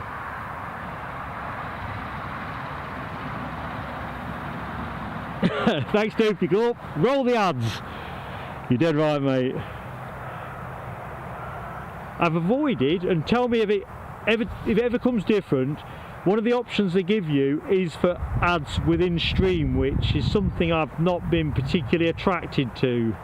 So if you start seeing ads in the stream, do let me know. Quickening cats, we always try to make it fun. I think for my part it's often inadvertently. Oh, thank you, Ken. I was all fingers and thumbs for a minute getting those batteries in, or battery.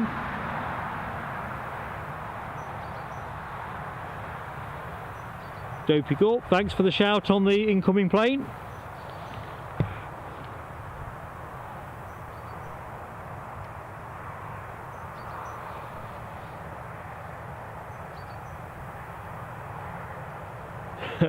Very good, Paul.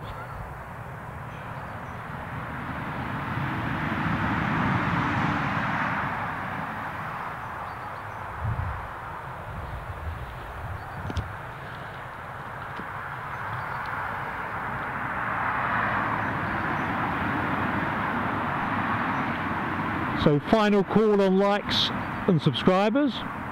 So if you've liked what you've seen, please do give us your like, helps boost us. If you're not yet subscribed, please do consider it. We'd love to have you. Next action will be plain sailing aviation in Dublin, Tuesday, 7th of February. Hope you can join us. Anticipated start will be about 11 o'clock. Planning to run through till about 3 o'clock, possibly 4. And then we'll be back to Newcastle on Saturday for our Saturday show. And on Sunday we plan to be in Edinburgh, but that Sunday show could be brought forward to the Friday or possibly pushed back to the Monday. Couldn't be simpler, could it really? You can rely on me though to put a community post out, so you'll have some definite details in advance.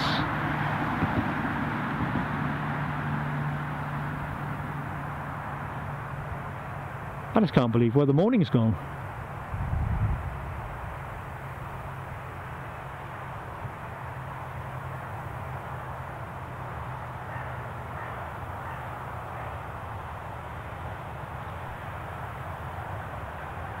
I've noticed recently that quite a few of the Chewy planes look like they could do with a visit to the paint shop. This one looks pretty good.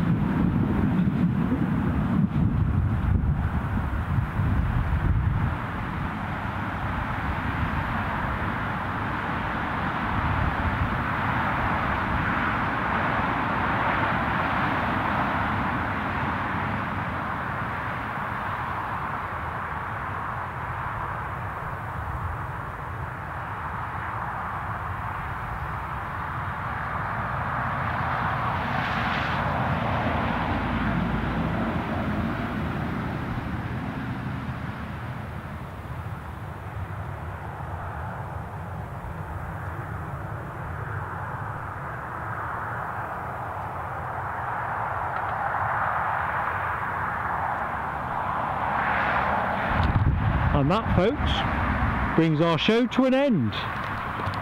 So enjoy your weekend. Of course, those of you that have got to work, you have my commiserations, but make sure you get that time back in the week. It's been absolutely fantastic to be with you today. Enjoy the rest of your Saturday, and I can't wait to see you all, or as many of you as possible, on Tuesday when we stream from Dublin. So as Ken kindly suggests, please do hit that notification bell. I keep forgetting to reminder on that one. So yeah, absolutely. So PC Prinsloo, nice soothing stream, very captivating, my pleasure. And of course, without the mods, where would I be? So goodbye everybody, goodbye Martin Gallagher, have a great Saturday. Thanks again and take care.